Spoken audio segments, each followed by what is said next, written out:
day. So this is actually for all the GE people. I'm So excited. you love using the sky. You love talking about the sun, the moon, the stars, anything but the ground and the ocean, right? So my question to you has to do with the sky, and it's to do with the Southern Cross. So why is the Southern Cross visible from the wrong hemisphere when you shouldn't be able to see it? I know you're going to say refraction, but I want you to really think about that before you do it, because I have a rebuttal if you do. The Southern what? The Southern Cross.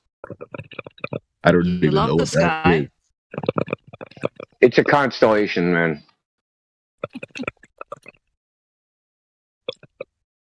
It's supposed to be right next to the celestial South Pole that they claim is circling above a real South Pole. So perhaps put the bong down for a moment and actually answer the question. I think he's drinking the water. Damn. One hopes. You're a nigger. Is that a flat water you're drinking? Whoa, that was kind of uncalled for there, right? So does anybody want to answer the question? Any of you GE people? Yes, Do you get off love this talking Discord. about I'm going to throw this fucking computer out the window. I'll answer it. I don't know why they would lie about that. Volcano, satellite, Huh? aerospace engineering. The fuck? We got pictures from space. Moonlight. Moonlight. So none of you GE people, not one of you can explain this? You don't know your own model well enough? Wait, are you asking the globals? Yes. Yeah. Can you repeat the question? I didn't listen actually. The Southern Cross is circumpolar. Just like God intended. God I'll have did. to Google what that word means. Circum what? She's asking why can you see it where you can see it from all these locations when you shouldn't be able to? You shouldn't be able to see the Southern Cross. From certain locations if you don't live near it, guy. If it's on the south part of a planet, the other half, and you live on the other half or around this portion, you shouldn't be able to see that through the planet. Correct. Yeah, you're but right. we see it. But we see it looking up, not down or not left or not back or not at the horizon or not below. Where are you in America? All the stars are up. There's a big hint for you. All the stars are up from this horizontal You plane. cannot see the ones that are like in the southern hemisphere. I love the fact that none of them know their own model well enough to answer this question correctly. Google it, brother. Google, can we see the moon at the same time as this place? Can we see the Southern Cross at the same time? Wait, are you saying we can see all the constellations anywhere from Earth? Well, no, that No. No, I'm saying from where I live in America, Australia is on the below, down under. So I shouldn't be able to look up and see the moon, and Australia shouldn't be seeing the same moon. Do you understand that? Okay, now the moon actually has an explanation. That's why I brought up the right, but Southern we're going Cross. right now. Yeah, that's why I was going to bring it back to you for the Southern Cross. Yeah. So now just think of that. Now the Southern Cross the same way. That's all. And the Southern Cross is supposed to be billions and billions and billions of light years away. The moon's supposed to be close and local. You shouldn't be able to see the moon. Go ahead.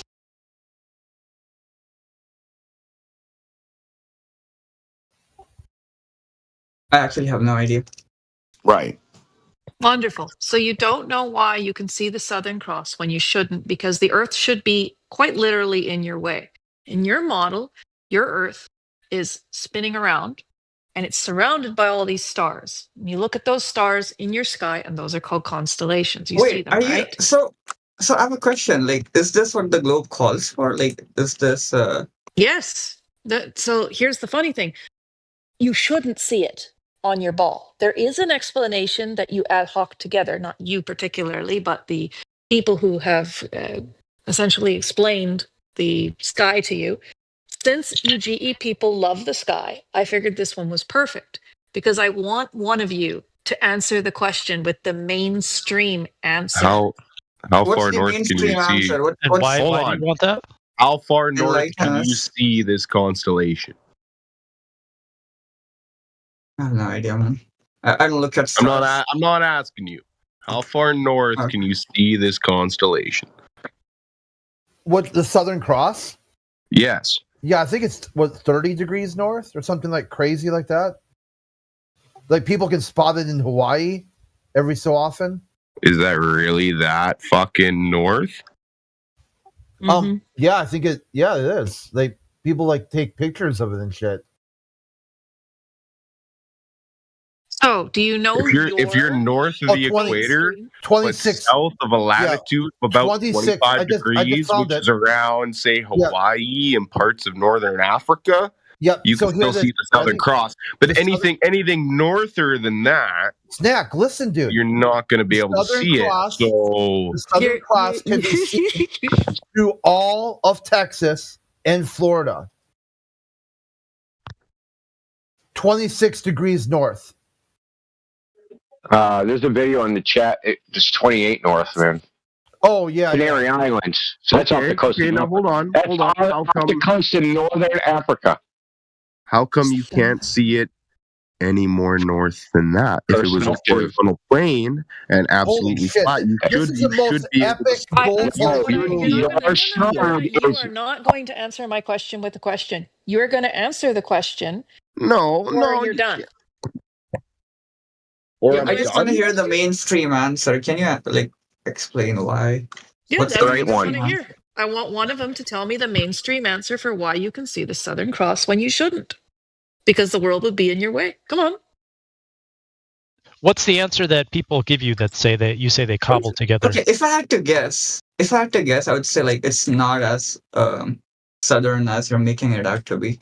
No, Southern that's Cross. not the answer. That's not the answer. No, it's a very, very simple answer, but I want someone to give it because there's a rebuttal and it's amazing. So come on, one of you. Space magic. No. I mean, yes. but no. Refraction. Yes. That's Gravity. the actual answer. Is it gravity? So, Astrophysically explanation, the tilt wobble. Is it quantum entanglement and dark matter? no, Well, it is refraction. It's space magic. That is the official explanation. Wait, is it really refraction? It really is refraction. Yes. And here's where you're going to Insane. love this part, because you get to use refraction to explain why we see too far. And it creates curvature. No better than that. It bends light. Have fun. Hey, they use Well, the same what bullcrap about- for the impossible eclipse. For the Of impossible course they do. eclipse, they What say about there's circumpolar? magic things happening which makes light bend, and therefore you have an impossible eclipse. See, if you would use the scrutiny that they use with the pretender clown trolling about the final experiment and what they see by looking and staring at the sun, we could do this all day. We would have so many final experiments, completely destroy them, just by the sheer bullcrap they spew out. Like, Which way does things so the refract? possible eclipse is only possible because because light is bending. Yeah, it's a Which way do refraction. things refract? Yeah, Oh, and we then see your too curvature far. is completely gone, even in observation, because now refraction tells you why the light's bending. So you're looking at it. Why is refraction a problem? Because Well, that's Yeah, what because- because You don't I'll have tell you enough why. refraction, Because dude. refraction, essentially what this boils down to is refraction acts as a mirage. It is not a true litmus test on whether or not the Earth is curved. it So makes what are you Refraction guys is just looking at, the Everett other Snack? word for gravity. It's the magic word, the magic spell as a wizard of the heliocentric cult system. When something doesn't work, you just say either gravity or refraction. Which way in space does light have to bend when it doesn't know or have a reference frame? So you say on Earth light bends up or down. So in space, before it even hits our medium, what way does it have to bend? And then if it's bending and refracting in space to you, Teamwork. what the fuck are you looking at everywhere? Teamwork. Where's the sun? You're asking too many Where's the questions. Just moon? say hocus pocus refecticus. Then it works. Refracto No, patronum. What Exactly. these people do, and this is what amuses me. They all want to go to the sky. I'm willing to go to the sky. I'm okay going to the sky because they've You can got go to it all worked out Antarctica. for I us. just did that. Try. Yeah, they went to Antarctica, so yeah, I know all about it. Hocus What pocus. of it? What's that do? We can go Well, climb you on already a know roof. about it, Well, so why- roofers did that Yeah. before. I don't know wanna if you talk know about the this, 24-hour but sun? well, Jaron just Right. dropped a new video just a few hours ago. He said it's not over for the AE projection. The globe could still use it, and Flat Earther can still use it. There just isn't an explanation for the sky magic as of today. There is an answer out there. He said 100%. There's an answer out there. Called the Analema. Why do you think this guy's a god? Why do you We worship just this guy, gotta, Jared? we just gotta find the answer. It's What is- right now. I mean, we could. At best, what you got here is a big question mark in the sky, which is where you started, and Only a question mark for you guys, just so where you know. you end. Well, if it's not a question mark for you, Not at all for start us. answering the questions. But So, you can't. You won't. How What's does the the sun question? work on a globe map in Antarctica? It's a question. what's the mark question for the Globers? How the sky How does the works. sun work on a globe map in The Antarctica? Earth is tilted. The Earth is tilted. No, on its give face. me the map and no, you're not listening. I want you to Do you show have me access the to path Google, on the ground. Google.com/Earth. You're not listening. I need you to show me the path, Google.com/Earth. the path of the sun on the fucking ground. What you would experience or see, the path on the ground going to Yeah, I'll post- Antarctica, I'll link going for you. around it for 24 hours, and Sure, leaving here it. you go.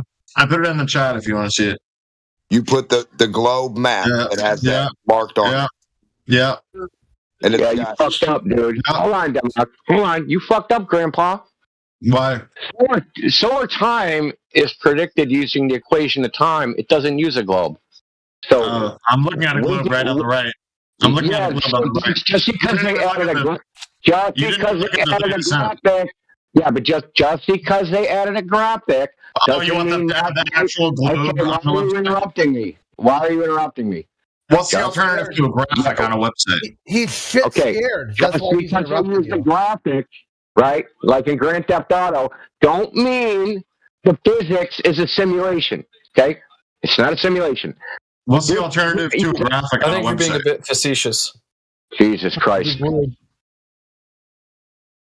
No, tell I'm me. about to You're use my saying, patience you're with saying you. it has a You're saying it has a graphic. What's the alternative for a graphic on a website? Words, right? There's words too, right? There's words, and they could put equations. And if they put the equations for solar time on this, those equations wouldn't have a globe in it Why not? because that's not how it's predicted. Oh, so show me how. It's Show me how to predict it on a flat map. Well, I mean, the equation of time doesn't. It's independent of the surface.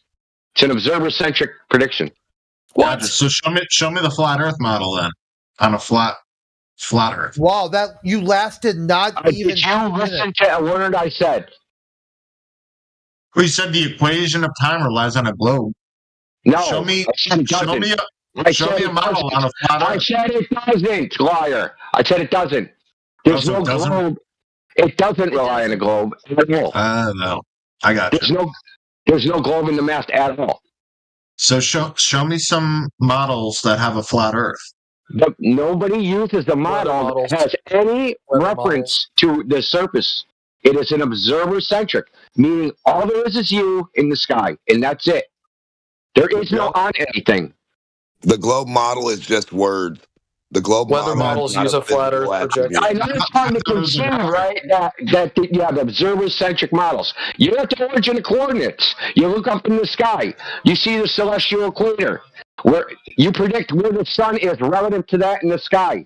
That's it. That's how it works. It's really that simple. Doesn't matter what you're on. So you Since you figured this out, on a yeah, flat I Earth. just told you how. Yeah, I just told you. The equation of time, I just told you how to do it. Because you look up in the sky and you see the celestial equator and you predict where the sun is based upon its angle above the horizon. Put it in a picture form. Oh, Jesus fucking Christ. Okay.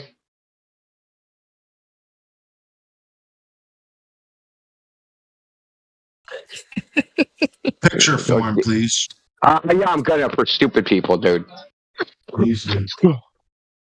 Hey, look in the chat. Coming back, fella. Yeah, it says ground plane. But So how does this show that Antarctica could see a 24-hour sun? Which part of this visualization is Antarctica? The edge? No. See. Oh, so you don't have a picture? Is that what I'm hearing? A picture of what? A picture of Antarctica seeing the sun 24 hours. Show me the model that shows that. How would nobody has that model, dumb fuck. Oh, I put it in the chat before if you want to click that. No, that's not a model, dude. No, if you actually click that link, you'll see it, actually. How do they figure out where the sun is in that graphic? Oh, I'll show you. Click the link, actually. Yeah, no. Tell me how it's done. It's on the top left. You can see it. I want to know if this is actually the globe model or just the fucking animation. Yeah, no, this is the globe model. I put it in the chat if you want to. Yeah. So what is the map that they use? Yeah, it's the globe. Yeah, how do you know that? Because I'm looking at the model. It's a 3D model of the globe. How do you know that? With my eyes, I could figure out what a globe is. So you're looking at a 2D screen and you know it's rendering as a 3D model inside software because they programmed 3D objects in software and it's calculating the direction of rays of the sun. I asked this before. What's the alternative to a graphic? No, I'm asking if you know these things. If you know that's how it's done, or if this is just a toy, right? What's the alternative to a graphic on a website? Oh, dude. You want them to put the actual Earth in this website? Is that what you want? Stop trying to deflect. I told you how. You can put equations or text. I want the code that shows this is a globe model of the sun.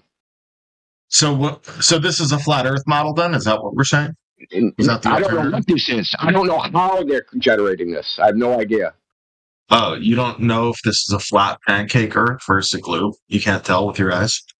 No, you can't tell with your eyes. Prove to me that you actually clicked the link. What is on the screen? I am not clicking the link. Most of these video games, you haven't even clicked these it. video games and simulations don't actually use a I need you to explain. I need you to explain how the code works to generate that graphic. To know if Do you need to know how the code works to be on Discord? Model, dude. How the code works to be on Discord? Yeah, listen, I'm gonna tell you, like, Super Mario Galaxy, right? You see You a know bunch of God, are you serious? Grandpa, Super Mario Galaxy. RTP works, India? Okay, you're about to be banned. You interrupt me one more please time. don't ban me. Oh, no, please don't. Oh, Okay. please don't. Last chance to stop interrupting me. Oh, India, please don't. Oh, no, don't ban me. 2, Oh, 1. we had so much fun. Please. He's right about Super Mario Galaxy, though. It's spherical geometry at the very least. Yeah, so Super Mario Galaxy looks like a bunch of spheres. Looks like you're being sucked to a sphere. Looks like all that graphically, but that's not how it works underneath with the physics. It just looks that way. It tricks you, right? Because I don't know how you're this dumb. That like they can represent things visually that have nothing to do with how it's working underneath on another layer of software. It's just the visual representation is just one layer. There's another layer beneath, physics, whatever. There's no inward gravity physics on Super. Oh, he mute. Oh, he deafened. So, what do they call that? The deafened protest. The thing is, India, they can't account for a lot of things on their own understanding of the world. This is one of them. They talk about the 24-hour sun and how it's ever so significant and it breaks FE, but it doesn't. It just means we need to look at the sun differently, if that's the case.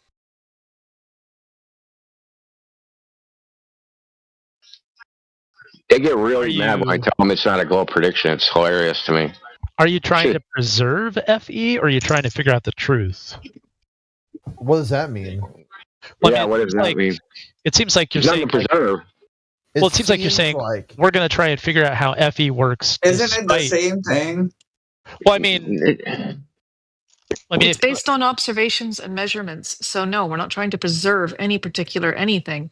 We're aware of the ground. We know what the ground does. We know what the oceans do. We know water finds its level, and we know that pressure system cannot exist next to a near vacuum. Therefore, it's not, quote, FE that we're preserving. We're trying to understand what's going on, considering our observations, considering empirical evidence. And I know that's a very difficult thing for you to understand, since you don't have empirical evidence. You don't have anything. You'll need to go into that. The best part, too, is if the goal was simply to preserve it, that alone is worthwhile. Imagine a world where all of flat Earth has been cut out of the history books. And then people in the future are like, hey, how did we get to a globe? What was the pathway? And you're like, no one knows. In the early 2000s, they just randomly started burning history books to remove any reference to a geocentric cosmology. And they go, why did they do that? They thought it was a threat to their sensibilities. They just couldn't take it anymore. They literally couldn't take like just basic historical facts. And they started just randomly burning history books until there wasn't any history books left. And they're like, wow, that was quite the spaz out. That was quite the freak out. And they're like, yeah, that's why we preserve history books now, so this type of things never happen again. So you're a historian then? No, you want to know why preserve history? Right there. We got to burn. Wait, listen, we also got to burn the books talking about burning the books, right? Yeah, the whole thing's got to be erased or preserved. Which one? Why do you think we're preserving an ideology, dude, as opposed to just we see reality as it is, and we're not sitting here saying, oh, that's an optical illusion like y'all are? Simulation. That's right. Ah, you have no evidence for that of any kind. That's worse. Genuinely. No, I'm saying that's why. Simulation? How else to get you to put on a helmet? Let's do a sanity check. Does the Earth look flat? Me? Yeah. Cortez. Yeah, it looks flat. Okay. Depending on your perspective, where you're. Well, I mean, from how do you know that? How do you know that there's a perspective where it doesn't look flat? What if you're on the ISS? Yeah, there's it should look flat from the ISS. So congratulations. That's such an ignorant thing to say. All different vantage Were you there? Are you fucking kidding me? What an ignorant. What if I told is you there a perspective that you can achieve? Is there a perspective that you can achieve that is curved? Wait, pay attention here. Just move up my shit, man. A new study just dropped. It's peer reviewed. The study finds hearing an opposing view to your own actually causes no harm. The scientists must be in on it, or they've been able to peer review that alternative opinions to your own are actually helpful and help you formulate your own ideas in contrast. Cool. Can you actually see curvature though? Like you can't go on ISS. But can you see it? Where at? Wow. Well, like that kind of argument was made for Antarctica, right? You can't go to Antarctica. Well, I agree with you. Simple observation ain't shit. Don't even straw man us, dude. We can't go there. We can't go there unpermitted and freely explore wherever you want to go. That's true. It's still true. No, but you're all saying here, oh, well, I can see it. No, you can't see it. You can't see it. None of us can see it. Otherwise, we wouldn't be what we are. No, you can't see it. See what? See it. Your imaginary curve. The curve. No one can see it. Okay. If you could see it, you'd be able to describe it and use math. Because isn't it interesting how almost every single thing can be described mathematically, but one thing. I've seen math used to describe a banana, for fuck's sake. You can describe almost anything. You can describe almost anything you want in God's green earth, but one thing. There's only one thing that I know of that can't be described mathematically: the curve of the earth. That's a clue, I would say. It's a clue because somehow you can't describe it with words either. There's like, all you can do is say, look at it. Look at it. Okay, I'm looking at it. I don't see any curvature. You could say, oh, you see the effect of the curvature. You never, it's impossible to see the curvature of the ball. That would be a clue. Impossible. Anyway, like, can we get back to the point? The point is, the Earth looks flat. You have to think that that's an optical illusion, and you believe there's some other place you can go where that's not a fact. But as far as you know, within your primary knowledge, that's all there is. Even if you could see it as curved from somewhere else, that wouldn't be your knowledge. That would be somebody else's knowledge, and you just have to believe them. So who's actually trying to preserve something? We don't need to preserve anything because reality presents itself as it is. You're trying to preserve that your belief in the claims of third parties is valid. You're the one trying to preserve shit, not us.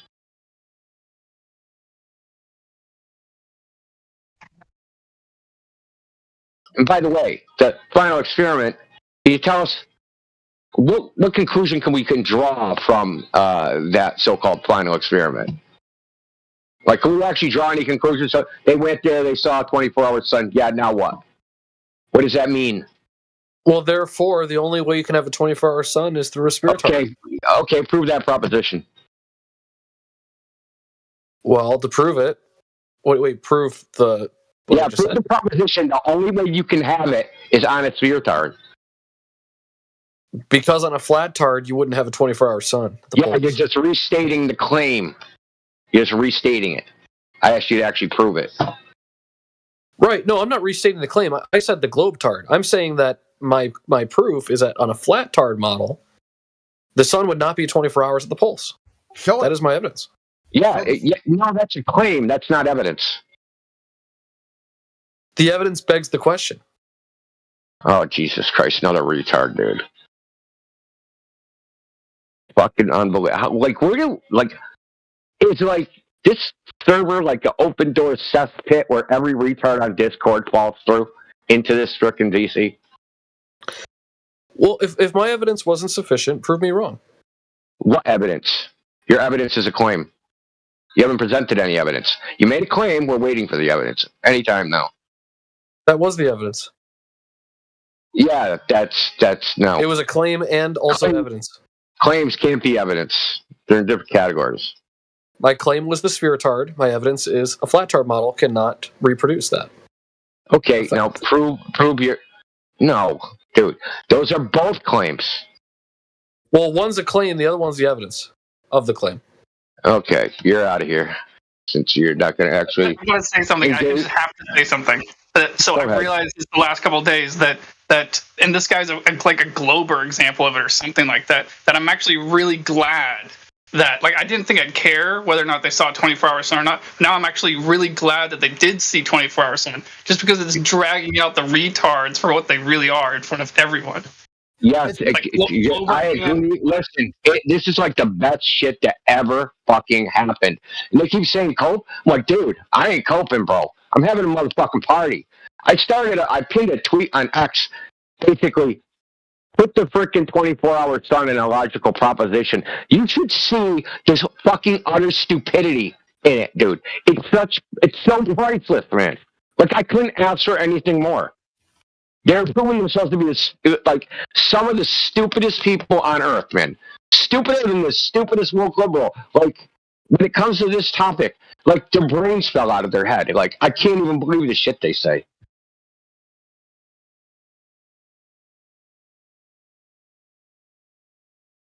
I still think my favorite of the day is when my brother Zach said to me, like, well, what about volcanoes under Iceland? I'm like, yeah, there's volcanoes and there's magma under the flat Earth. I'm talking about the surface, man. Oh God.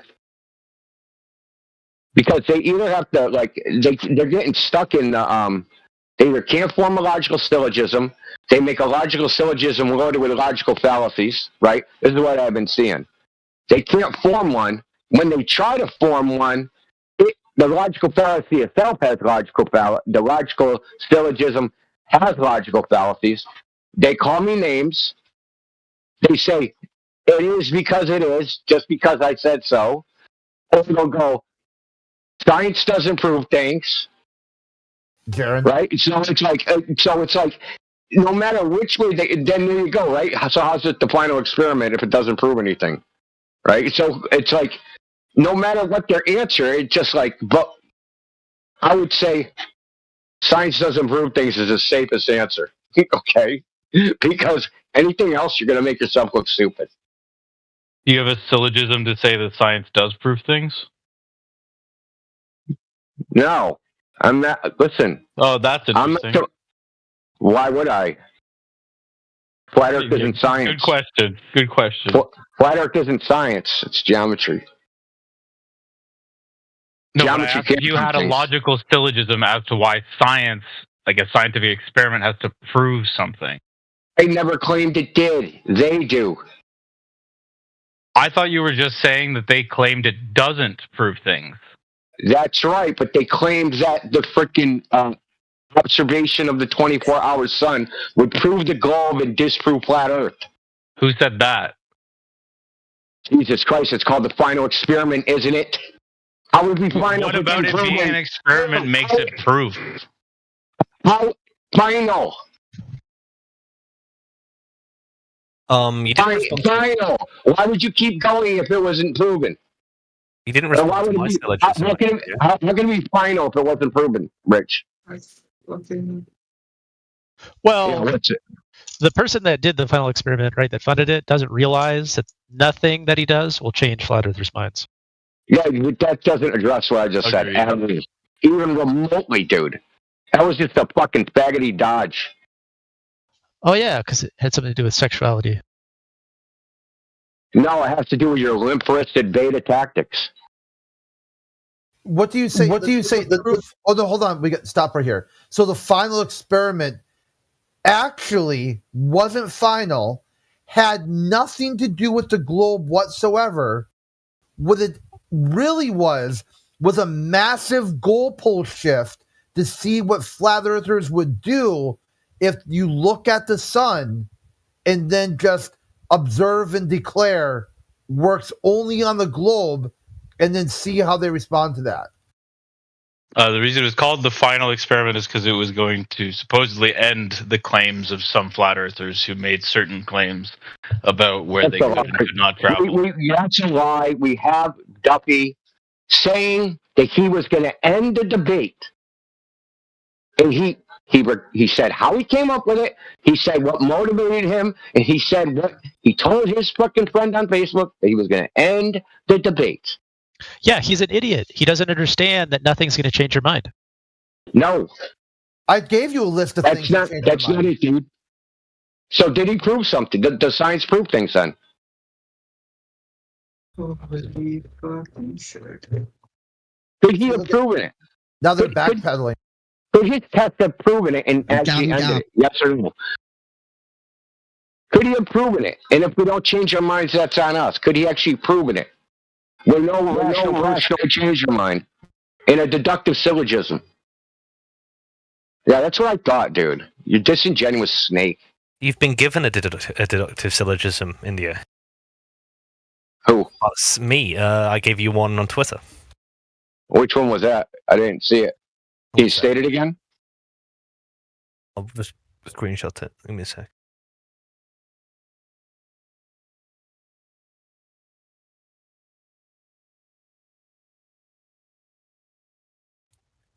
There you go. It's in the side chat.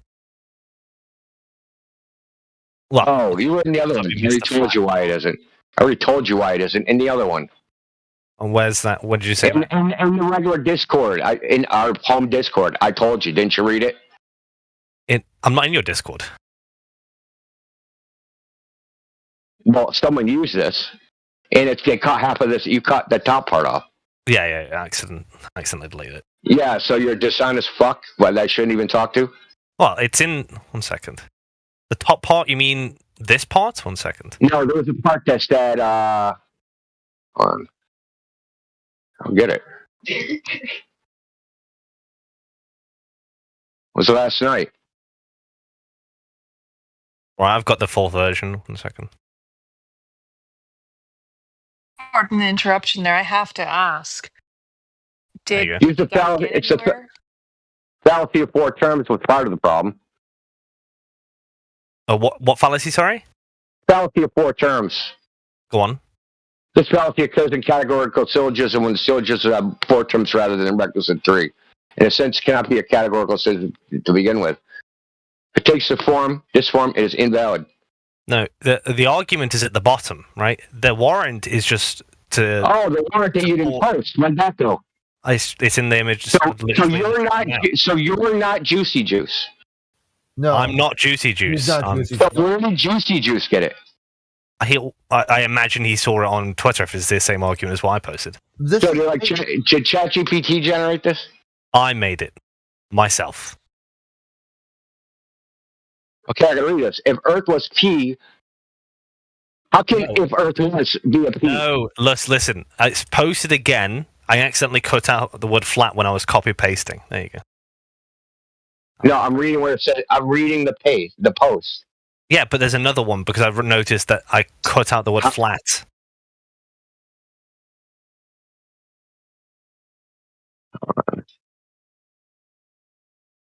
The warrant bit is just to support the argument, really. You know what I'm saying? Yeah, I was just reading the argument. Dude, if the Earth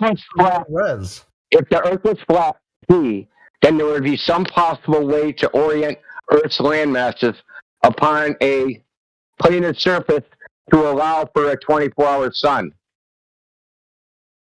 Okay. Isn't that what you're trying to prove? That the 24-hour sun can work on a planar surface. But in Antarctica, without contradicting the observed day and night cycles. Yeah, we're trying to say that if that's not a valid premise. Like, how many premises are you going to put in a single fucking premise? There is no premise. Hold on. Then the next part, the second premise, there is no possible way to orient the Earth's landmasses upon a planar surface to allow for a 24-hour sun in Antarctica without contradicting the observed day or night cycle. Not Q. Therefore, the Earth is not flat. How do I know the second premise is true? The second premise is true. Well, you can validate. How do I know it's not true? That's what you're trying to. How do you know it's not true?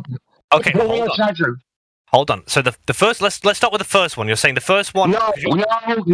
Fuck the first one. You can't say there's a problem with both premises and just ignore the fact. There's a problem with premises. That's what I said last night. Yeah. So I wasn't there. Wasn't in your server. I don't know anything about it. You banned me. You banned me from that server. So anyway, both of these premises are false or unproven. All right. If the Earth was flat, then there must be some possible way to orientate the Earth's land masses. Okay, prove it. Hold on. Just 1 second. Upon a planar surface to allow for a 24-hour sun in Antarctica without contradicting observed day and night cycles. Is it the case, Indio, that there is a possible way that the Earth would be flat, and you could have contradictory observations with day and night and 24-hour sun in Antarctica? Yeah.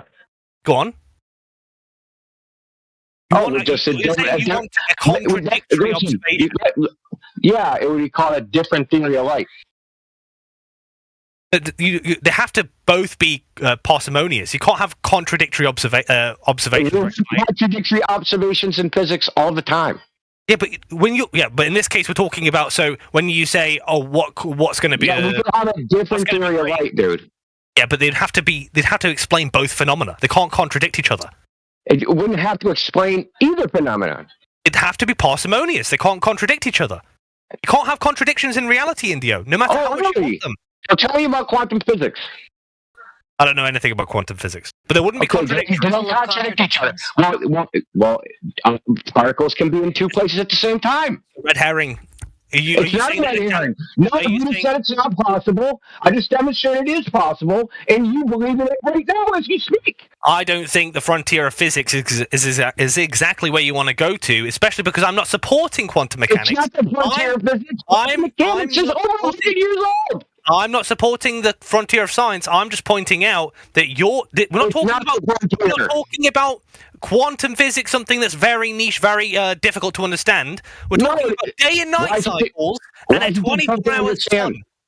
Why is it difficult to understand? Anywhere on Earth. Why is it difficult to understand? Oh, it's because it's like, very far at the edge of physics. Because it contradicts itself. That's why it's difficult to understand. So how does that relate to my argument? Okay, your premise is false. Okay, because you allow contradictory observations. Nothing in the physical world can contradict itself. That's false. I just proved it's false. So you're denying the law of non-contradiction. You think we can have contradictions, yeah? No. I didn't say that. So you have to have, it has to be parsimonious then, right? No, because observations of the physical world can contradict each other, but that doesn't mean the observation, your interpretation of it, is true. It's an interpretation of an observation, and you've taken two observations which seemingly contradict each other, and you found no way to resolve the contradiction. Yeah, you haven't found a way to resolve the contradiction, right? That's fine. No problem. But they must be resolvable. They must be resolvable. Maybe they are, maybe they're not. What? Then you'd be violating the law of non-contradiction.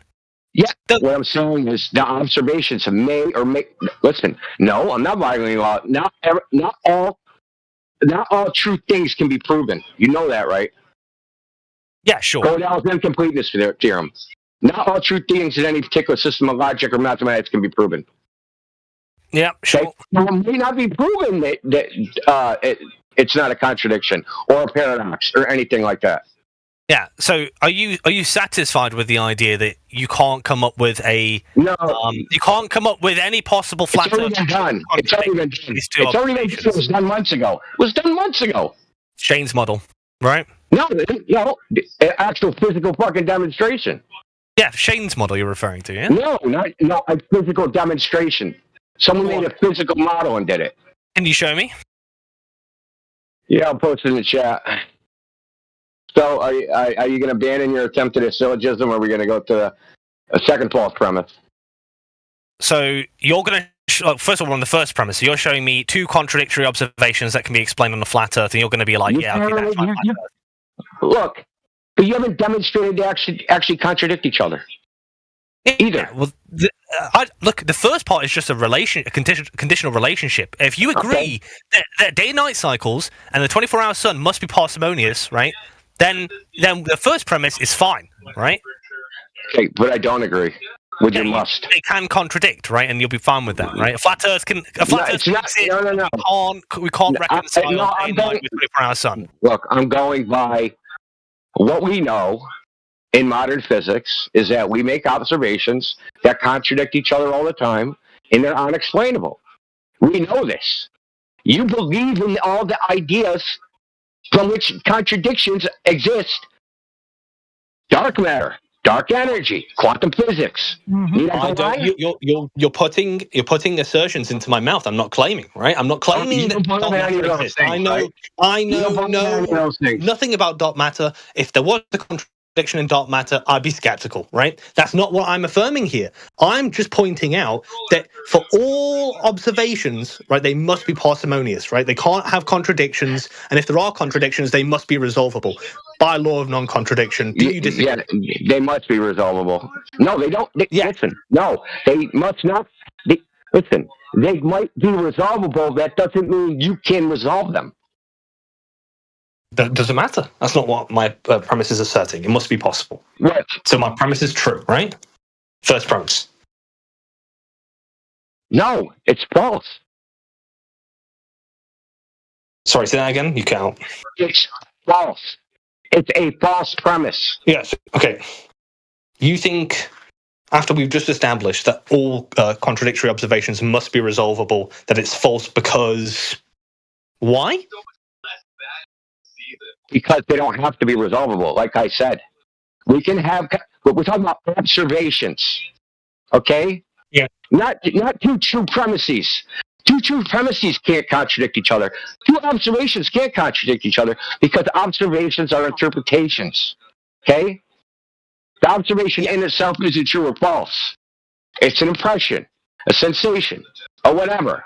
Now, sensations can contradict each other. It's not a problem. Yeah. So when I say two observations contradicting each other, you're imagining I'm saying that, for instance, we're talking about a mirage or something like that. No, I'm saying that the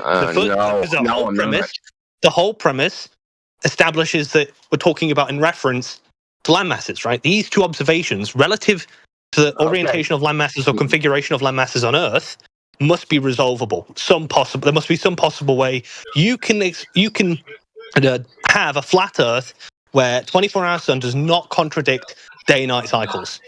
When you say day and night cycles, what does that mean? Any other cycle from day and night could be 24-hour darkness for the rest of the Earth.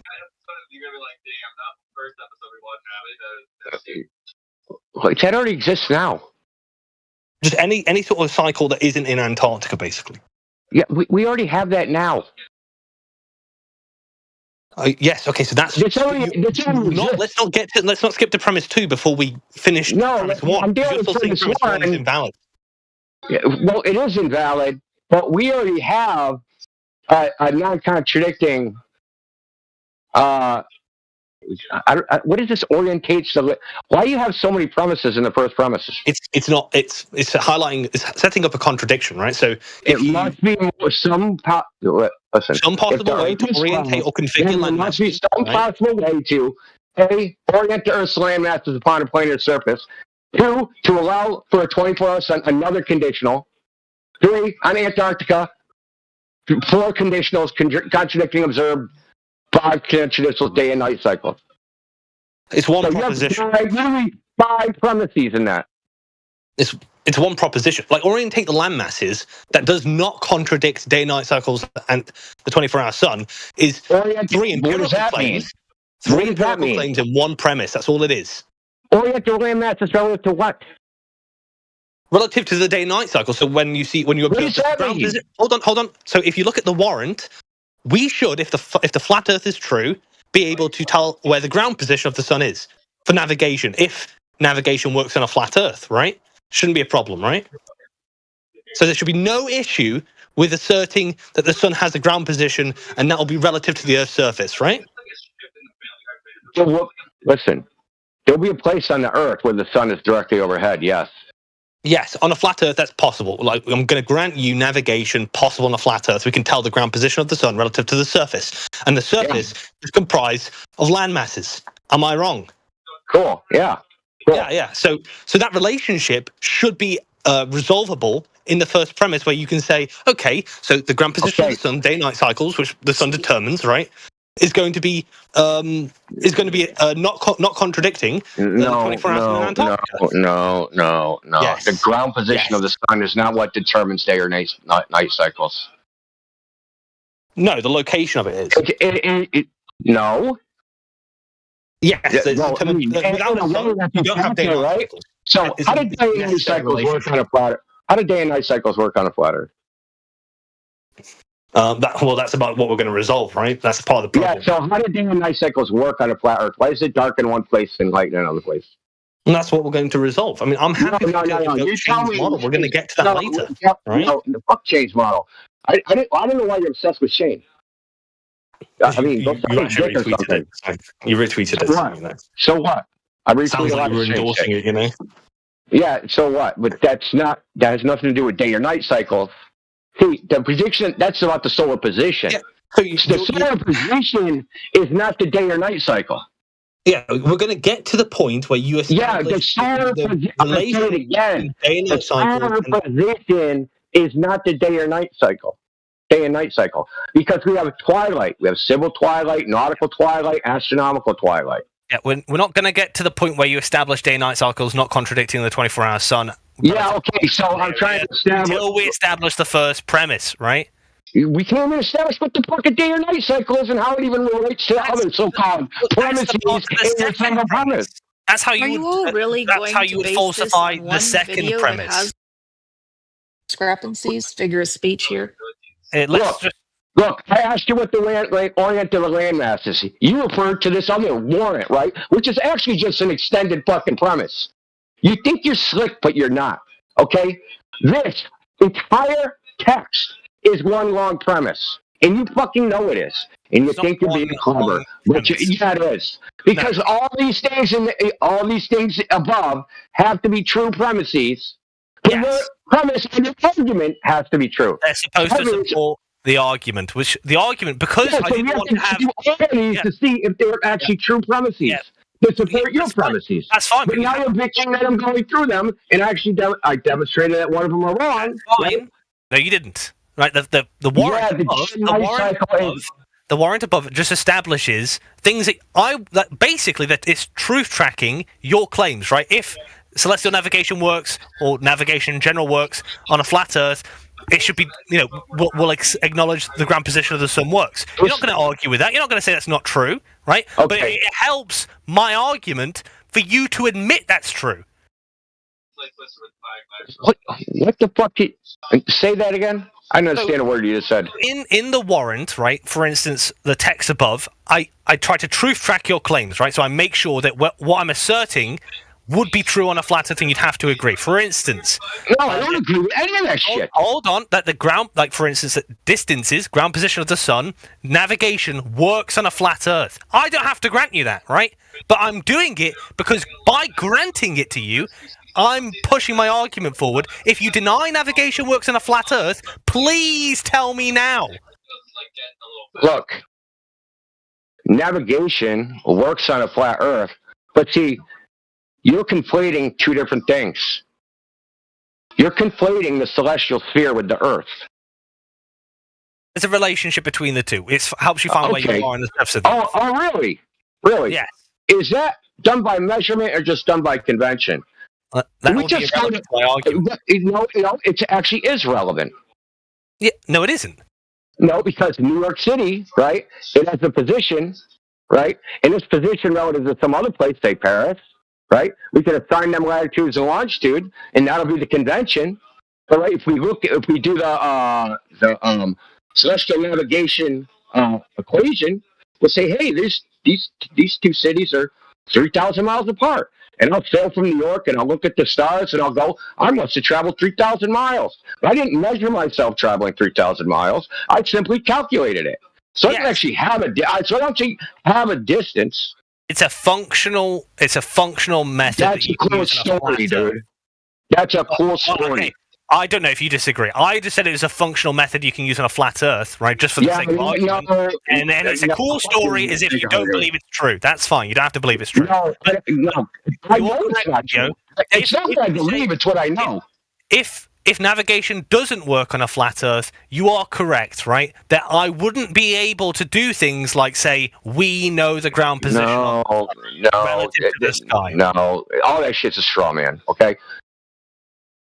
Celestial navigation within a spherical sky model works on a flat Earth, but that doesn't necessitate the presuppositions that the Earth is also a sphere and that the ground distances are the same. Okay, that doesn't. But you have to match the celestial sphere distances. When you say there's two distances between any 2 points, the distances you're getting are based upon a 3,959 mile radius Earth, right? Sorry, I'm not asserting. I'm trying to debunk a flat Earth here, right? You can't get a distance without it. I'm not asserting a global. So how do you know a distance? Earth's radius outward, travel distances in poor geography to have any logic to it. No, stop interrupting me. Stop interrupting me. It's in your brain, dude. Earth must see. You're not trying to actually stick to the shit you said. You're trying to dance around. Earth must radiate outwards. Travel distances and for geography to have any logic to it, which is a stupid fucking statement. It demands that land masses radiate outwards. Why is that? Because you said so? All models that do not radiate outwards are eliminated. Why is that? Because you said so? Infinite Earth's eliminated is virtue of the container needed to exist. Why is that? Who said a container exists? Dude, each one of these is shit. Flat Earth must have a regular, consistent, and predictable path about the Earth. The sun must have a regular, predictable path about the Earth. Why is that? Because you said so? Yes. It's practically consistent with observations from the ground. In the Arctic and Antarctic, a single coherent or single observer can see the sun, make a 360-degree loop around them, which eliminates all regular paths, like fucking zigzag paths, wave paths, pendulum oscillations. It's fucking super brilliant. There's one sun, and that sun has a consistent, predictable motion between any observers on Earth. I already know that's not true. I already know that the point is not true. All right. Okay. So you said a lot. You said a lot, right? Observation. One by one. So from each one of these is false. Right. Okay. Well, you said a lot, right? But I can explain now. I mean, obviously, I'm going to be able to respond to each exact reason that you just said, but I'll be able to articulate why each one is true, right? For instance, the first one, you'd have to reject. You're just rejecting it because you don't like it. You just said like 20 different things. How am I meant to respond to it? Why would infinite Earth need a container, and how would that even make fucking sense to even have a container? The flat, well, yes, it doesn't need a container, right? Indio, I'm not tailoring this argument. Hold on. Indio, how is that true? It doesn't need it, right? It's tailored to people who assert it, such as yourself. I don't assert that. You don't assert there's a container? Yeah, a container, not a fucking dome. Oh. We're not a container in the sense. Whatever you want, right? Yeah. Dude, when I say container, I don't think the Earth is embedded in something, dude. I don't even think. I think my first. What's an embedding space? The first part says infinite flat Earth. Yeah, I said my first part says infinite flat Earth is a limit in virtue of the container needing to exist. I didn't even say dome. Dude, well, listen. When you say container, the way you think about it is that the Earth is embedded in a larger space. No. What? No. An embedding space. So it's a finite. There's a limitation. Yeah. No. Does reality have a limit? What's outside the universe? Yeah, whatever's outside of the container would be irrelevant because we can't Listen, I'm going to demonstrate to you with just basic logic. Okay? What's the container for the universe in modern cosmology? No idea, but I don't know why it's relevant. What's inside? What's its embedding space? What is it embedded inside of? I don't know, and it's not relevant. Okay, it is relevant. Because I'm sitting there telling you that the Earth isn't embedded in anything, and you're like, well, that's fucking stupid. No, it's not relevant. Oh, the point is relevant because metaphysics is wrong. Where the walls of the container would come down and meet the Earth, right? I'm saying that the Earth would, in that sense, be finite. Why does it need walls? The walls of the container. Why does it need You're looking at a container in the wrong sense, dude. My container is beyond which reality doesn't exist. I'm not talking about a container where there's the fucking solid wall of matter or energy or any other thing. You don't need to think about it that way. It just needs to have a finite point, right? Where it stops being, like, because if you say infinite, finite and infinite are not actually dichotomies, dude. Didn't you know that? Okay, go on. Laura, finite is a noun. Yeah. Infinite is a verb. Infinite is the act of counting from which you can always be a number that comes afterwards. Finite is an actual noun, which is an actual thing. Okay? Yes. Infinite and finite are not the opposite things. Yes. So, there must be a limitation. We know already, we've known for 2,000 years that whether anything, the universe, fucking room, your house, your body is bounded or unbounded is actually impossible to prove mathematically, logically, or geometrically. That's not relevant to my argument. Paradox. All my argument is saying is that there is a point for which it could be the end of the universe, it could be the end of a physical container, whatever it is. No, that's an abstraction, dude. Whatever it is, there is an end. What is the point? No. What is the point, dude? That's the point. There is an end. You're using a mathematical concept, but then you're trying to run away from the mathematical concept in the rules that apply to those mathematics. Yeah. You're trying to have your cake and eat it too on all these points. Is there an end to the Earth, Indio? Yes or no? It's unprovable, unknowable, with any type of math, geometry, fucking logic. It's not knowable. Right, okay. So this potentially extends forever. It was proven to not be knowable. No, dude. It can't extend forever. It's retarded, dude. There's no such thing as forever. There's no such thing as infinite. Fantastic. You can't think correctly. That's why you can't understand it. Yeah, you're trying to play semantics games. You know exactly what I'm saying, but you're stalling. You're stalling because the last thing you want to get to. The Greeks talked about this 1,000 years ago. I'm sorry you're playing catch up. You're playing catch up. You're playing catch up. You're stalling to the point where we get to the argument, and we have to address once again, because the whole reason we're going through the warrant is because you asked to. When we get back down to the argument, you're stalling. You have to address premise one and say, yeah, it's possible to have contradictory explanations for the world. Yeah, it's perfectly possible. No one said contradictory explanations. You said contradictory observations. Good try, though. I'm not fucking stupid. That shit ain't gonna work. If you came here to test your rhetorical skills, that shit ain't gonna work. Actually, Indio, my actual premise doesn't say contradictory observations. That's just a short form of saying there must be some possible way to orientate the Earth's land masses upon a planar surface to allow for a 24-hour sun in Antarctica without contradicting observed day and night cycles. It's not saying contradictory observations. It's just to say that these phenomena must all be parsimonious.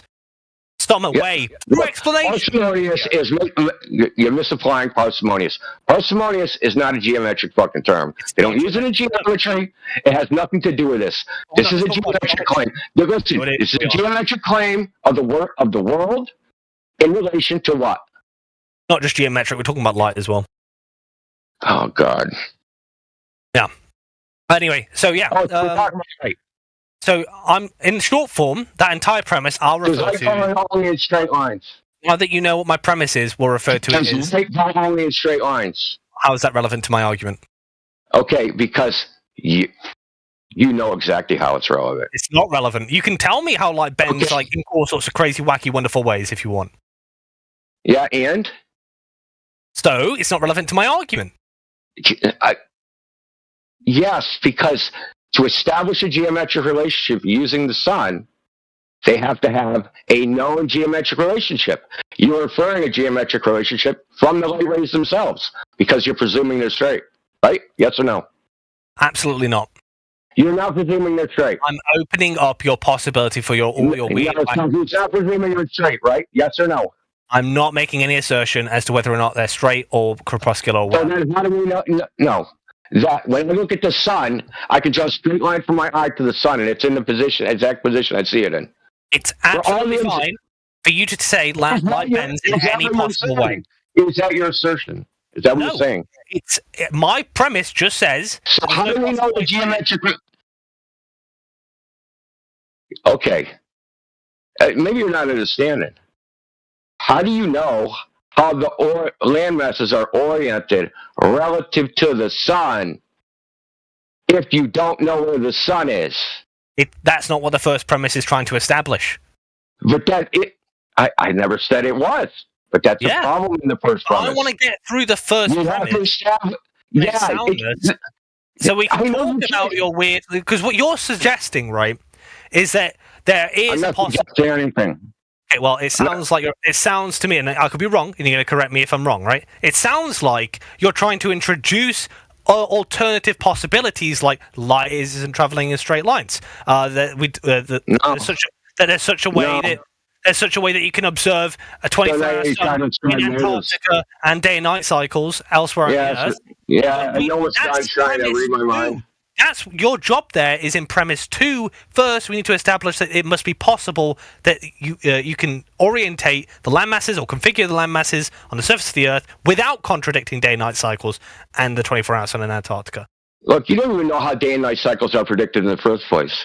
Does it matter? Because that's not what my first premise is trying to assert. Why are you trying to change the topic? No one's trying to change it. Because you don't know enough about this to even defend your premise. You just keep trying to restate it as if there's no problems with it. I brought up Multiple problems with it. You haven't addressed a single one of them. Here's the meat. Listen, I'm going to tell you again. How do you know where the sun is relative to anything if the rays aren't straight? That's the problem with my first premise. How? Can you articulate If you don't know the path of light, you don't know the sun's position. Yeah, okay, so you don't know the sun's position. So you don't actually know where it is. Yeah, so you can't establish it, right? You can't. No, first of all, I know for a fact that nobody can establish it. And we already know that this is true based upon observation itself. It's not contrary we already know, based upon observation, that if you look at the sun and I'm 500 miles away from you and I look at the sun and someone's 500 miles away from me and they look at the sun, we all look at the sun simultaneously. We drew lines through our line of sight that intersected the sun. We would intersect the sun. Yeah. Our lines of sight wouldn't intersect. So the sun doesn't have a true position. The sun has an apparent position. That's why your entire premise is wrong. Yeah, here we go, Indio. Right? Is it possible to know what the position of the sun is? Relative to an observer, yes. Right. That's all you need in my first premise.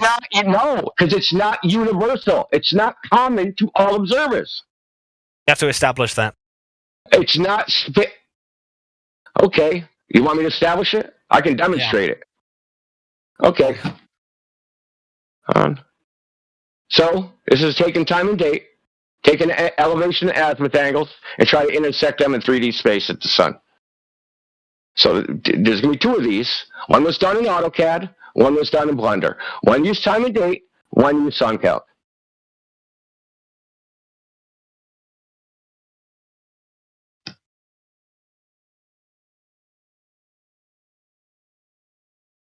And guess what? It has to be this way. In your own fucking model. Yeah, I'm not asserting anything. I'm trying to see how you're connecting this to the relationship of my first premise, which isn't to say that you... Well, to be honest with you, it isn't even to say that you need to know the exact position of the sun. That's just in the warrant to say that you need it for navigation, right? That's all. No, that's where it's embedded in my argument. In the actual argument, it doesn't require you to know it. But I'm curious as to see what relationship this has to my first premise. So show me your. Because you're trying to establish a spatial relationship between the land masses and something in the sky, right? And then the people that are on the land masses, the thing they see in the sky is not at a common spatial position to all of them. Which you understand? Yeah. Okay. So it's like one sees it displaced 1 degree down, one sees it displaced. Like, say, if they actually look at a common spatial position, they're not going to see the sun there. They're going to see it somewhere else. Okay? For instance, let's take. I said you have to define the day and night cycle. What do you mean? Are you talking about seeing the sun directly? Are you talking about just the fucking illuminated? What are you talking about? Seeing the sun directly, first and foremost, right? So more than 51% of the Earth, right? So you know that in the globe model, more than 51% of the Earth sees direct sun. Globe model who? Right? We're not talking about the globe model. So how are we going to evaluate whether the claim is true? What are we using to determine what the reality is? Sorry, we're just trying to establish if it's possible on the flat Earth to not have these contradictory observations. The equation of time. So, of course it's possible. Just use the equation of time. Go on. Yeah, just use the equation of time. It's observer-centric. Oh, it's what we use to predict the sun. Right, okay, so out of curiosity, if you're an observer in Antarctica, what would be the causal relationship between... Why are you trying to get causes? Why are you trying to get causes? Okay, we'll do it a different way. If you're in Antarctica... through an observation? If you're in Antarctica, well, all causal... All causal relationships established started with an observation, aren't they, India? I thought you knew that. No, cause and effect relationships are determined by experiments, not observations. What do experiments? Correlations are determined by observation. What does an experiment start with? Hypothesis. Well, observation of a natural phenomenon. Anyway, so the point is... So observation of a natural phenomenon. get cause. So if we want to know the cause and effect, you know the answer to this, right? You have to manipulate the independent variable, which no one can do. Yeah, we don't need to do a scientific experiment. We don't need to do a scientific experiment. To know we know the cause. All we need to do is establish why can an observer see a sun in Antarctica on an AE map, right, and not in Australia on the opposite side of the world. Sorry, and also in Australia on the opposite side of the world. AE map's a globe, dude. Yeah, just as an example. Yeah, but that's a globe. So you're saying that it can't be possible. Why? Because it sounds like you're suggesting that it could also be possible. I didn't say it wasn't possible. I haven't made any claim about possibility or impossibility. But the AE map is a globe. Yeah, that's fine. Well, look, and you're wondering what caused it. Ignore its origins. We're just saying if this was a way that a flat Earth was presented, it's not about its origins. It's about what it represents. It looked like this. Why are we using a globe to disprove flat Earth? It's funny how you're endorsing Shane's model, and then you're saying, well, I mean, it's actually anything, dude. Dude, you're reading way too much into it from a retweet, dude. You're reading way too much into it. So, out of curiosity. Okay, well then, look, this is going to be like a sort of inconceivable I think we need to establish something that, really need to establish something. The position of the sun, how long the days are, what solar noon is, sunset, sunrise. The accuracy of the prediction, it averages about 5 minutes plus or minus, with variations as large as 14 minutes. The model that we use is not a fucking globe, and it's not a fucking flat Earth. What do you think we use? We reference the sun to the celestial equator. And wherever the sun is in the time of year, whatever the time of year is, we know where the sun is within the celestial equator. It is independent of any surface. Doesn't matter if it's flat, globe, pretzel, back of a beaver tail. This fucking doesn't matter. If you want to know if the flat Earth can predict it, of course it can. We just use the equation of time, which is observer fucking independent.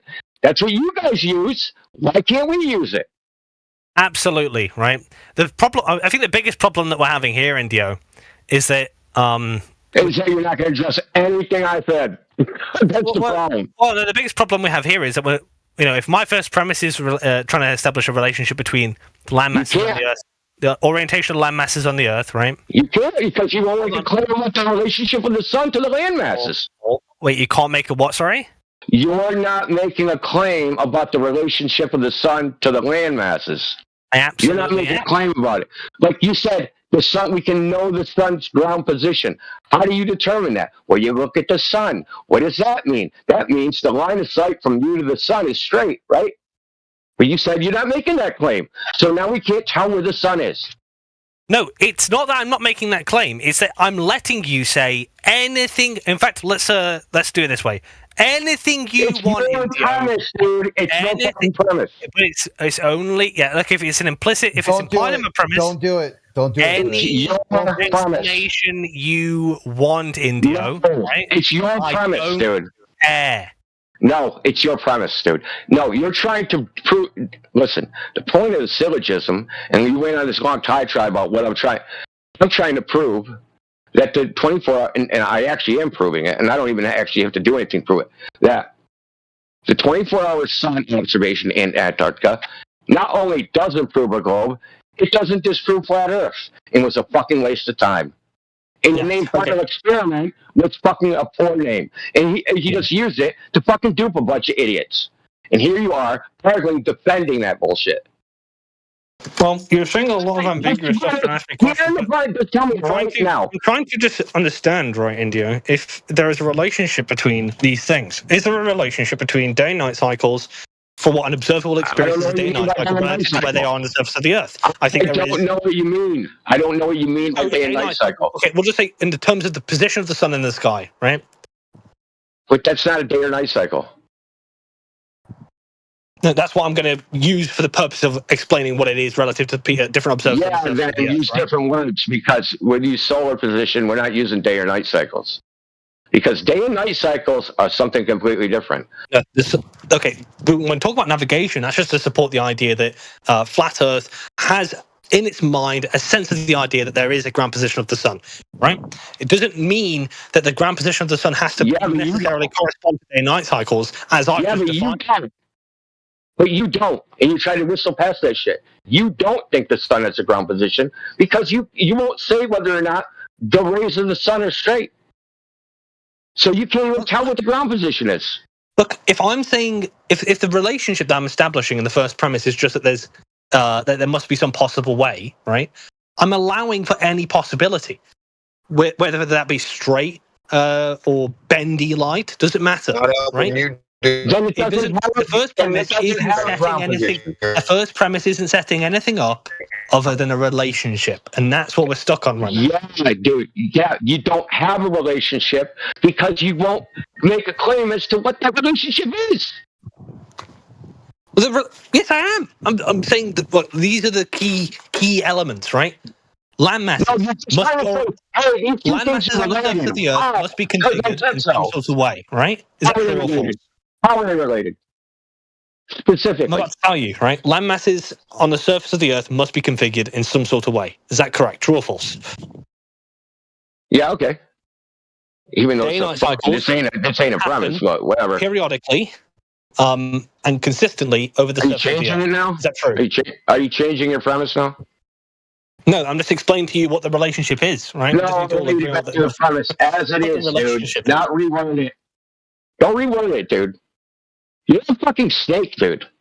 Well, you're asking me to explain. I'm asking you to explain your fucking non-premise. I'm asking you to explain your non-premise premise. Listen, I'm asking you to explain your non-premise premise. What is the relationship between the sun and the fucking land masses? What is the relationship? The geometric relationship. Saying things like, not contradicting observed day and night cycles, but you won't say what observed day and night cycles are other than, well, it's based upon the sun's zenith. Well, where's that in relation to everything else? You won't say. That's why it's because I'm opening any possibility. Any possibility. My first premise doesn't say that the sun you're must trying be doing to lock into a geometry and not lock yourself into one, dude. I know what you're doing. No, you're confused about the first premise. The first premise doesn't say the sun has to be doing this in this particular way, in this particular time, this particular stage of place. It's not saying that at all. It's offering the idea that there should be no contradiction and explanation between orientation of the land masses, day-night cycles, and the 24-hour sun, right? However you want to phrase it or frame it, right? In the second premise, you're welcome to, right? You're welcome to talk about bendy light or straight light. You want to talk about the sun's not here, it's there, right? Whatever you want. But you define day and night cycle as a solar position. You defined it that way, not me. But then I asked, how do we find the solar position? You said I won't make a claim that the straight rays can determine it. So that means you don't have a ground position. Look, if you want to redefine day-night cycle and for the purpose of debate, I'm not redefining it. You're redefining it. I'm not redefining it. Day and night cycle is a cycle. It's not a geometric position. Cycles are units of time, right? Indio is spiraling. Can we get someone else to take over? Yeah, that's a spiral, right? Yeah, you throw your body into gears, dude. It's day and night cycles a unit of time. 1 second, I'm switching back to my PC. Yes, it is. Yeah, I'm pretty sure it is. Oh, can you ask the question again? Our day and night cycles a unit of time. By the definition of cycle, yes. Okay, then what are we talking about? Well, when I say day and night cycle, land masses can't contradict the time. For the purpose of debate, and for the purpose of my syllogism, the day-night cycle is just referring to... The day-night cycle is just referring to... Well, it is a syllogism. It's not. Britt, you got to fix that. That is it's not. Shit. I know. It's screenshot, that's why. It's really not a syllogism, dude. What's a syllogism? Two true premises and a conclusion. Not a speculative nonsense. Well, sorry, what's speculative in there? We've been sitting here debating the first premise for a fucking hour, dude. Yeah, that makes it speculative. Okay, right. But if I define a day and night cycle, I'm really just trying to articulate your point for you, because for me, day-night cycle could mean anything on a flat Earth as long as the sun's involved, right? Somehow, because we all agree the sun is what causes day and night, right? Yeah, that's how we defined it. Yeah. perfectly. Well, no, that's not how you define it, but like that is the fundamental. That is how we defined it. When when we see the sun, it's day. When we don't see the sun, it's night. The in between period's called twilight. Okay, well, absolutely right. So, as far as I'm concerned, as a baseline definition, that's fine for me, right? Just where the sun causes day and night would be in relation to wherever the position of the sun is in the earth, right? And then however you think light works relative to that will be fine to talk about in the second premise, right? Because then you're going to be establishing how it is possible, because however I'm imagining the sun works and light works isn't exactly how it works. Then you can debunk my second premise, right? But in the first premise, there is a relationship. Good. That is really my resolution. No. Britt, look at this first one. I don't know how to explain this anymore. You made this warrant. This warrant uses some words. Those words made it into the proposition, pseudo proposition, because propositions don't have this many elements. Okay, but we'll take it for what it is. Yeah, just ignore the warrant. The warrant of the argument. A way to orient the Earth's land masses. But in your warrant, it says land masses must radiate outwards. And travel distances in geography to have any logic to it, which is fucking another bullshit statement. So the reason why the warrant... what you're trying to do is hide a bunch of bullshit statements in your warrant. No. And then import them surreptitiously into the premise. No, the point of not going for it, dude. Let me tell you what the point of a warrant is in a debate, right? The point of a warrant is to set the scope of a debate, right? Now, the point of the warrant for me, the warrant for me wasn't to even refer to you, right? Because I'm allowing you to talk about any other possible Earth. You tried not to post it. Hold on, it was for Heretic because Heretic said that there is some other possible, yet unconceived way that this could all work, and the warrant was trying to limit what kind of Earth we can talk about, right? You don't have to agree with it. I wouldn't necessarily even say it was unconceived. Well, okay, but it wasn't possible to. Just said if you can't conceive of it, it doesn't follow. But go ahead. Yes. Okay. Anyway, so the argument. There's no possible way to orient the Earth's land masses upon a planet surface for 24 hours without contradicting not Q. Therefore, not flat Earth. So the second one is just an Ipsy-Dixit, their assertion.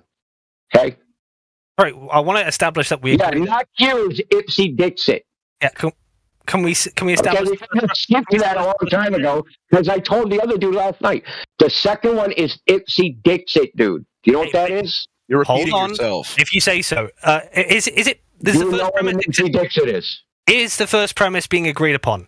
No. We can just skip to the second premise because it's just a logical fallacy. There's no reason to move it. There's no reason to continue this. It's an Ipsy-Dixit fallacy. What the reason why? Hey, Brett, listen. The second premise is an Ipsy-Dixit fallacy. Yeah. Okay. So the first was a problem too because a globe Earth, would present as infinite. Absolutely. Yes. So this is a problem right here. No. The different part, correct. We're talking about the argument a bit further down. Like this, the first part, the warrant is for someone else, right? Just ignore it. Anyway, the first premise is. You're saying the first premise was an Ipsy-Dixit? You're talking about the second premise is an Ipsy-Dixit fallacy. Okay, so what's the problem with the first premise? I don't want to skip to the second premise if you don't even agree on the relationship. I already told you all the problems with the first premise. We agreed on the definition. We agreed on the definition for a day-night cycle. Now what? No, we didn't. Oh. Yes, we did. A day and night cycle is a unit of time. You agreed on that? Absolutely. It's not a spatial relationship, right? Absolutely. Then what's it got to do with any of this premise? Determined by the sun, of course. Yeah, so it has a spatial relationship. Well, I mean, look, there's nowhere on Earth where... Does the sun have a position? The sun has a position. Now I'm going to talk you off the ledge. So, does the sun have a position? How do we know its position? Oh, I didn't say we know that, right? That's not part of my argument. We don't know the sun's position. Is it possible to know the sun's position? Is it possible? Yeah, I answered this relative to an single observer. Fantastic. There's no universal common position. Yeah. We already know this because it's in your own model. But it doesn't. Yeah, but it's not. Well, look, we're not even talking about the globe. Why do you keep trying to change it to the globe? It's fine. It's fine to say that. It's fine to say that. You don't see the sun in the true position. Let's just say it's one observer then. I don't really care. Okay, fine. But wherever that one observer sees, he doesn't see a true sun's position. He's in apparent position. Yeah. Okay. Yeah, that's true. Yeah, I'm not disagreeing with you, right? For the purpose of the reason why we went through this entire thing to begin with is because we were including the warrant. I'm not going to bother arguing the warrant. You're trying to establish the argument. First, yes, between the idea of day and night. It's in the sun and day and night cycles, whatever the fuck that is, because it's not in space, it's in time. Yeah. So okay, well, day and night. We'll talk about where the sun would be in the day. Night is what? Let's talk about where the sun would be in the day. Just right. Okay. Let's just say relative to the surface of the Earth. Yeah. How do you know what that is? You use navigation. Yeah. What does that mean? How do you do that? Well, however you do it on a flat Earth. I don't know how you do it. I mean, I don't think you can do it on a flat Earth. But it's not relevant. So how are we going to use navigation if you don't know how it works? Because on a flat Earth, I don't think it does work, but I'm granting it. Yeah, on whatever Earth, dude. How are we going to use navigation to figure out where the sun is? Because we're using the sun's spatial relationship in lieu of fucking time. Yeah, look, you're asking me a question. You're asking me to explain. You're just dodging. You're ill-formed premise, dude. I'm not dodging. You're saying you're saying that. How do we know where the position of the sun is on a flat Earth? I say navigation. Just on any Earth. But navigation doesn't determine the position of the sun, dude. What does navigation determine the position of the sun? I'm in a boat and sailing around. How do I know where the sun is? What does truth tracking mean? Dude, does navigation determine the position of the sun? What does truth tracking mean? I don't give a fuck. Does navigation determine the position of the sun? I said, how do we know where the sun is? You said navigation. What's that mean? It's supposed to grant what is a fundamental premise in one of the flat Earth claims, which is that navigation works on a flat Earth, right? We can determine you're the one who fucking set that up as a fucking conditional. I didn't. Okay? I want to know what navigation has to do with the fucking sun. It will determine we can determine the ground position with through using navigation. Well, no, you can't use navigation. Not possible. You can't use navigation. That's not how you determine it. No, dude, stop. You're trying to be a snake again. You can't determine the sun's position by quote unquote using navigation. Navigation is steering a fucking boat. Okay? We're not steering a boat to find the sun. We have to do some operation. Methods of navigation. Make a measurement. That's what we do to find the position of the sun. Yeah. We don't steer a boat. You think everyone here is stupid or something, dude? No, you're stupid because you're trying to say, that navigation is steering a boat, right? You know I mean the method. You know I mean the method of navigation. What is that?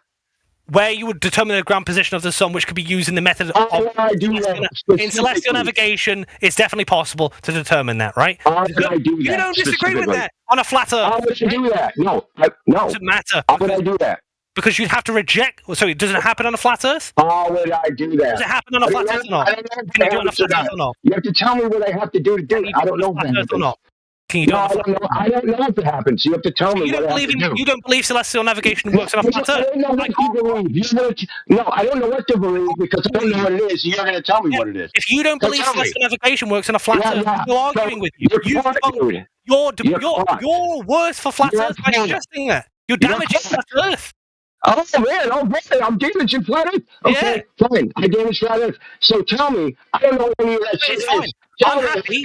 Indio thinks celestial navigation doesn't work on a flat Earth. I'll take one and I'll go. I'll take that one and I'll go, Indio.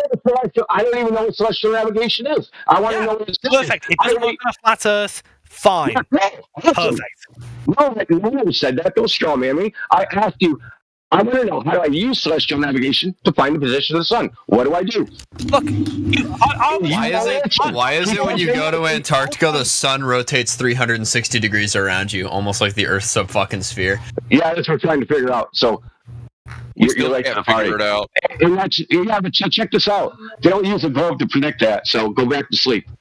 gonna conclude my position because I don't think we're gonna get past this one. Indio, it's not intellectually impressive to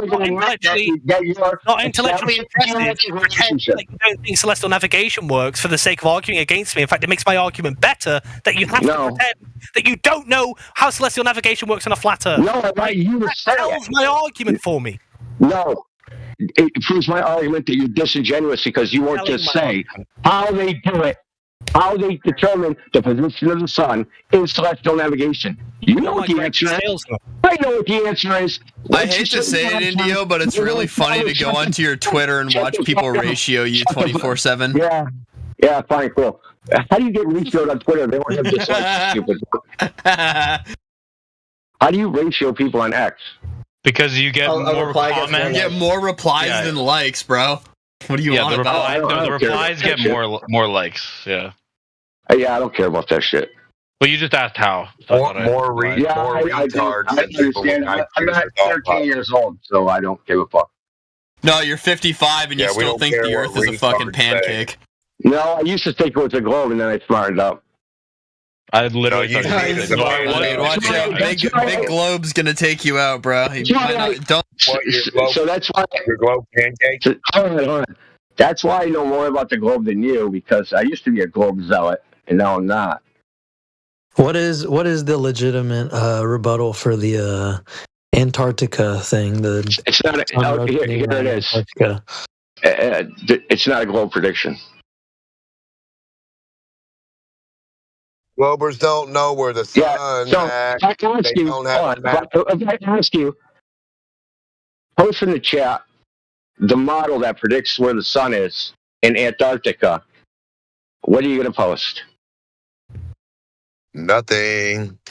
He's going to post nothing. Are you going to post a fucking graphic, a diagram? Are you going to post the actual model that predicts where the sun is? What are you going to post? You're going to go to time and date or SunCalc or something else, right? And then you're going to get, hey, here's where it says the sun is. And you know what that? There's no globe in that. Yeah, dude, check it out. There's no globe in that at all. When you look at the equation, no globe in there. So you want to know how it works on a flat Earth? Relative to your position, when you look at the sky, there's this thing called the celestial equator. And the sun has a position relative to that. And that's where we see it at. And if I see the celestial equator near the horizon, and it's a certain time of year, I know that the sun is going to be in some position relative to that. Yeah, that's how it works on a flat Earth. Any other questions? Oh, no, you're a twin. And you feel, man. Yeah, they never have any That's laughable, bro. That's laughable, bro. Yeah, you film it above your head the whole time. What's laughable? The equation of time? Is that laughable? You use it. Are they denying time now? That's interesting. They deny time. They're out of space time. We're not denying. They're telling us they watch a 24-hour sun roll above their head, and they're saying they don't understand how that works. That is the funniest shit to me. They're like Linus in his blanket, right? They can't do anything without their blankie. So they're very mad that the sun doesn't need the globe. It doesn't need its blankie. And they're pissed off about that. Linus has to have this blankie, or we're not buying Peanuts comic strips anymore. Oh, okay. It does kind of relate, too, because normally when they hear flat earthers talking, we're like the adults in the room who just they can't hear what we're saying. They literally are. They're like the globalists with anti-flat earthers are like the peanut kids doing their own thing. And anytime an adult addresses them, oh, stop it! This is like a room full of Lennies from Lights and Men. Well, go ahead. There's one of the little kids coming in, guys. Wah, wah, wah, wah, wah. It's like, look at the perfect example. Flat earthers have been telling you that Antarctica is a highly controlled, highly regulated area. Globalists, what they think they heard was, you can't go there. It's amazing that they are. We recorded it. Listen, we recorded you guys saying it. Everybody has their own history on the internet. Never forgets, dude. You guys said it. You can't backtrack and try to explain now. You can't back-explain. We know what you guys said. You recorded me saying what? Exactly. You only want to listen. You recorded me saying what? You recorded me saying what? Recorded. Everything is recorded. Everybody, all the flat earthers, you can't go there. Yeah, recording. No. No, we didn't say you can't go there. We said you can't go there unpermitted and travel freely. That's what we've been saying for 5 years. No, it's not. The whole Yeah. You can't go past the 60th parallel, or they have guns. Yeah, you can't. You can't just go past. It's the 60th parallel. They laid down. So hold on, dude. They made that. So if you look back about 5 years, they made the water of the Southern Ocean below the 60th parallel a special environmental zone that you can't go in. The New Zealand Navy patrols it. It's just a straight up lie. That's a lie. So when I post a news article, you're going to quit Discord. I bet you quitting Discord. Right. I'll bet you quitting Discord, dude. I'll bet you quitting Discord. No, I'm not just. Put your money in your fucking mouth this. I'll bet you quitting Discord that they passed a treaty that says you can't go around 60 parallel in the Southern Ocean.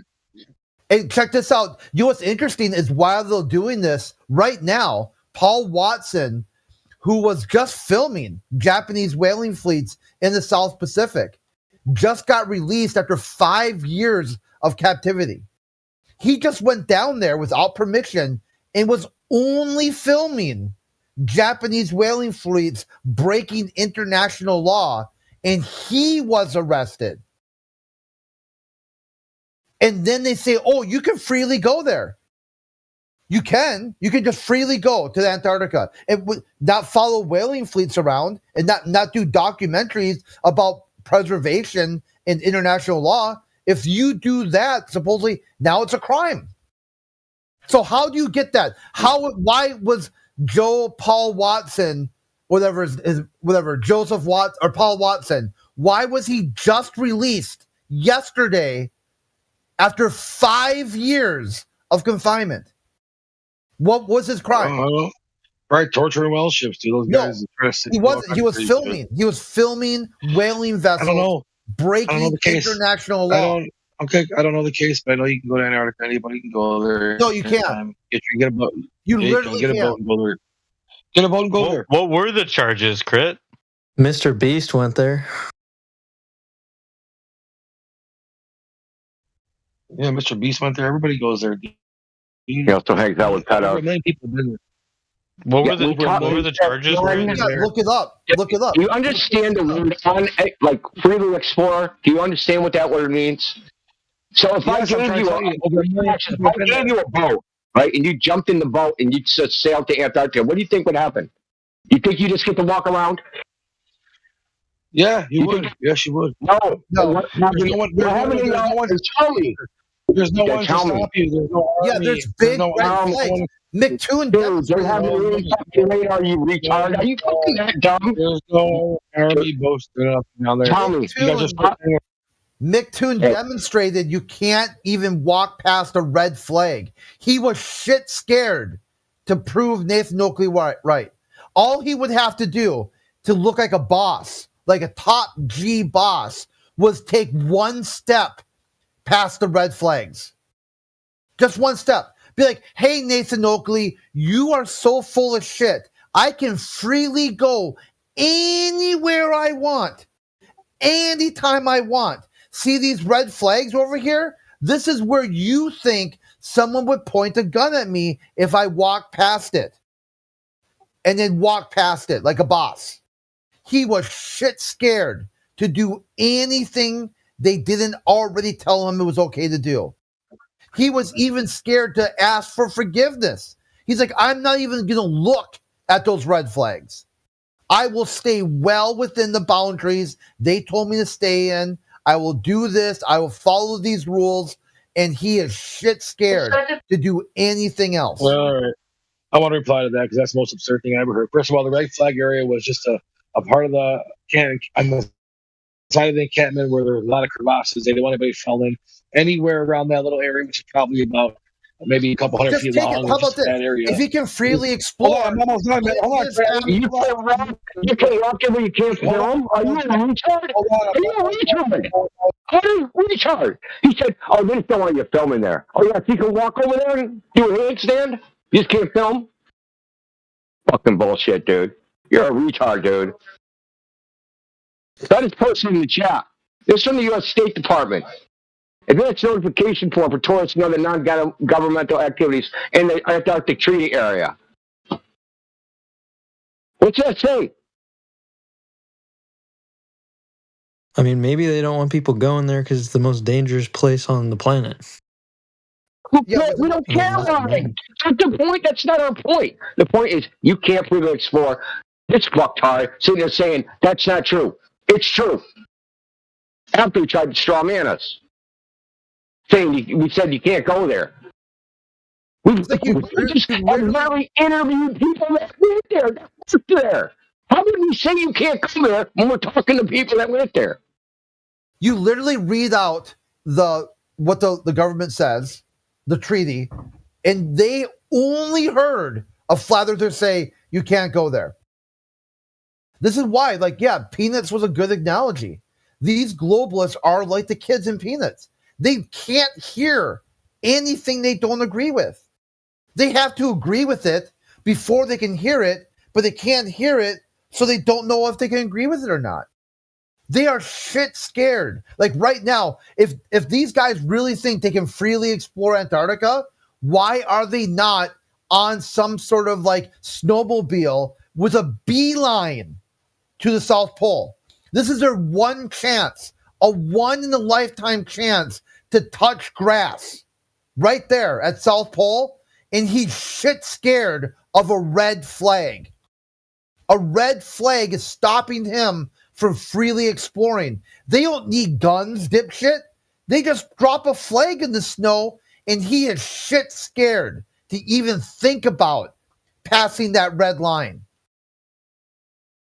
He could demonstrate to everybody. He could say, you know what?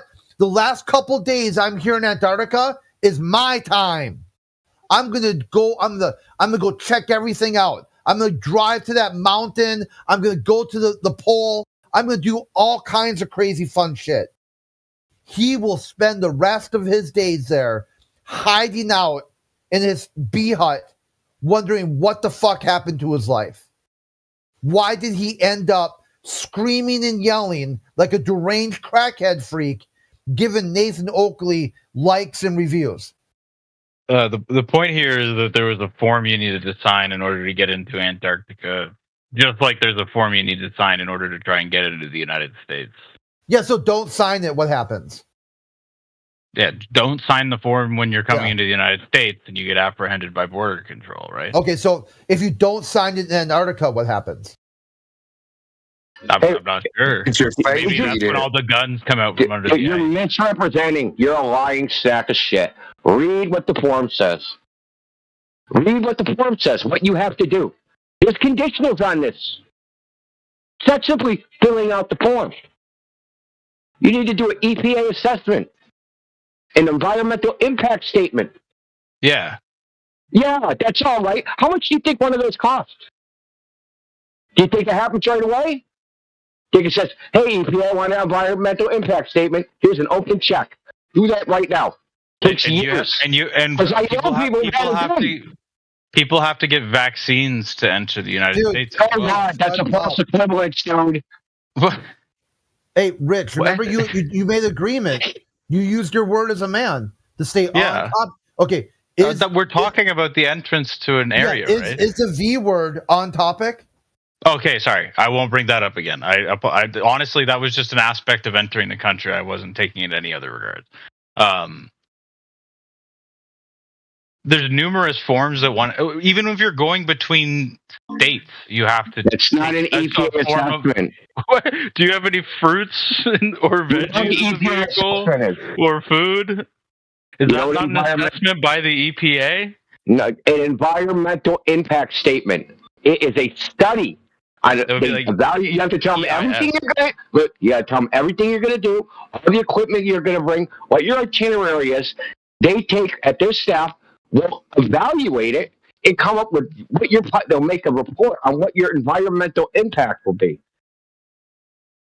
You think that it's a fragile ecosystem. You're comparing that to just getting a vaccine when you enter the United States. Or just when you're going into the United States and they ask, our business or pleasure. You're a retard, dude.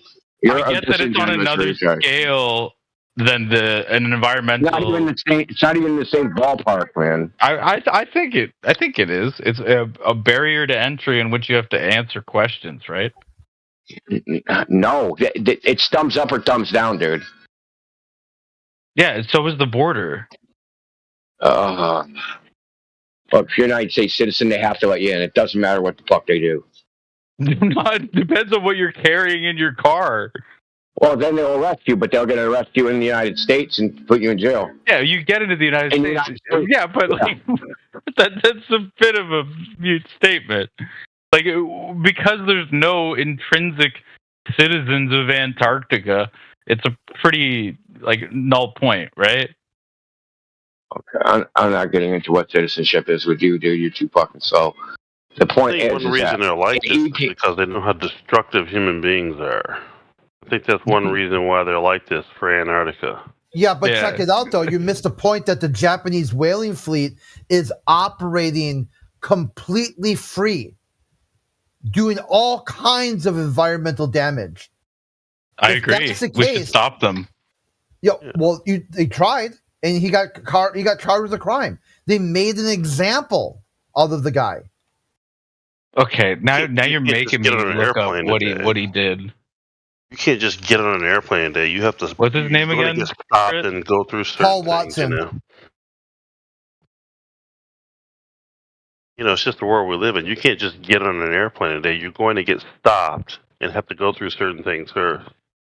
Canadian anti-whaling campaigner Paul Watson will not be extradited to face Japanese charges.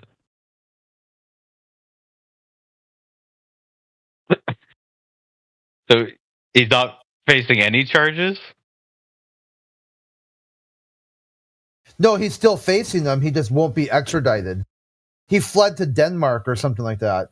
Or no, he got apprehended in Denmark. Like he married some French woman or something like that, and then they got him. He was hiding out in America. Yeah, check out the whole lore. They've got some, like there are already some crew members who have served time. Japan had issued an international warrant for Watson's arrest, seeking him on charges of breaking into a Japanese vessel in the Antarctic Ocean in 2010, obstructing its business, and causing injury as well as property damage. Do you believe that, Rich? Do you believe I believe that's what they charged him with. Charged him in the Antarctic Ocean? How do they have jurisdiction? It said an international warrant. Yeah, so how do they have a jurisdiction? Because it was on a Japanese vessel. So? But you ain't Japanese, pirates rule the high seas? Like You're there's just no American, stupid. rules? Who cares what a Japanese vessel says? Actually, there is no rules on the high seas. Exactly, pirate.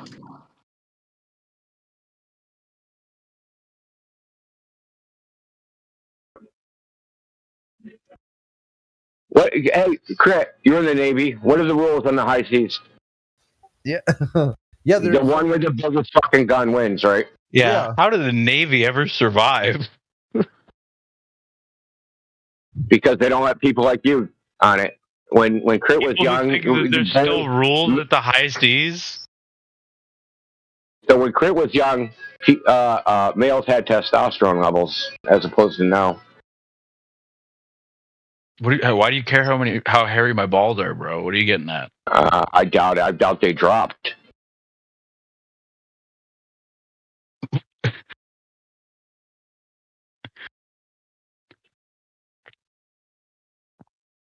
Yeah, this is why when you saw in the days of yore, they would do like criminal conspiracies to take a boat out in the ocean and have these sort of like drug parties. And the Coast Guard would just be like, yeah, whatever. They're rich. They got a big boat. You know, let them kind of like just skirt in the face of what's going on. And people are like, they're going out there to do these things. Why aren't you stopping them on the way out? And they're like, Yeah, they're like booze cruises, but Okay, just for the record, Paul Watson wasn't arrested for being around Antarctica, right? That wasn't Crit's point. Crit's point was I'm just clarifying. They protect. We agree. Yeah, great. Yeah. So the point was that Japanese whalers can do whatever the fuck they want, and they'll arrest someone trying to stop them from doing illegal shit. Anyway, illegal. There's no rules on the high seas. Whales are free game. No, they're protected by international law. No, but to Indio, the high seas are fair game. Free. Who the fuck cares? I'm talking between people.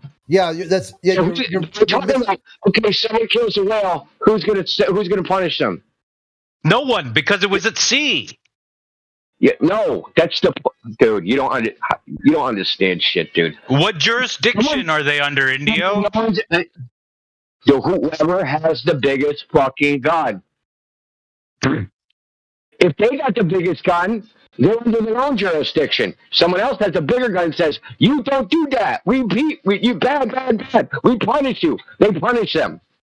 Go ahead, Rob. Fucking dude, your intellect is fucking infantile. Dude, that's funny because I was just mirroring what you were just saying. But please go ahead, Rob. No, you weren't. The thing is, you thought you were, but your intellect is so fucking infantile. I'm actually at the high seas right now, so it can't be wrong. You're just high. No jurisdiction to say that I'm being wrong. Okay, what's going on here, Rich? Yeah, you could just answer my questions how they had jurisdiction, but you couldn't do that. Why? These two nations. It's so funny that Paul Watson could go onto a Japanese ship, but there's just like no jurisdiction. But then a Japanese guy kills a whale, and it's like, oh, it's internationally wrong. Yeah, because you're missing. Okay, I'll explain it to you. They signed a treaty. This so fucking dumb, dude. I can't. It's painful. Just keep saying that. Just keep saying that instead of explaining. Because the law that applies to people is not the same law that applies to fucking marine wildlife, dude. They're separate things, dude. Yeah, who said a whale was getting charged with something? You can't murder a whale.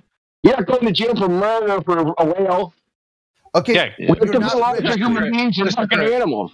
Rich, you're not paying attention here. The Japanese signed a treaty with the international community to protect and preserve everything south of the 60th. They're in violation of that law. The international community refuses to enforce that treaty. Greenpeace then decided to set up a watch group to just record and observe Japanese whaling. The Japanese said that was harassment, and the Greenpeace backed down. So a part of Greenpeace said that's the most pussy beta shit they've ever heard. So they made their own version of Greenpeace. They called it Sea Shepherds, and they went down there anyway and then got charged with a bunch of crimes like terrorism, ecological terrorism, boarding boats and whatnot. This shit sounds like some CIA shit. You should be shit scared that the Japanese are violating the law and then using international law to detain your countrymen. Paul Watson is a Canadian, and he's being pursued by the full power and force of the Japanese government, and you're clapping. No, I'm not. I'm not clapping. I'm clapping at the fact he's not being extradited. So, Crit, I have a question for you, man. I just want to make a point. You're talking about the red flags, and you can't go over there.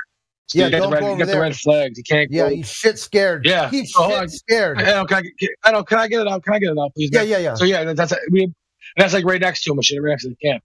But that makes no sense in the simple fact that they got in a little prop plane and flew right over the flags and went hundreds of miles in whatever direction. It went everywhere and explored. So as I'm saying, you're just trying to find things to make like a big deal about it. It's kind of sad, dude. You know damn well the flags are for hazardous conditions. They can go over there if they want to die. No one's stopping them. Well, do it. I mean, but why? Why would you want them to go die? Why would you want to go? Yeah, you want them to risk your life. They got a plane that flew over the flags. How about that? They got a plane that flew over the flags. They went past the flags. So your whole point is moot, dude. Doesn't make any sense at all. The part that makes no sense is that he called up. He connected to Nathan Oakley show, a guy who did say, you know what? I don't want to be involved with this meth-fueled symposium with a super church mega pastor a McDuffie, a Wolfpacker. Anything he got, but he was offered to go. He didn't want to go. He was a coward. He said, no, thank you. I do not want to partake. Maybe he said he will partake if he's given the hypothesis. Hypothesis. I'm saying make all the excuses you want, dude. Okay, sure. He made excuses. So then, instead of just respecting the boundary, old boy called up and said, delete your YouTube channel. And then, he's right, dude. Why? He should be ashamed of himself. He's a liar. He's a charlatan. Okay, he's a fake, a fraud, and a phony. Then do this. If that's your case, all liars should be removed from YouTube. Get hot. At least let's see some other liars. Yeah, the ones that get exposed. Which ones? Yeah, the ones that get. Whoever gets exposed. All of them. All the ones that. Only Nathan Oakley is the only liar. All the ones that get exposed. Liar on all of YouTube. You're saying that, not me. You're saying that, not me. Joe Rogan as well. Okay, then do that. Call up Joe Rogan. That's good too. I don't give a fuck about Joe Rogan. I don't care about. No, you care about his liars. He's definitely lying. I care about flat earthers. What you care about is liars. I care about flat earthers. Then do it. Flat care earthers. About liars. About flat earthers. Yeah, go. Flat earthers. Flat earth liars. Which you think are liars. Flat earth liars. Why only flat earth liars? Which I know are liars. So you're spiraling. This is a spiral. What I chose. At all. You're the one that you should still care about other people that lie, right? You can't go past red flags. But I showed you they flew over the red flags. You're like, yeah, go ahead, Rich. Do you want to get a word in? Oh no, I was talking to him. Oh, okay. Yeah, I unmute you, Rob, but I mean, I kind of want to unmute you, but it seems like you're unable to form some sort of logical sequence here. If you only care about liars, why do you also not only care about liars? It's like this very subjective morality. It's okay. This is what shows that the globalist worldview, it's so subjective. They can lie if the ends justify the means. Anything goes. The globalist can do whatever they want at any time for any reason. There's a video of McDuffie talking about the importance of telling lies and using deception in his personal interpretation of the Bible. You've got a guy right there, a McDuffie, the guy in charge of the final experiment. Here, if one of the flat earthers could post it there in text chat. He also admitted lying, made a video admitting lying, but then lied during his admission about what the lie actually was. So why is it only Nathan Oakley who should delete his YouTube account for lying? You gotta unmute him and let him answer now. Come on. Well, no, I'm not. He got muted, and I'm not gonna overdo. I was talking to him, but I think it's inappropriate to mod the same conversation you're in. Well, but you're still talking about it. Yeah, I'm talking about it because I was the interlocker. I wasn't the moderator. I know, but like talking about it when he can't respond and like asking the same question you asked when he could respond. Yeah, I don't have control of that, Rich. You do. You do have control of what you can say. If people want to hear, if the other moderators who are not part of the conversation want Rob to talk, they'll unmute them. It's that easy. Okay, like then earlier, you should probably move past that same point you're making. He left. Oh, if he left, then he's self-muted. What the fuck, dude? Rich, how are you going to blame me or someone else I'm for just muting? He's self-muted. I didn't know he was gone. Okay. So why are you waiting, girlfriend? I'm just saying, going on about the same topic that we've already talked about. It was already concluded. He started chanting. In the middle of my sentence, interrupt the beginning of yours. Flat earthers, flat earthers, flat earthers. Like a fucking psycho, dude. No wonder why he's defending me too, and the other psycho. Like his whole shit. Here's the challenge. So here's the challenge. Are you good? The anti-globe is coming out. We're all going to take up our GoFundMe. So since McToon thinks there's like Nathan Oakley's a liar and there's no guns, this is what we're going to do. We're going to get up the money. We're gonna get a boat. We're gonna you let bring some guns down there. We're gonna let Mattoon sail with no permits. He cannot get permission. He cannot ask. He cannot tell anybody. We're gonna try to get him to go to Antarctica and see if he encounters guns. Well, I think it'd just be easier for you to pay for a boat, go down there yourself, and bring guns. No, I think it's easier to prove that he's the actual liar.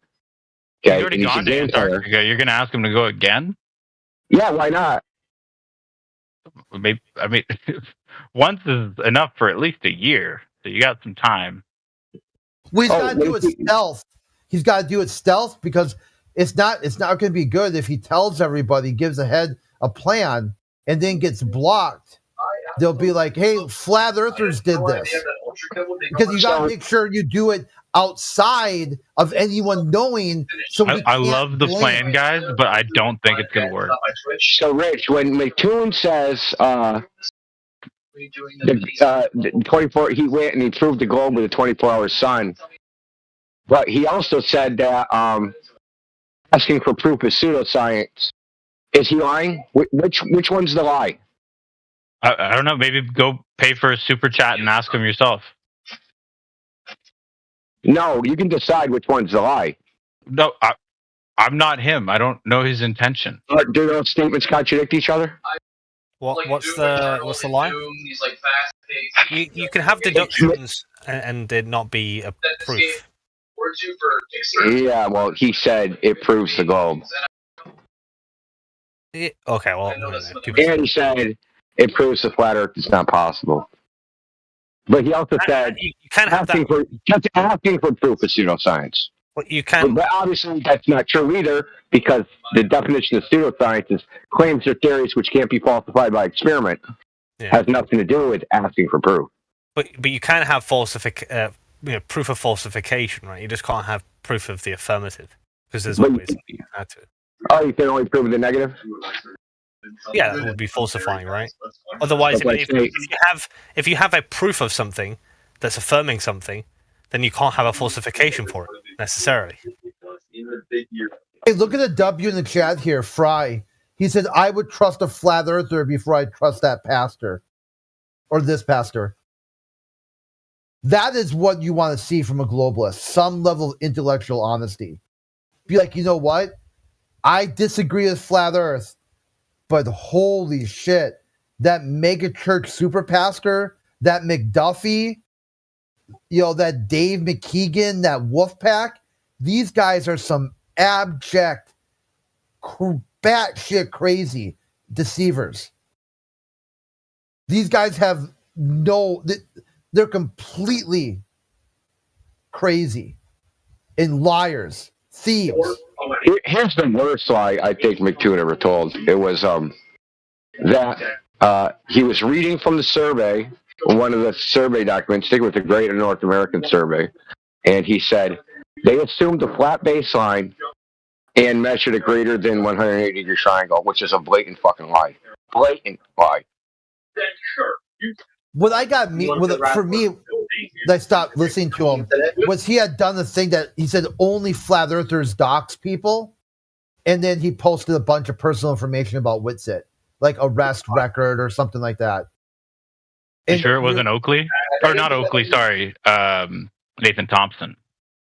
No, it was that was Mattoon. He did it live on his live stream. Started throwing. No, but it wasn't arrest records about Nathan Thompson.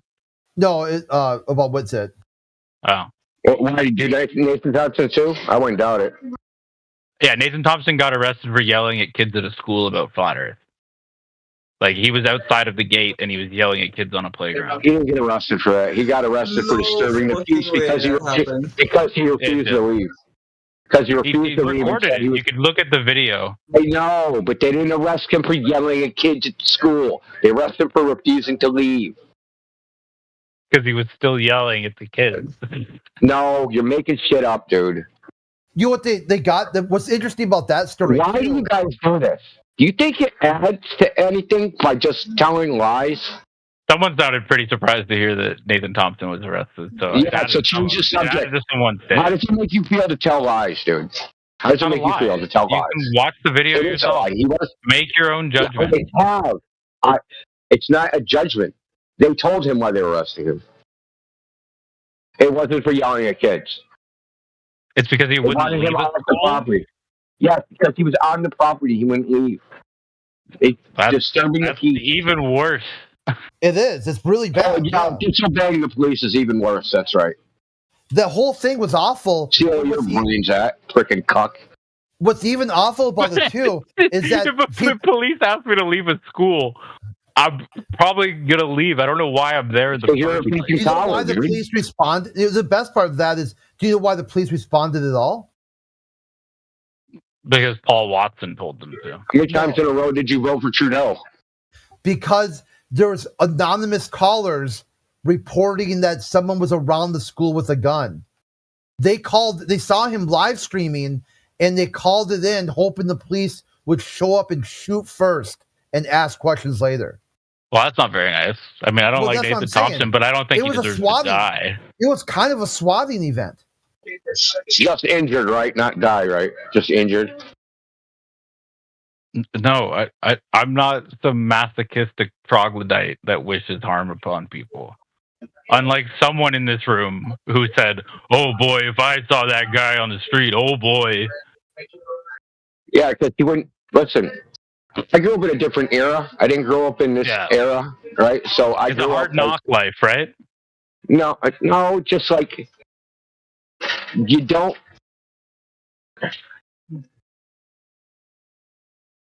You don't make statements that you can't get. I can't remember how it goes. Right, so you don't write check your ass can't cash. Your ass can't cash. Yeah, that's it. Right, check your mouth, your ass can't cash. Yeah, and that's exactly what he was doing, right? So the way I grew up, dude, you say stuff like that to a grown man, you get in you're fighting, and that's just the way it is. Nothing wrong with it. Just that's right. Like you know what it is, they know what it is. Archaic and barbaric, but there's nothing wrong with it. It isn't barbaric. Yeah, assault is barbaric. No, it's not assault. It's mutual combat. And the thing was, after it was over, both guys went and got a beer, and they hashed it out. That's usually what happened. They'd be friends afterwards. They wouldn't put each other in combat with our words. Fucking calling lawyers and start being weirdos. Yeah, I understand that you think it's bad for people to argue with you. I know why.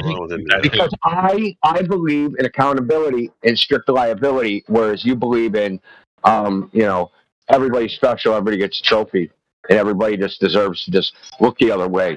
I don't believe in that shit. Cops were justified to tell Nathan Oakley to get them, or Nathan Thompson rather, out away from school.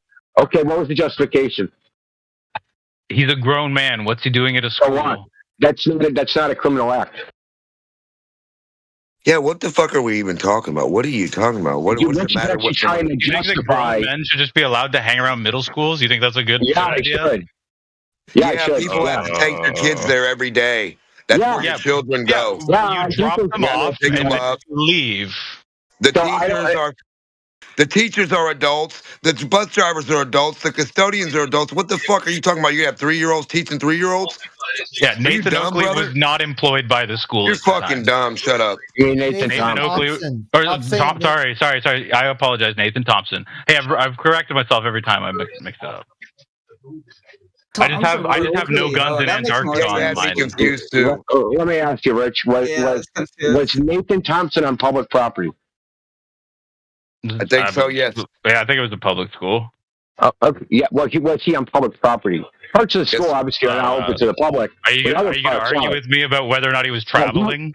He was out. Don't talk about anything you don't know anything about. Okay. So was he a free man on the land? Do you even know what that is? Yeah, Nathan Thompson out walking around school. He was on the sidewalk outside the school. He was on public property. Yeah, traveling, not driving, officer. It doesn't. No, he's on public property. It doesn't matter what he's doing. Yeah, you could just drive a car across the park. Doesn't matter. Yeah, on public property. Yeah, that's right. It doesn't matter because the public property is an easement that everybody gets to use. No matter how they want to use it. It's not owned by the government. Yeah, that's right. There's a difference between public and the state. They're two different things. I'm sure you know that, though, right? See, public is everybody. The state, not the state, everything, everybody. The state, that's a separate thing. That's a body politic. Well, I think I think that's quite progressive of you, Indio. Because public bathrooms, anyone can go in any public bathroom, right? Sounds about like common sense, though. Because everybody can go on a public thing, but yeah, exactly. Everybody can go on a public thing. It's very progressive about who can go in what bathroom. You're trying to because you're such a dumb fuck. You're trying to oversimplify. When you're in a public, it's about being consistent in what you say. Yeah, and the law recognizes its other things. You're not allowed to cause public alarm when you're in the public. And going into a public bathroom that is marked women when you're a man would cause public alarm. And yelling at kids who are on a playground doesn't raise public alarm? No. That's interesting. Because that's free speech. That's free speech. That's not an action. Okay, that's a totally different thing. Do you stop LGBT community? Has their privates out, right? And they have a reasonable expectation of privacy. Someone playing in a playground adjacent to a public sidewalk has no expectation of privacy. Shit, you should see what the LGBTQ does around here. No one said that Nathan Thompson had any thought that he was in a private area. What do you want to know, man? The kids inside the school on the other side of the fence, they have no expectation of privacy. Indio's dangerous. Oh my god! Dangerous. You don't even want to follow that trail. No, the reasonable expectation of privacy goes back to about 1600 when somebody saw two people screwing through their window, and the judge ruled and the courts ruled that because they had their curtains open, they had no reasonable expectation of privacy. Okay, so if it's visible from the street, the sidewalk, wherever, and it isn't, you haven't blocked it off, and someone isn't trying to peek around it and breach any barrier you've made so that the public can't see you, you have no reasonable expectation of privacy. Well, since everything is contained, don't we always have a reasonable suspicion for privacy? I didn't say reasonable suspicion. Just adding fucking words that don't mean anything. Don't we have a reasonable condition since everything is contained? Aren't we always in a private area?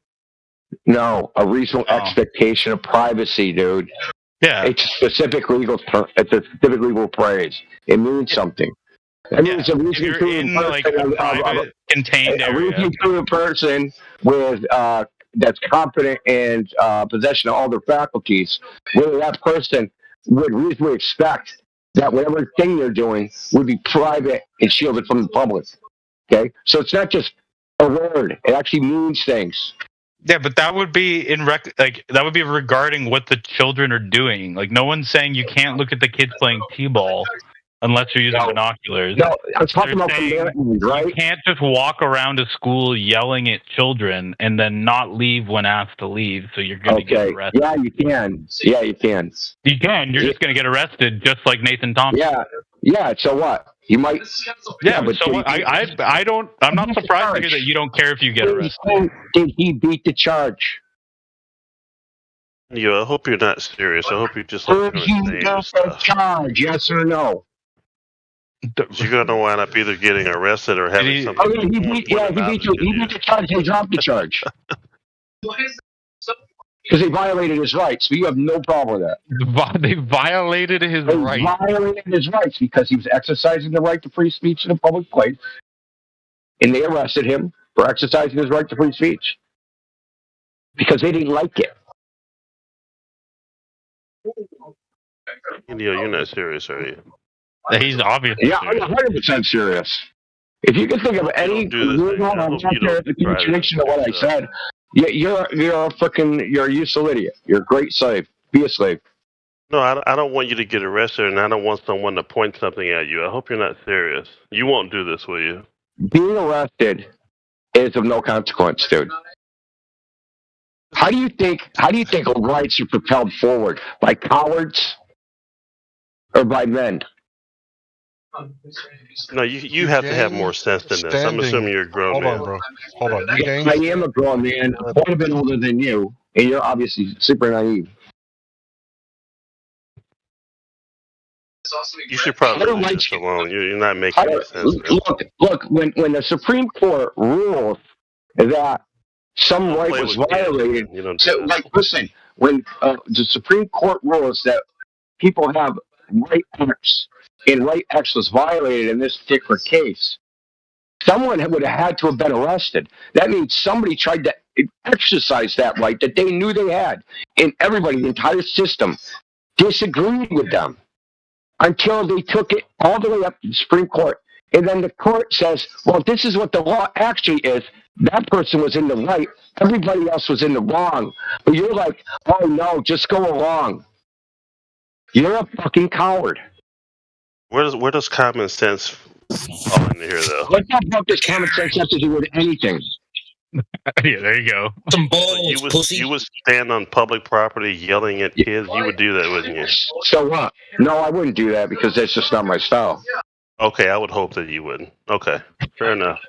But it's not because I'm afraid of the police or because I don't think I have a right to do it. I do have a right to do it. I choose not to do it. I have a right not to do it, too. I was a little concerned about you. I'm glad you said you wouldn't do that. Yeah, you're concerned that stand in a public place and yell. What kind of weird stuff do you do?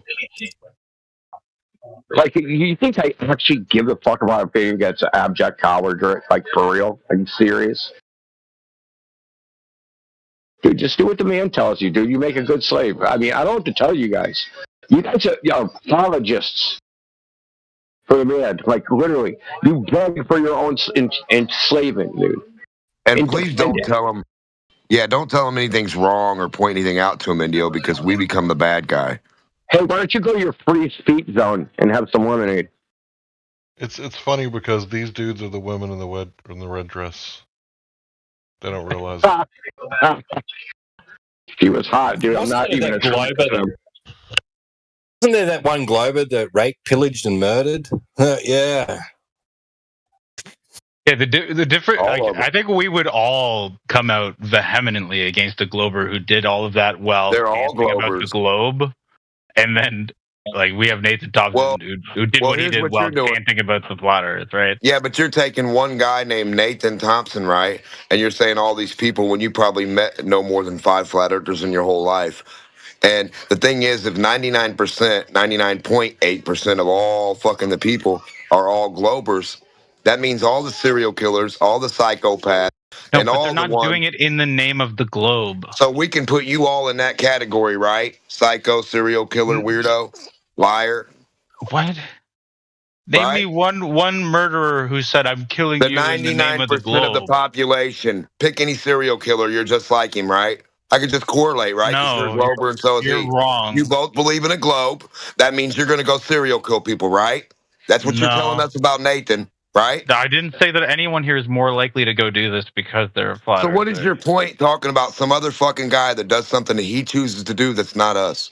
Because I expected there to be some kind of common ground where we could all say, don't yell at kids. It's irrelevant. His topic of discussion was irrelevant if he was so-called breaking some law, violating some rights. So I'm waiting to read about Raiden in the Innocence Project because he trusts his government and he's going to wait for them to do the right thing and let him out when he was wrongfully accused.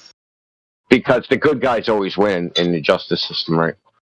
Because the justice system is fair, it just always works. Everybody's just trying to do the best they can. Are you really that fucking out of your mind, dude? Where did you read Nathan Thompson where the charges were dropped, by the way? Well, he didn't go to jail, did he? He didn't pay a fine, did he? I don't know. Where did you read that he didn't pay a fine? Last I knew, it was just dropped. It had nothing. They didn't pursue it. Yeah. How did you come to get that information? Because he was still around, dude. You could. That doesn't mean he didn't pay a fine. Well, I don't know. Why don't you ask him? DM him. Ask him. But so you're just saying the charges were dropped because he didn't go to jail? As far as I know, the charges were dropped. Yeah, but you don't know how you know that. You're just assuming it. I'm not assuming it. This is what happened years ago. You want me to find the frickin' citation, dude? That's probably on the old server. So it wouldn't be in my DMs by anymore. Citation, I would expect a news article and not a meme. a news article for some disturbing the peace charge from fucking half a decade ago. Yeah, that's realistic. Yeah, dude, there's the internet doesn't just get wiped every couple of years. I've already found okay. that we're talking about the charges in the first place. The internet does get wiped. Rich, the internet does get wiped. You're saying the stupidest shit right now. Rich, there are people in this server that know Nathan Thompson personally, so I imagine somebody asked him. I would have accepted that if he said Nathan Thompson told me, but he just said go ask him yourself. He didn't say Nathan Thompson told me. Rich, I'm a so-called flat earther, and I agree that what Nathan did was stupid. Thank you. Is Indio still in India, or are you dangerous? Listen. Dangerous to you. I didn't say Oh, okay. Well, I didn't say it wasn't stupid, and I also didn't say it was the right thing to do. Said he had a right to do it. You're allergic to making claims. We know, Indio. I said he had a right to do it. That is a claim. Are you deaf? Indio should be put on a watch list. Maybe he's not right. Yeah, you should put me on the watch list. Yeah. You don't have the right to freely traverse all of Nevada. Oh no. What are you talking about? You can't freely travel wherever you want to in Nevada. These on public property you can. Right, but so then there's a line that says this is not public property. Don't come here. Yeah, everything is public property in Antarctica, right? Nobody owns that, right? Nobody owning it doesn't mean that it's not protected. Protected by I'd like to try and see you try and go into China's territory. You have no right to protect something unless you have ownership. It's unjustified. You can't trespass. I have justification to protect my girlfriend, even though I don't own her. No, oh God, you've taken responsibility. You have a girlfriend? You know no. it. Going on 5 years, yeah.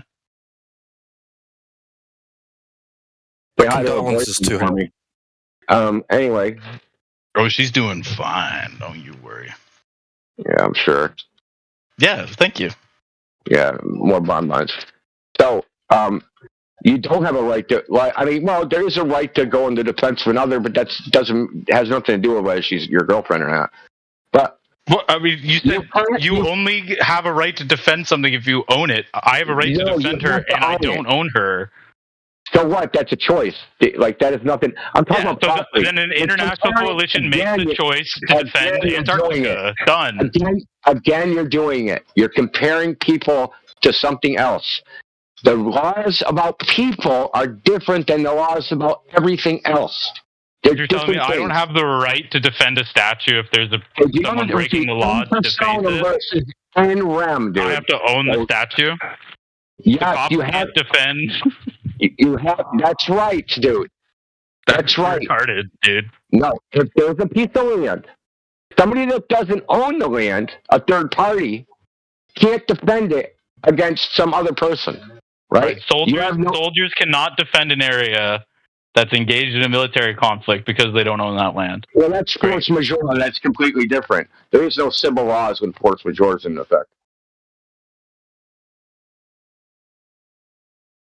You're not being clever. You have the most rudimentary understanding of reality, dude. It's fucking sad. And human affairs, quite honestly. It's crazy that I have a rudimentary understanding. I'm still blowing you out of the water. Like Paul Watson was. I really don't understand how that's happening. That's not what you're blowing. I'm blowing weed smoke right now, too. Yeah, you're blowing Bobby Hill. You're blowing out of your ass. Okay, Dad. You're blowing your girlfriend's strap on. I think he's blowing Ladybird.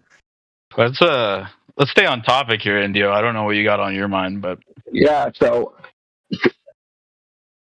look, go find a piece of property that nobody owns, right? I mean, you're in Canada, right? Go way north, right? So, and then when somebody else goes on it, shoot them dead, and then say, "I was defending the environment," and see what happens. Okay, so are you saying that people have been shot dead for going to Antarctica? There are 2 dead people, yeah. Okay, please. They were shot. They were sank in their boat. Okay, details, please. Jarl Andahoi. Spell it. Jarleandhoi. Jarl Andahoi.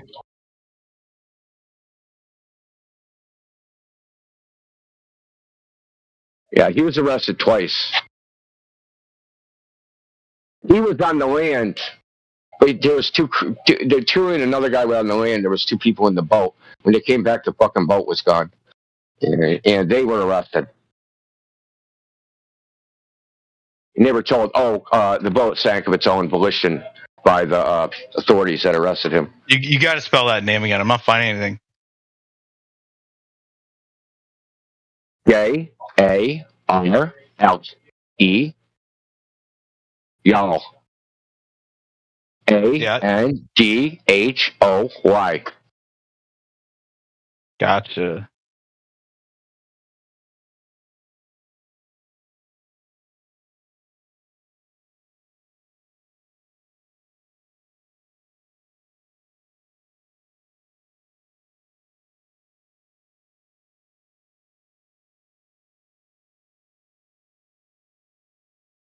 My rocket has a first name. What's your explanation? Not my explanation. It's how it was reported. Right. Nothing about this says assassinated. He was arrested twice, and no one said assassinated. Dude, why are you so fucking because I asked you for someone who died on their way to Antarctica. Yeah, they died. Killed. No, They but he died. had to be killed by someone. He couldn't just disappear. They were killed. Well, yeah, by a rogue penguin, maybe? There's no penguins on Antarctica, dumb fuck. Yeah, there are. Not in the southern, not in the 60th parallel. They're out there like this. What do they call it? George's Island or something? So the 8 great penguin species of Antarctica. There are 17 species of penguins on the planet, but 8 you'll recognize live in Antarctica, its nearby islands, and the sub-Antarctic archipelagos of South Georgia and the Falklands. Yeah, where is that? Is that in the Antarctic Circle? Antarctica Circle? They live in Antarctica. It's nearby islands. Not all and Antarctica. the sub-Antarctic archipelagos. Yeah, the Antarctic. Not all the Antarctica is in the Antarctica Circle. Emperor penguins only live in Antarctica.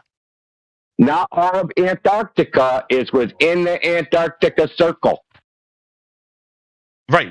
But are you only talking about the Antarctic Circle, or are you talking about Antarctica? The Circle, dude.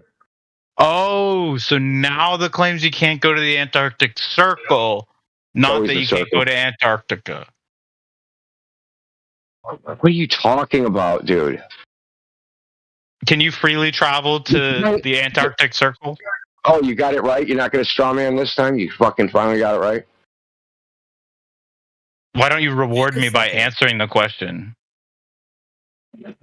And you fucking do us a favor and piss off. You can try to go where you want. You cannot freely travel into Antarctica or the Antarctic Circle. Either one. You can't go to Kim Jong-un's house. You can't go to North Korea. You can't go to... You're doing my job for me, Demok. Great. Did Canada sign the Antarctica Treaty? I don't know. We're not talking to you no more.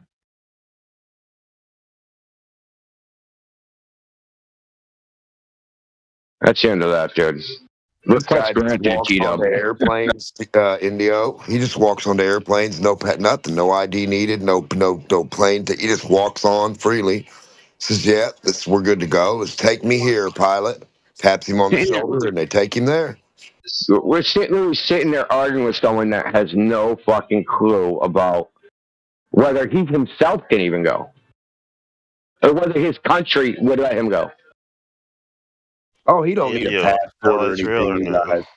He doesn't need to sneak past the borders or nothing, and no green cards needed to go here and there. No, we're just delirious. You need a passport, but you don't need a visa. to getting to Antarctica. But that's just like getting another jab, right? Just the EPA assessment. That's just like having to fill out a form. Forget all that. Tell him to go to jump the fence at the White House.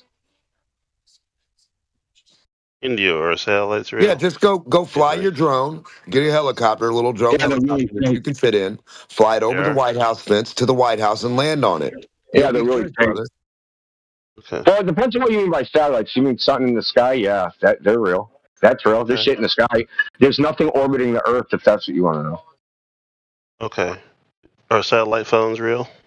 No, they're not flying over North Korea. Well, I mean, they're real in the sense there's these devices that they call satellite phones. Did they call a satellite? No. Well, I should say, did they call a satellite orbiting the Earth? No. Okay, I was just wondering what you thought. Thank you. Yeah, so you think satellite phones are necessary, but that's because you think there's a ball in the way, blocking your satellite phone signal. And I do not think that. Okay. Oh, that's interesting. And why do I not think that? Because people were making these long distance communications before the concept of satellites existed, much less the satellites themselves. Oh. Yeah, before the concept, before everyone even saw the idea, they were talking. Why do you think satellites aren't orbiting the Earth? They're all above the Earth, though. There's nothing like a satellite that's on the side of Earth or underneath Earth. They're all above Earth, whatever they are. Yeah, but he said he doesn't think they're orbiting the Earth, and I was wondering why he thought that. Why should I? Yeah, but why should I?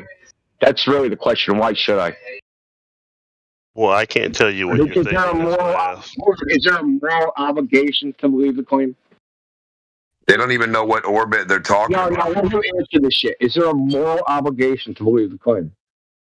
Hell no. Moral obligation? A moral obligation to believe the claims of third parties saying they have shit junk orbiting the Earth. Am I morally obligated to believe their bullshit? No.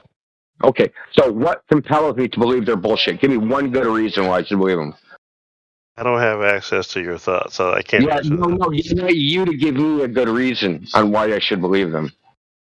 Since you think that should be yeah, that's right. You can't. So it's not the default position. Your head. The default. No, it's not about my head, dude. You're trying to play games like you guys all do. There's no reason why you would think something. You can. No. What is the good reason you're using for you? Well, I asked you why you don't think they are orbiting the. No, dude. And I told you I don't have a good reason to do it. Okay. I don't know what that good reason is, but okay. Yeah, like you don't have a good reason either. Nobody does. Well, how about if I try this one? Like, other than I want to. That's literally it, Raiden. Because I want to. I like the idea, so I want to. Give a rational reason for why you would believe something you can't verify, like satellites. Not just satellites, because it's way beyond that, right? It's everything. They have to exist in a place where the laws of physics are completely different. They have to exist in a vacuum.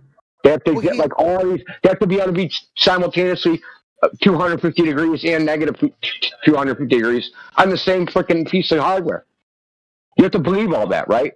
You have to believe that they can do all sorts of shit, that they can figure out their orientation, that they can figure out their speed somehow. I don't know how speedometer works on a satellite.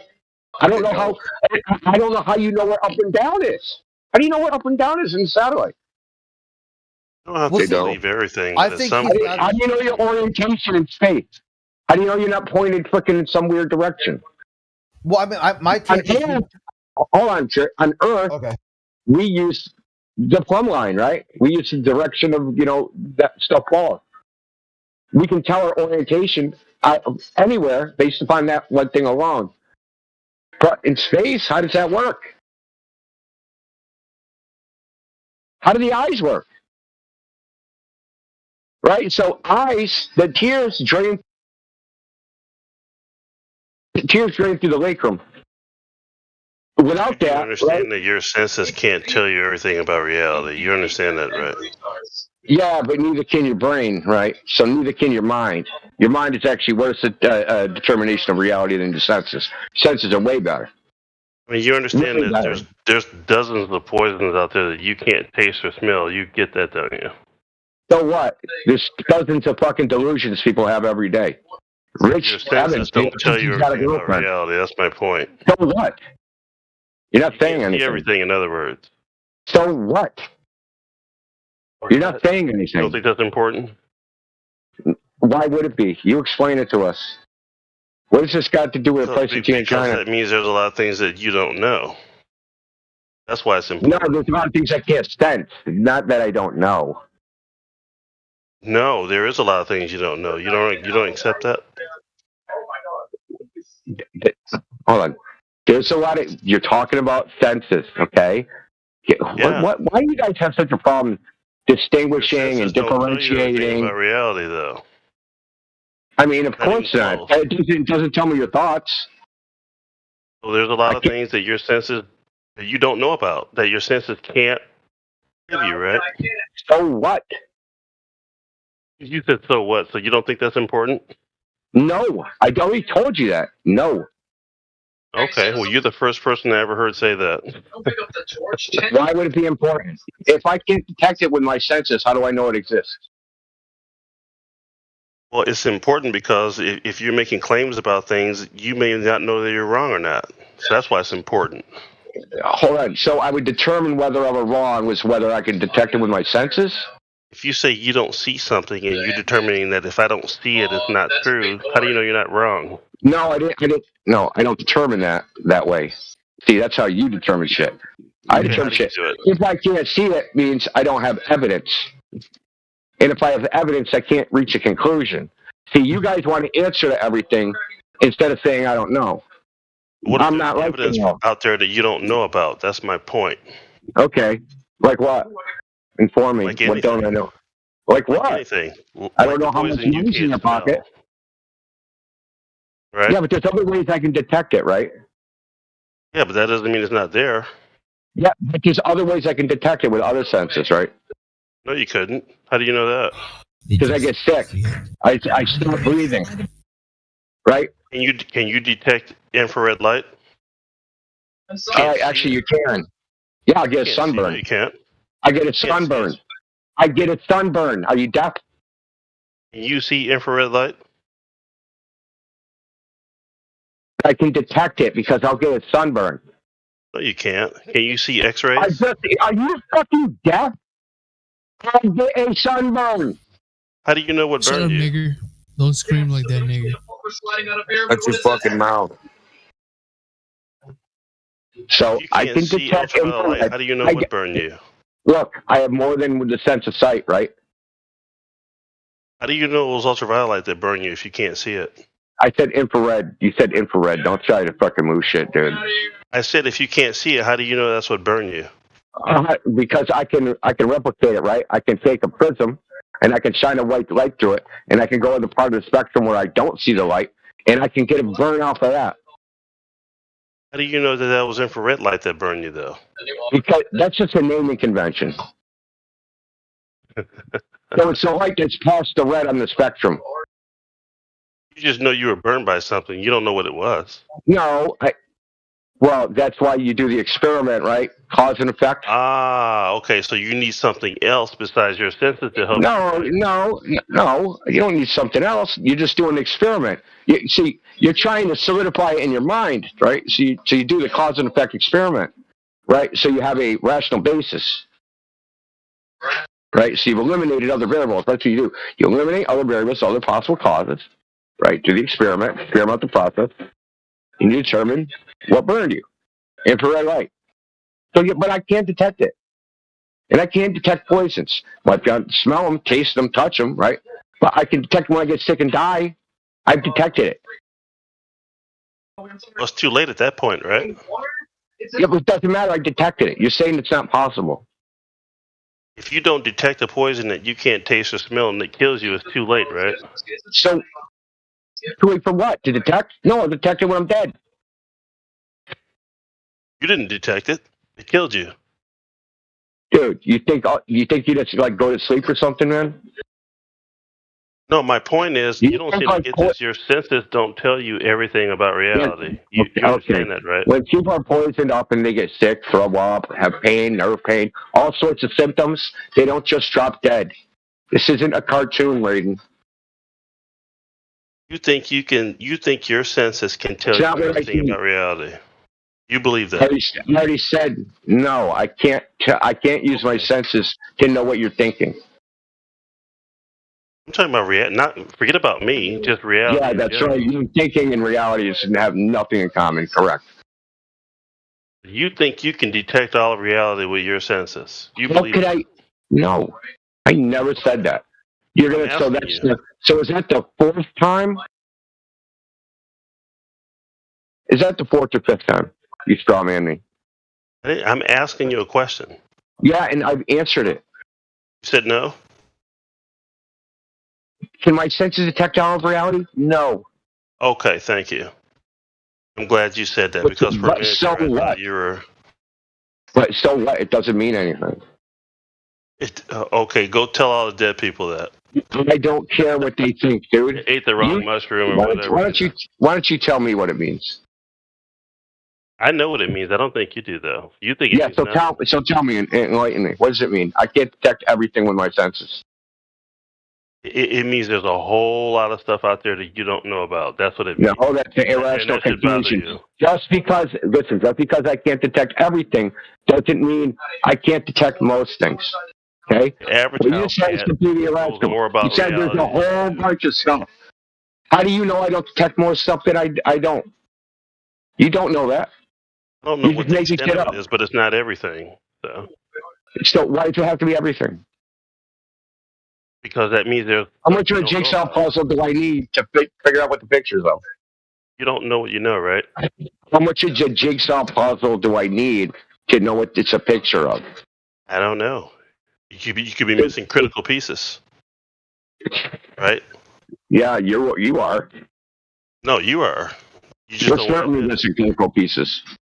No, you see, dude. How do you know anyone's missing any critical piece? You'd have to have more knowledge than them. And how would you have? And how would you have? This is like the known knowns, known unknowns, stupid shit from Rumsfeld. This is the game you're playing. Admitted that you're known knowns about reality. Yeah, so what? It doesn't mean anything. I'll admit it again. You can't know everything about reality with your senses. So what? And you say that means nothing. It doesn't mean anything. Nope, doesn't mean anything. Okay, I'll just stop there. You can go ahead and keep telling yourself that. It's descriptive. You can't get a listen. You realize you can't get it from an is, right? So you not knowing certain things, that means nothing to you. No, it doesn't. Okay. What could it mean? What? Explain it to us. You just keep giggling and laughing, but you can't explain what it means, son. Okay, so I'll give you a crude example. So if you were walking through the forest and you needed something to eat, if you didn't know that flower that you were going to put in your mouth was going to kill you, you don't think that's important? How would I even know that I needed something to eat? You're going to eventually need something to eat. If you don't eat, you die. How am I walking? Pick one. See, you're cherry picking shit, right? So I'm walking through the forest. How do I know I'm in the forest? How do I know I'm walking? How do I know I'm hungry? Okay, now you're just being ridiculous. Well, maybe you're in the my senses. I use my senses to determine all that. But you take the one instance where my senses were failed, and now I don't know anything. I said I didn't know I was in the forest, didn't know I was hungry, didn't know I was walking. Okay, well, that sounds like you're talking about someone who's not alive. No, I think you're just ridiculous, dude. These fucking childlike arguments. That's what you guys do. You make the most fucking childish arguments. Globe science. The problem is you think you know everything, and that's a serious problem. No, that's what Globers think. No. I do know everything, but I just can't remember it all at once. Yeah, I think you actually believe that. That's even more of a problem. Here's one thing I do know. I know more than you about this topic. I know that 100%. I probably know more about you about almost every fucking topic imaginable, other than the one specialty that you're in, which is probably your profession. I don't know what you do for a living. But you probably know more of me about that and facts about your personal and family life But other than that, I bet you I know more about every other thing on the earth than you do. Yeah. Well, you would about probably that. lose. You would lose that bet. Oh yeah, I doubt it. You could tell yourself Yeah. that. That's Judge, Rich. You don't know me too well. I get to be the judge. I appreciate your confidence, though. It has nothing to do with confidence. So now you people know like what I know. So it's very funny about people like you. I mean, I hate to stereotype you, but people like you that are like, you're probably like, I'd say your IQ is maybe 115 or 120. Because you deal with normal people, you think you're smart. And to someone like me, you're a fucking retard, and you don't realize it. Yo, Brayden, remember you had a hard time even understanding. That's the way it is. I've been reading since I was 4. I could read when I was 4, dude. I could read the New York Times when I was 4 years old. And I've read a lot of fucking books between now and then. You were able to do AP calculus back then too, right? Yeah, I took it and I passed it, and it was a long time ago. But yeah, I'm sure if I could do it again if I brushed up on it. Probably did it when you were 4, didn't you? Based on memory, if you I did it when I was in 11th grade. Okay. But I graduated from school in 11th grade. Wait, where were you at? Yeah, I graduated high school at 15, dude. So I don't know what you're talking about. So you don't know me, so I would just shut up. No, you don't know me. You were saying something about me. So I can read at a 12th grade level when I was in 3rd grade. Yeah, Crit, I'm listening. Okay, you were having a hard time just grasping the concept of the domino effect, the domino theory. Do you remember that? So that was me or someone else? No, that was you. I was telling you about as goes Vietnam, as goes the rest of the world, how George or Carl Sagan thought it was ironic the way Nixon was handling Vietnam. Oh yeah, we had that conversation a while ago. You didn't get any of it. Even to this day. I mean, if I tried to go over it again, you would not be able to grasp these very simple concepts that are enshrined in multiple disciplinary about social studies, political science, different doctrines that different presidential administrations had. None of it. You would get all of it is beyond your capability to understand. And this is like 8th grade level of civics. Yeah, I think we were talking about Carl Sagan and atheism or something like that about a year ago or so. You none of it. You understood literally none of it. No, okay. Wow. Carl Sagan or something like that. Of course you don't. It's like the Dunning-Kruger effect on full fucking display right now. No, that may apply on your end. There's no Dunning-Kruger here. Yeah, okay. You're not making a good why case did for Carl yourself. Sagan? Let's see it. Let's test it. Why did Carl Sagan think that the lunar mission was the most ironic token of human history? I have no idea. I don't study Carl Sagan, so I don't know everything he said or didn't. Did he say? Okay, is it because of the domino theory? That could be one reason. He said a lot of things. What is the domino theory? I don't know. It could mean anything depending on the context. You don't know what it is. Who's talking? It can mean anything depending on the context of everything it is. Do you even know? What is Vietnam? Do you know what that is? Come on, man. No, I'm serious. Maybe you don't know. Like I'm saying, like you're thinking it might you might not understand. What is? Do you know of a country called Vietnam? Don't ask me silly questions, Craig. Come on, man. What's your point? My point is that the domino theory was American foreign policy that covered after World War II all the way to the fall of the Berlin Wall. And you know nothing about it at all. It's like this big blank mark in a huge majority of human history covering, enshrining the Apollo program, a huge part of your so-called epistemology, the space race, and you know nothing about it, even after it's been explained to you 5 ways since Sunday. So they still use the domino theory, Crit. They're still using it now. It's yeah, not gone away. They call it different shit now, but yeah, it's still there. I mean, people make a big deal about the overview effect and stuff like that, but what does that have to do with anything? It has to do with space travel. About it. The overview effect comes from manned space flight. Sure. I'm just. It's why they made the EPA. It's why they made Earth Day. It's why they decided to start cleaning up the highways. It's why they made the Clean Water Act and the Indoor Air Act. All these things come supposedly, if you believe them, this is what space travel supposedly did for humanity, and you think it has nothing to do with anything at all. No, I never said that. And space travel is a core tenet of your epistemology.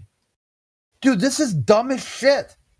No, I know a lot of history, but I'm just trying to understand, how does any of this tie into the shape of the earth? It doesn't.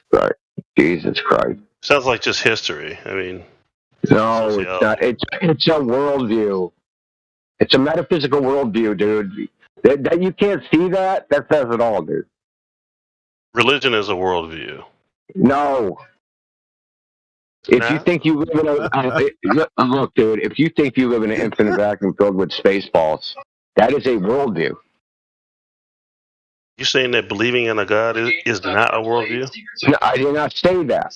I said believing in space balls is also a worldview. It's a materialist atheist worldview. Now, of course, you can have God within the freaking spaceball paradigm, but that's just a variation. It's a whole worldview, right? I think it's a fact. Yeah, that's because it's because you don't know what a fact is. You don't even know the definition of a fact.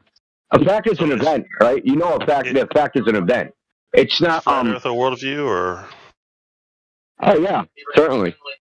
Okay. So what's your definition of worldview? Worldview, a paradigm, right? An example? So where you are, right? So where you are is part of any worldview. Where am I in reality? What is Flat Earth an example of? Why are you shocked at any questions? Why don't you let me answer the first question? Okay. Okay, so where you are in reality is part of a worldview. You think you're in a near infinite vacuum created in a Big Bang universe with space balls that are infinitely far apart, and the universe is completely materialistic and mechanistic. That is. If you think Earth is created, Big Bang universe, evolution, all that shit, that also would be a worldview. You think the Earth is flat, created all that, that's a worldview, right? So where you are is a fundamental element of any worldview. Then there's the why and the when and the how and the should and all that stuff. Where is a fundamental part of all of it. Where am I is a fundamental part of any existential worldview. Existential as in, why do I exist? Why do you exist? Why does anything exist? You understand all that? Let's test it out real quick. Okay, so why? Existentialism deals with reality. So. Okay, why was the? I don't mean existentialism. I mean existential as in existence itself. Okay, so I said that.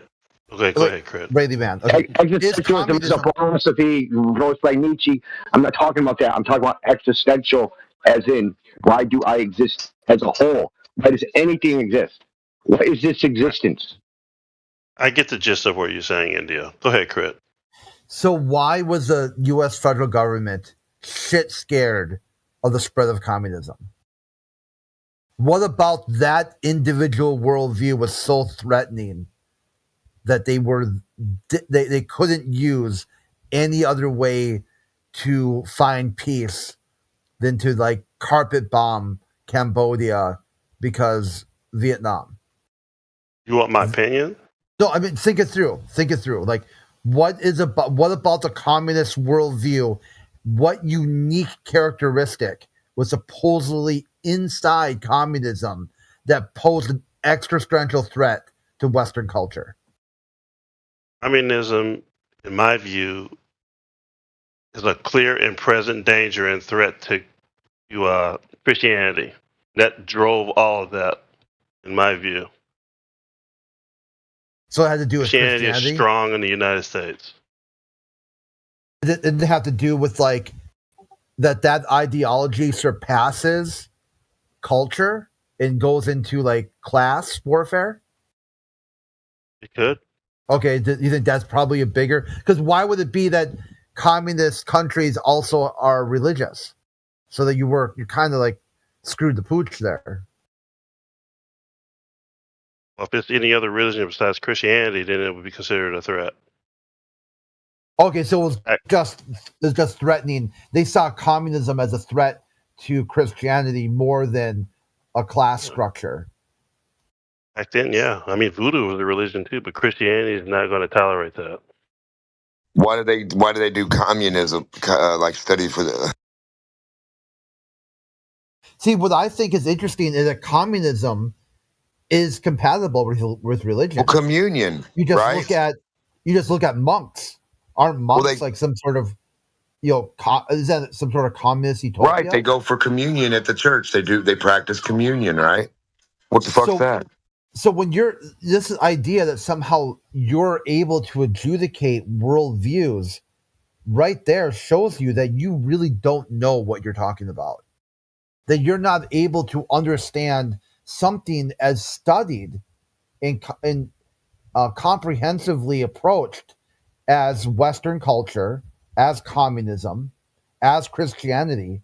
So no shit, you're having a hard time understanding flat Earth. Like, duh. And the problem is it's aggravated by your low understanding of history and science and just basic empathy. Well, I'm going to correct you here.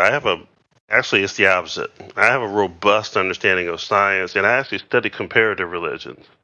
My problem with the flat Earth idea is that I don't believe the Earth is flat. It's as simple as that. It has nothing So to do just with because history you or lack a religion belief or... in something shouldn't cause you to not be able to understand it. You would have to understand it, then say you don't believe that. What you're doing is using complete utter ignorance. You don't know what flat Earth is, and you don't believe in it. Okay, That so is what is... batshit crazy, dude. Okay, so what is it about flat Earth that I don't understand? I don't know. That's what I'm saying. This part is the bizarre part. Like someone will tell you straight up, flat Earth is a description of the surface of the Earth, and Sure, you'll I've heard say, that version. yeah, and you'll say, what is flat Earth? And you won't even know. Open book test. What is it? Don't know. It's a description of the surface of the Earth. What is flat Earth? I don't know.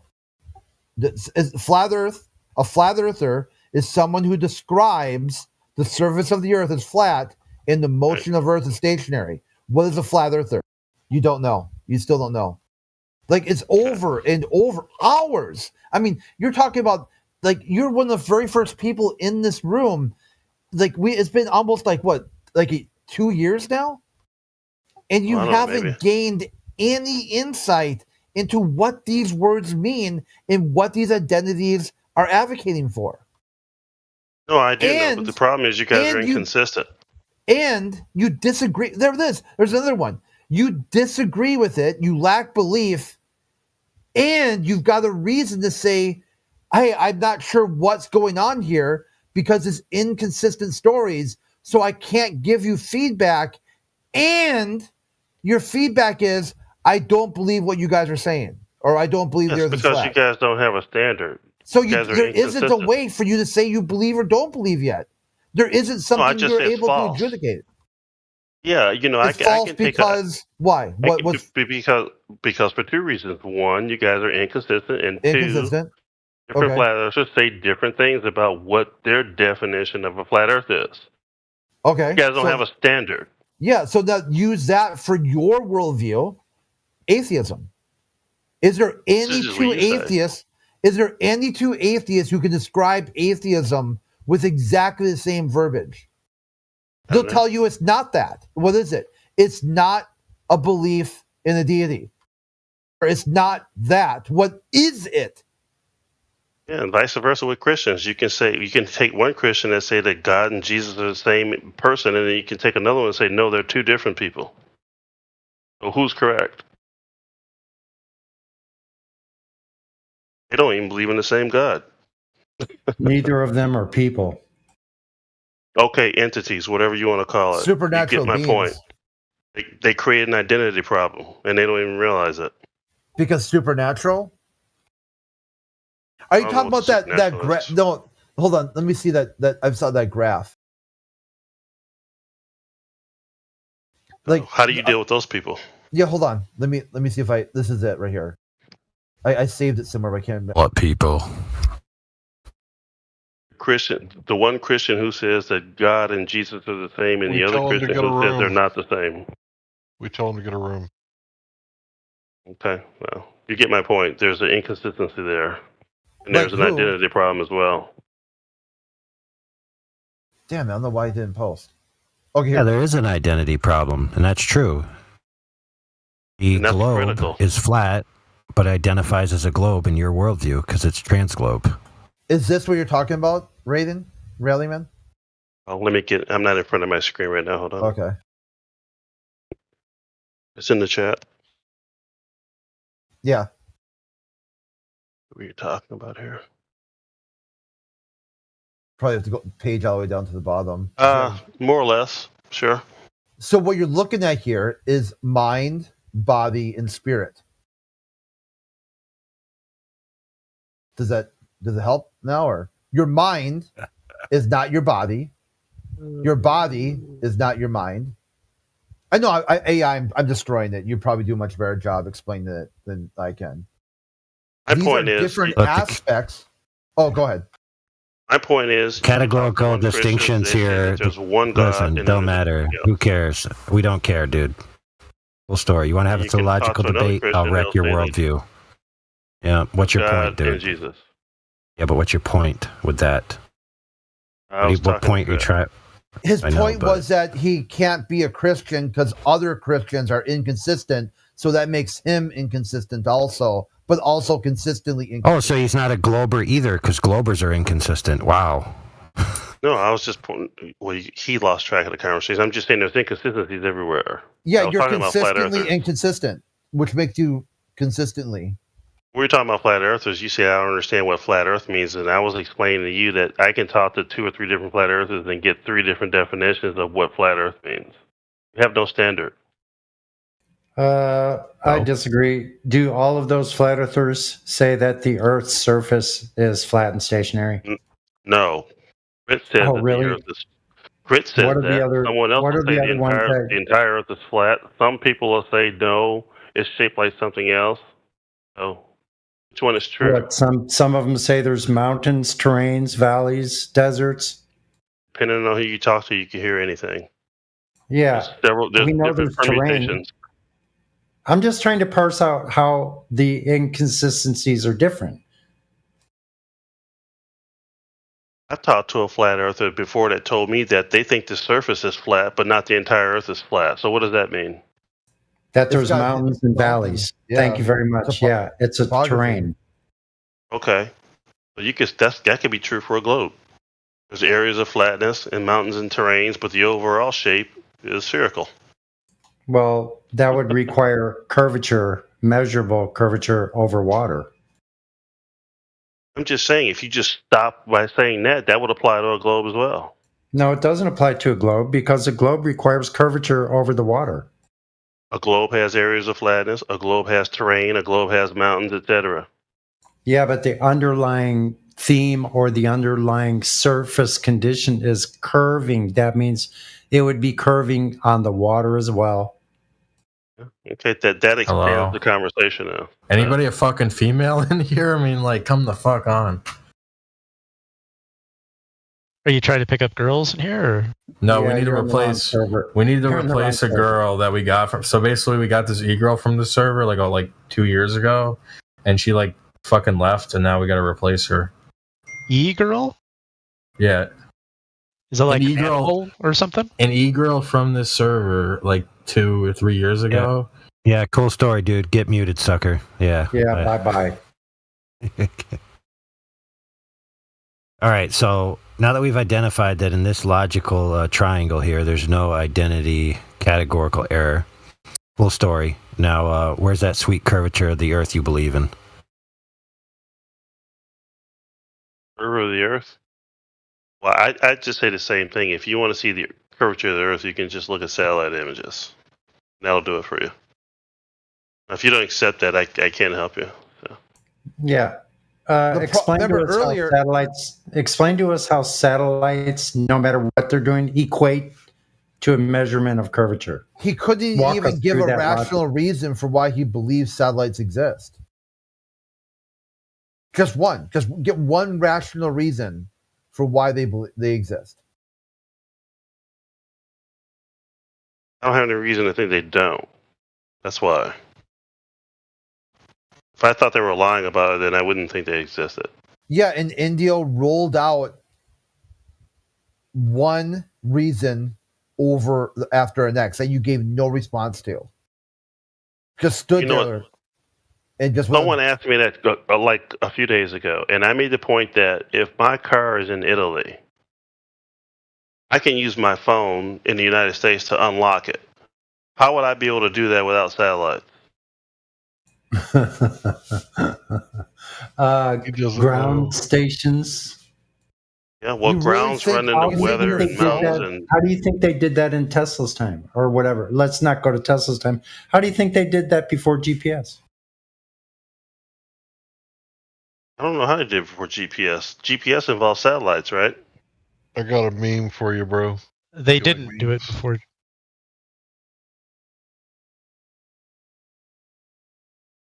I don't think there's some special cable running from the United States all the way to Italy just for me to unlock my car. I don't think it works like that. Is that what I claimed? Just for you to unlock your car? Is that what I said? No, you didn't say that. I was just making the point. I would imagine I would need the help of a satellite to do that. Reality, man. Why did they lay all these cables across the ocean? Mark them so boats don't hit them with anchors if they can just use a satellite to do the same thing.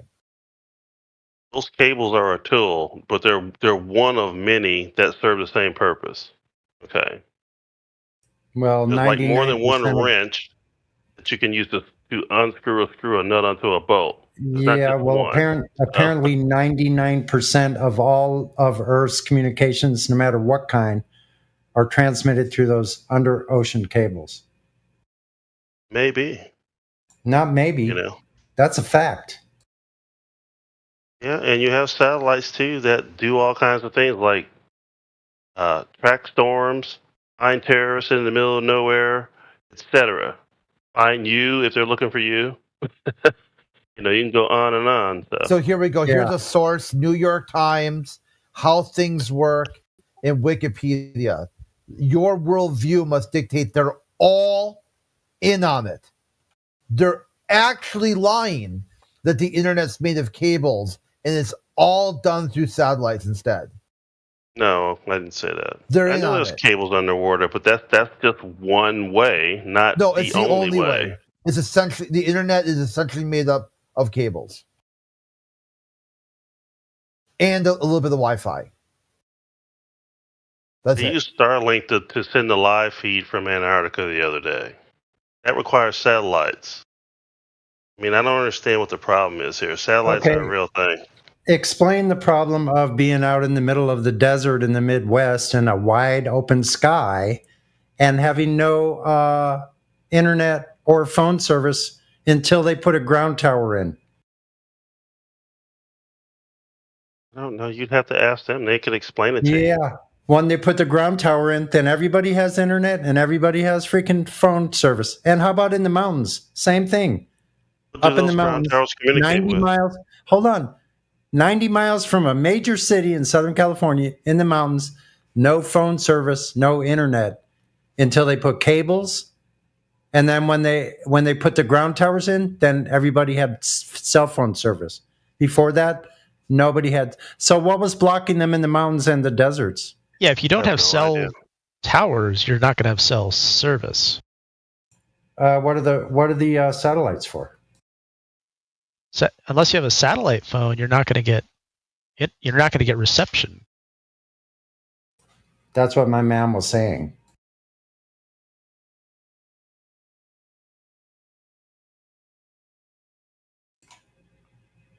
We're told by many Globers that the cell phone service, that all of that stuff is by satellites. Internet service, all by satellites. When I'm telling you, you could be out in the desert 100 miles from a major city and have no phone service, have no internet at all.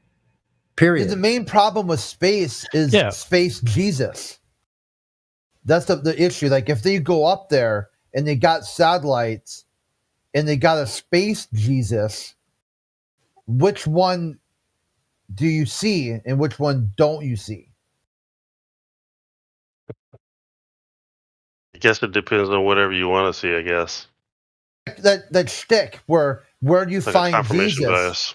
You find Jesus on TV, in the prison, the industrial prison complex, and low Earth orbit. That's where Jesus be hanging out at. Wait, but just to check here, do satellite phones work in the areas where we don't have ground towers? What did Jesus say? Jesus said, "Let there be satellites." Okay, well there you go. Okay, good.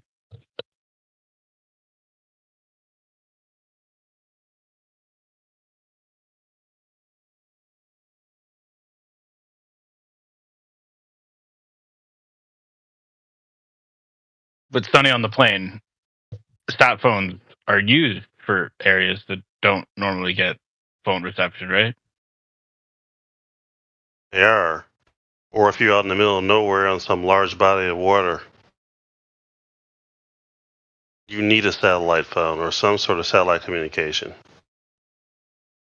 Right. So, Sonny, like saying that you Okay, get Numpty's a quick question. 10, 15 Well, years ago, when you were driving along in your shitbox cars and your GPS didn't work out in the desert, why was that reason? It's never happened to me. It's never happened to you? Well, it's No. happened to quite a few of us. You'd be driving along and all of a sudden, the little picture of your car, it'd be like 9 miles over into a hill or some random weird spot. Okay, What then you was should that? ask it is why when you were driving your shitbox car through A the lot of desert people did used that to claim happen? and whinge about it. So Yeah, there that was happened to me. technical difficulties with satellites at some point? No, No, that it can't be wasn't it. at some point. It was at the point when I drove so far away from the center of town that I was only getting maybe 2 towers, and I was getting charged for satellite usage. But how could it be satellites that are only like good for about 10 or 12 miles near the center of town? If there are satellites, orbiting in space, there wouldn't be a range of 12 miles. I don't think you Because can you make have- a determination of if there is or if there isn't satellites because you didn't have service in some areas. Okay, so can you explain to me how a satellite that's, 100, 150 miles at least up in space loses signal when I drive south for 12 miles? I don't know how they're set up, what their coverage area is, the topography. I have no idea. I don't think you can determine Well, I live if in they. East Texas. It's flat.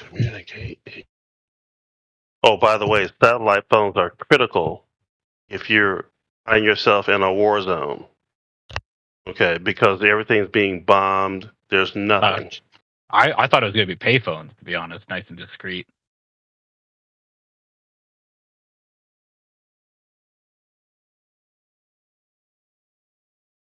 Shows you how many wars I've been in.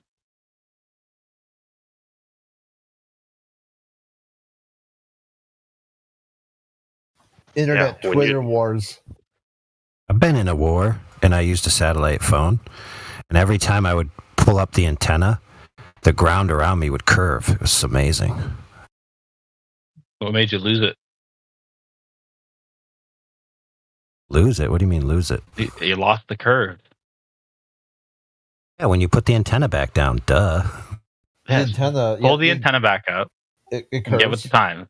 It drop, curve, drop. I bet they're using them in Ukraine. It would surprise me if there's still one cell phone tower still standing there. I don't know. I think Iridium went bankrupt as soon as they lost all the defense contractors for the global war on terror. Isn't that a good thing?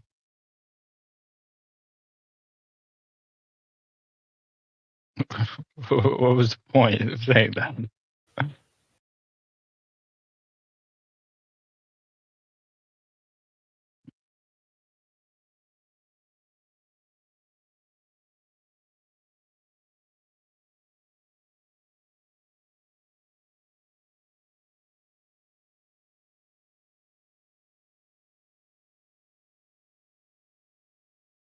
Flat flobe. I like Well, that. yeah, because it's like a different system now. Actually, now that I think about it, I was reading a story a couple of years ago. Satellites helped vindicate a guy who prosecutors thought killed his wife. He was a teacher. She went off the road in her car, and she went down like about 30 or 40 feet. And her car was in heavy foliage. They didn't find her for a while, but she was still alive. She survived from drinking rainwater. But her family turned against that guy during that time. And satellites triangulated her position. They were able to find her. So it was good for him. So, cool story. So, how does this prove ground curvature? It's just a tale of warning. If your significant other ever goes missing, cover your ass.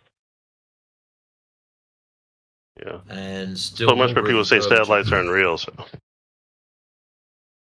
it's funny. So satellites being real or not proves curvature. Awesome. No, we're just talking about whether or not satellites. Well, hold on. The guy that just said that doesn't prove anything.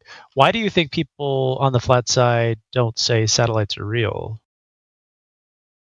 I don't know. Maybe I actually do think that there's mechanical devices flying above our heads. So I just don't think that they're up in the vacuous environment of space, as you lot claim they are.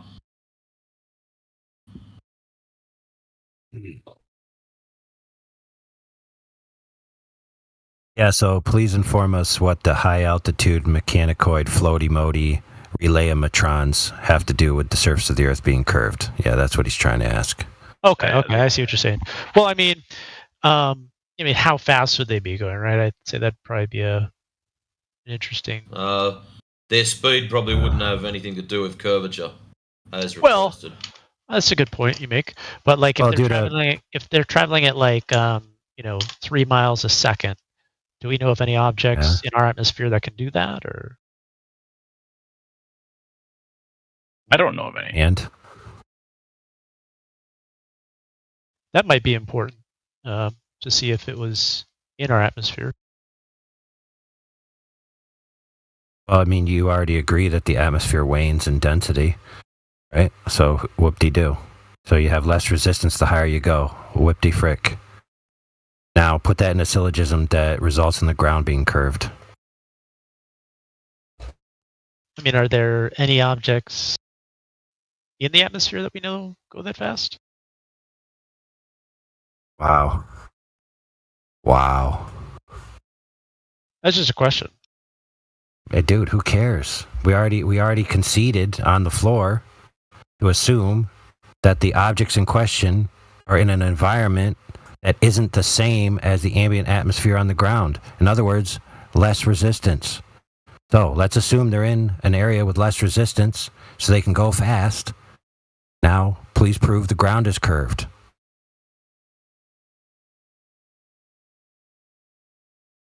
I think it'd be good if we could figure out how much less resistance would be required. What the fuck? On what? With what reference? Forza, I'm going to ask you a very serious question. Can you hear AI Overlord? Yeah. I think he just responded to him. Oh, he can hear just fine. He just can't listen. I was just checking to make sure you weren't headphoned, that's all.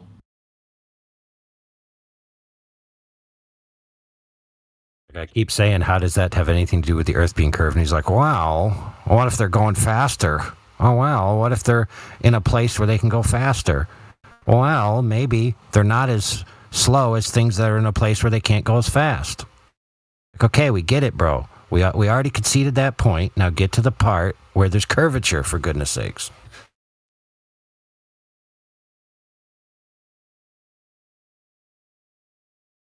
I'm just trying to figure out if space would be the only place that could happen.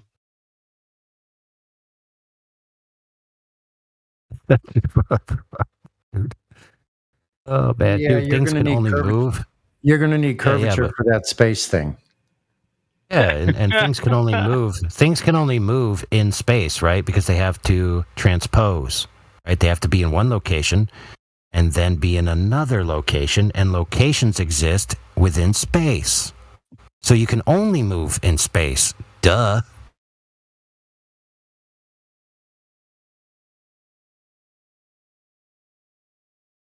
So space exists. Yeah, length. Okay, one more time for the slow kids. I'm have to have just making space sure I heard you right, for because that's pretty shocking anything to hear to from move, you. right? Yeah. Okay. So space exists. Thank you.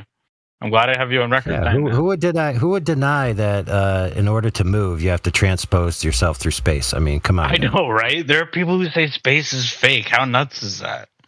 Yeah, length, width, and height.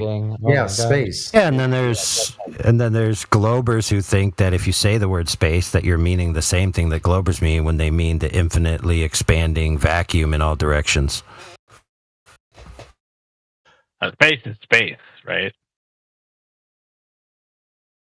Be it space be it like where the everything space that is moves. taken up by a solid tungsten cube, or the space that is sparsely Right, yeah, dude, we inhabited get it, by, dude, we by get molecules, it, dude, we right? understand, I'm just glad you're saying space exists.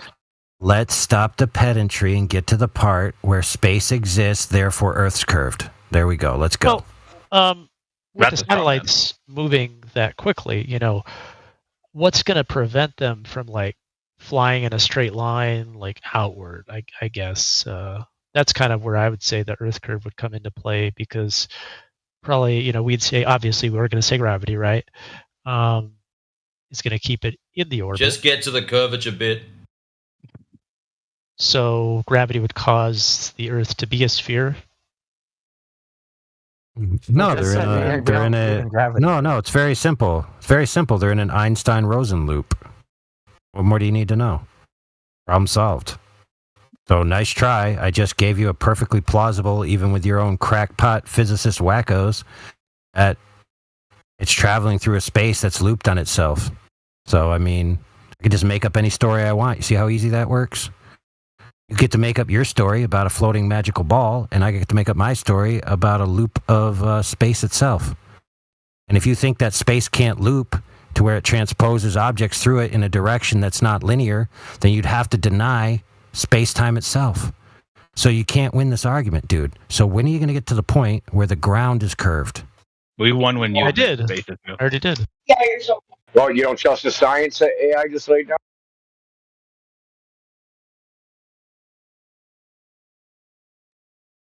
Well, that made him quiet. No, I partially overspoken, so I apologize. AI, man, they don't trust the science, man. They're heathens. They're savages. They're freaking blasphemers.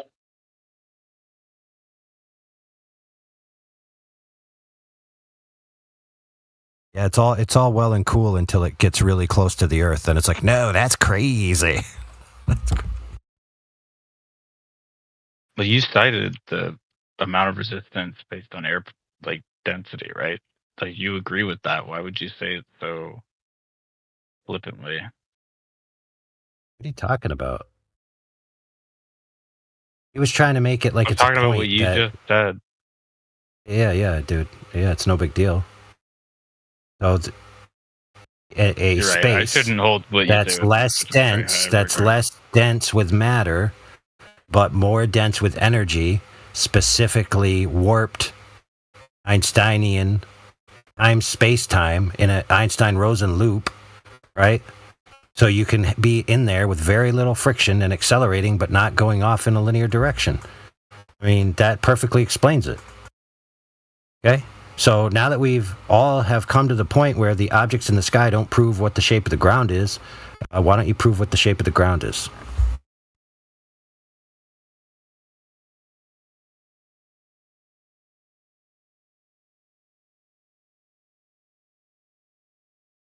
Is it the case that you could tell anything about the ground based on the sky? Well, I can tell the ground by the ground, and then I can know that the claims made about the sky are false in regards to them trying to be reverse engineered back into the ground. Yeah, not quite what I'm asking. Can we tell anything about the ground beneath us based on looking in the sky? Yeah, which bit the sky isn't. Yes, I have a meme for that. I'll bring it, but I need to find it. I real would quick. prefer just a straightforward yes or no. Oh, I have a meme. I have a meme for that, which is my definitive answer. Why would I bother talking when the meme says it all in a very succinct manner? Okay. Yeah, it's just a meme that says yes or no. That's the most succinct you can say. No, man, you'll see, and then you'll understand. So in the meantime, you can keep informing others of what you believe, and I'll get the meme. Or you can look at my meme. I stole it Larry, from somebody. Larry, you're gonna love my meme. Oh, does it agree with his? Because that makes it seem as though we can't tell anything. Oh, you'll see, bro. You will see. Tiring.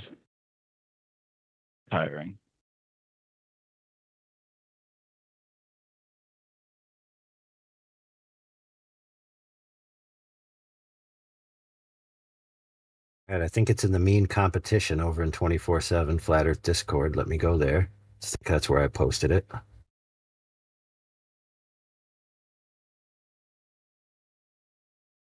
Forte wrote, I don't have anything against flat earthers. It's like being a fan of football. Being a fan of the Cleveland Browns.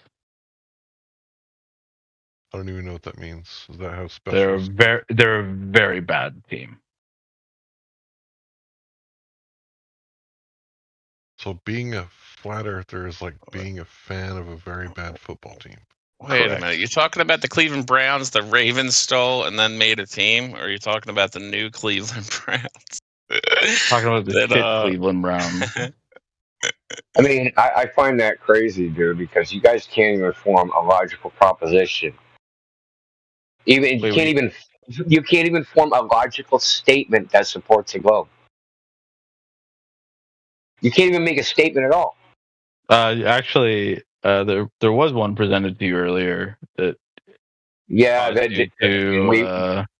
caused you to admit the fact that you can't tell the location of the sun based on the globe ground position of the sun. Yeah, that's what you said. No, that's what he said. You said. No. Do you want to go over this again? Real simple. I said, how do you get the ground position? I recorded. How do you even get the ground position of the sun? And he said, navigation. What does that mean? What is navigation? I have it How do I recorded. use navigation to get to... Okay. So yeah, and I'm repeating it back to you. Navigation is the method. How do you do that? You're saying so navigation. Like, what do I use in navigation? You're conflating actual and what's the other word? Actual and apparent position of the sun, which you require for navigation. But when you put this forward, India, the problem is that you're going to have to depend on some sort of bending of light, which is so far going to be inexplicable and speculative. So what? So it's an appeal to possibility. So what? It doesn't need to be addressed, and it's not an objection. I'm not trying to prove anything. It's you guys trying to prove shit. Yeah, but your objection fails if it's incoherent. No, my objection isn't incoherent. Okay, when you say something's impossible, listen. No, when you say something is disproven or is impossible, you have to prove that all possibilities are invalid. No, okay, that's not true, right? So so the word impossible is not a universal claim. I need to show all possible ways. Hold on. That's right. You need an exclusionary proof. Hold on, all known possibilities, right? So if I show you a series of look, all these possibilities are all they all can't work, and you say, well, look, I don't have a model, or I can't explain. What do you mean can't work? But what does that mean? That's fallacious because can't work. I'm trying to be general. Doesn't mean anything. Trying to be general just for a second, right? So if I show you a series of options and I say, well, these all can't work, and you say, well, I can't exactly articulate what's going on, but there's some possible way that it could work, I just can't describe it, then the burden's on you, not on me, right? No. So an exclusionary proof would be proof that this and only this. So check this out. Okay, so I can make an exclusionary proof, right? That if the surface of the Earth is curving, it can't be flat, right? So if I can prove it's curving, that excludes all flat iterations, no matter what they are. Okay, India. Cubes, tetrahedrons, freaking any flat iteration. There's okay. We've got to be clear here, right, India? If I was to debate you, ignore what I said as usual. No, I'm about to address You never adjust what I say, dude. I've noticed that. Just hold on. Trying right now. So let's take an example of an argument you would use, right? Where bending of light, bending. We're not going to talk about me. You're about to see how it connects, right? So let's take an argument you would use, for instance, the black swan, right? And the objection to the black swan a Glober would give you would be about the bending of light, right? To say that argument fails, right? And what we would do, we wouldn't just say, the light bends and some possible way it could work. We will tell you exactly how the light bends and exactly what the effect was. No, you don't. You just go, refraction. Yeah, exactly. But you would then say to us, okay, show me that, right? Which is actually the reverse of what you're supposed to do. Once you give a specific objection, then the burden goes back to the person who's asserting, the person who's proposing the argument. Now, the weird thing is you've got them the other way around, where now you're making the vague objection, but you're telling me that I have to substantiate why you're wrong? No. No. Okay, first, you got it all wrong. You don't understand the black swan, which you just demonstrated. The black swan is disproving the geometric horizon. No, it doesn't. That is the purpose of it. Yeah, it is. That is the whole purpose of it. Have you ever read it? Yes, you can quite easily just say the geometric horizon's there, but light's bending in such a way that you can't actually observe where the actual geometric horizon is. Yeah, so then when you say ships disappear over the horizon, then it's not disappearing over the physical geometry of the Earth. It would be what? An optical illusion? Well, it could be, but it's not the physical edge of the Earth, right? When we observe it, it can't be that. India, we would be talking about specific conditions, right? We could lay them all out and talk about them on a particular day in observation, right? A falsifiable claim, if you will, right? So the burden would be on who? Okay, you're not addressing what I actually said. You to provide your falsifiable claim. You just like to answer questions I don't ask. It's really simple. If it's not the geometric horizon blocking bullets, then it has to be something else. And that something else is a refracted horizon. That means that would mean that something's getting blocked by an optical effect. It just has to be that way. Could be both, right? So it could be that on some occasions... How can it be both? So, because Globers aren't arguing that in every case that you see a boat go over the horizon, that there's such a strong refraction that it's always going to be an optical effect, right? That would be an assertion on your part, right? What they say is anytime that we see a boat blocked bottom up, disappearing into the distance, right, being cut off, they say that is the geometric horizon. That's not that's when we're seeing it.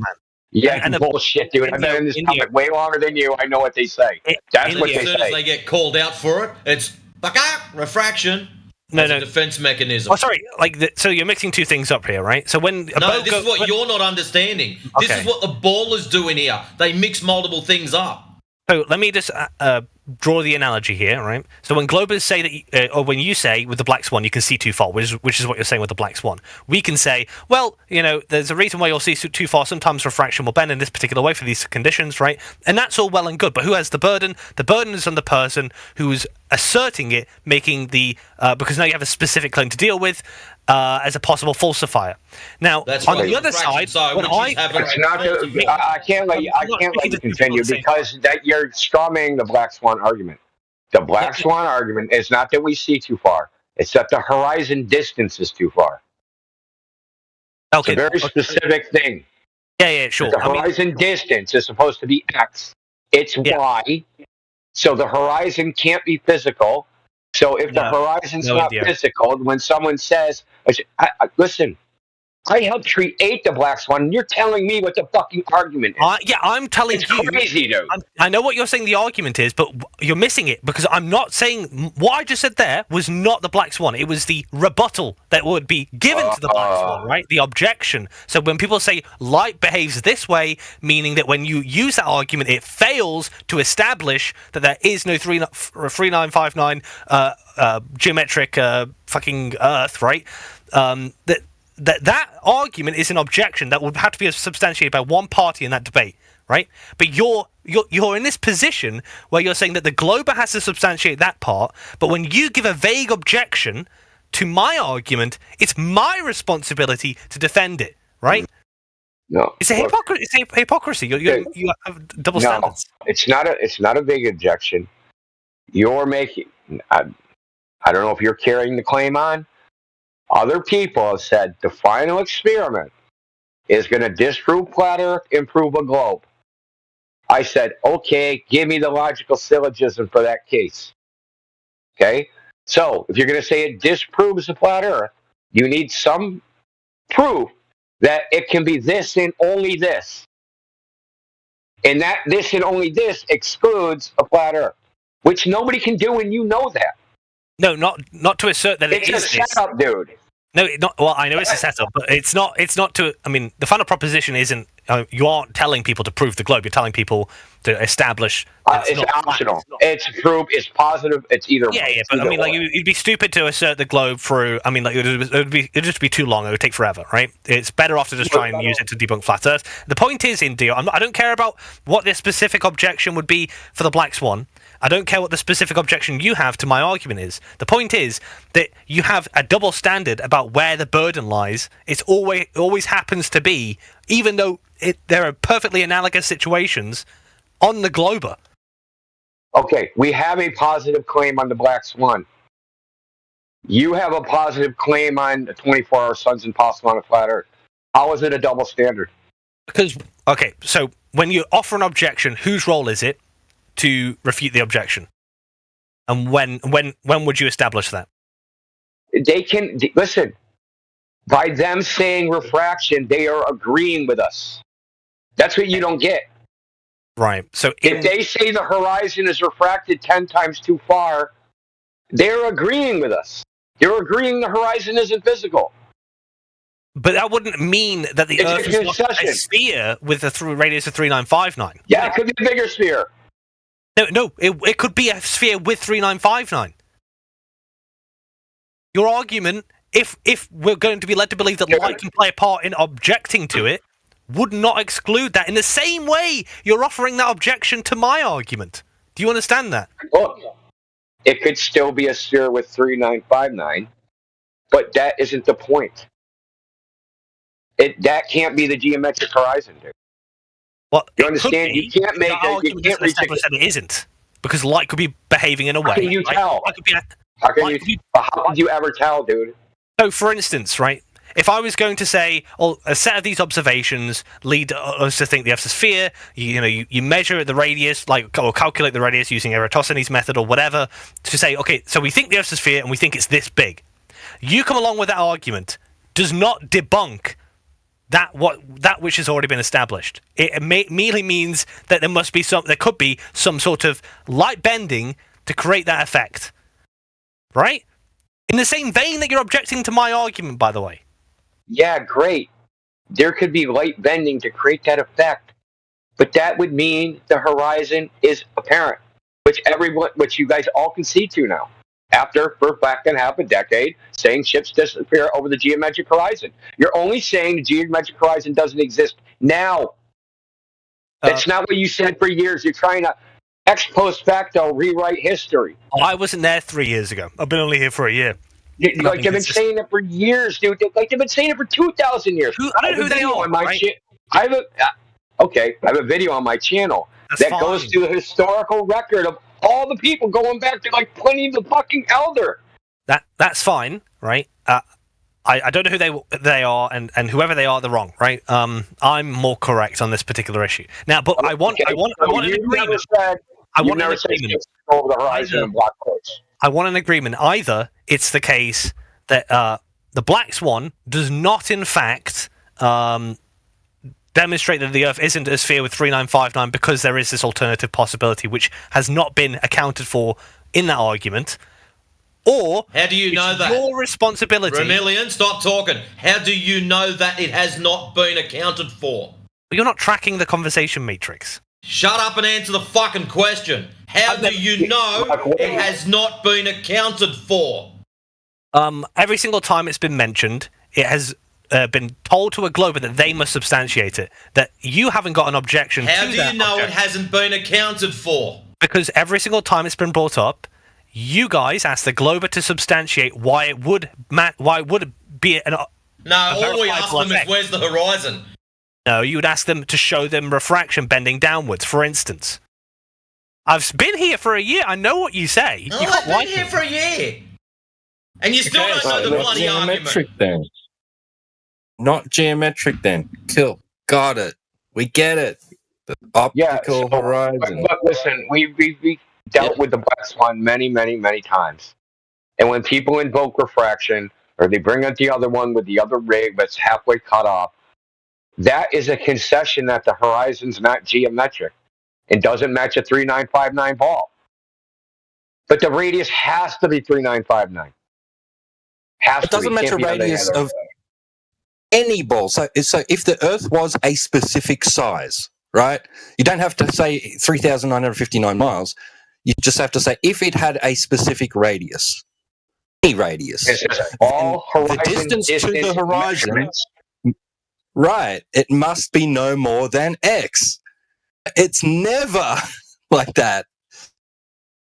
Never at a fixed distance. It's always changing. So it's not geometric. It's not a sphere.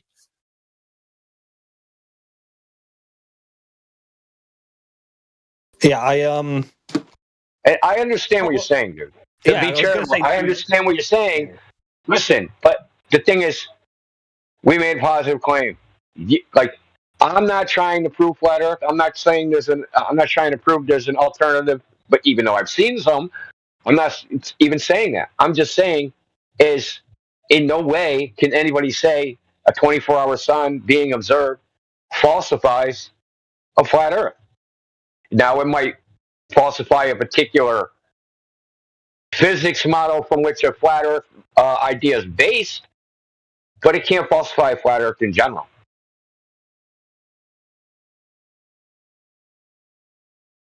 That's why I asked you, hey, is the physics model you're using? Because we're using light, right? We're looking at the sun. We're using light. We're determining where the sun is. How long is the sun up? How long is big light? Where's the sun? We have to position everything relative to each other. This is just, like, you guys try to bring in, this is just a geometry and what direction is everything, right? So we want to know the direction of the sun. What's the direction of the sun?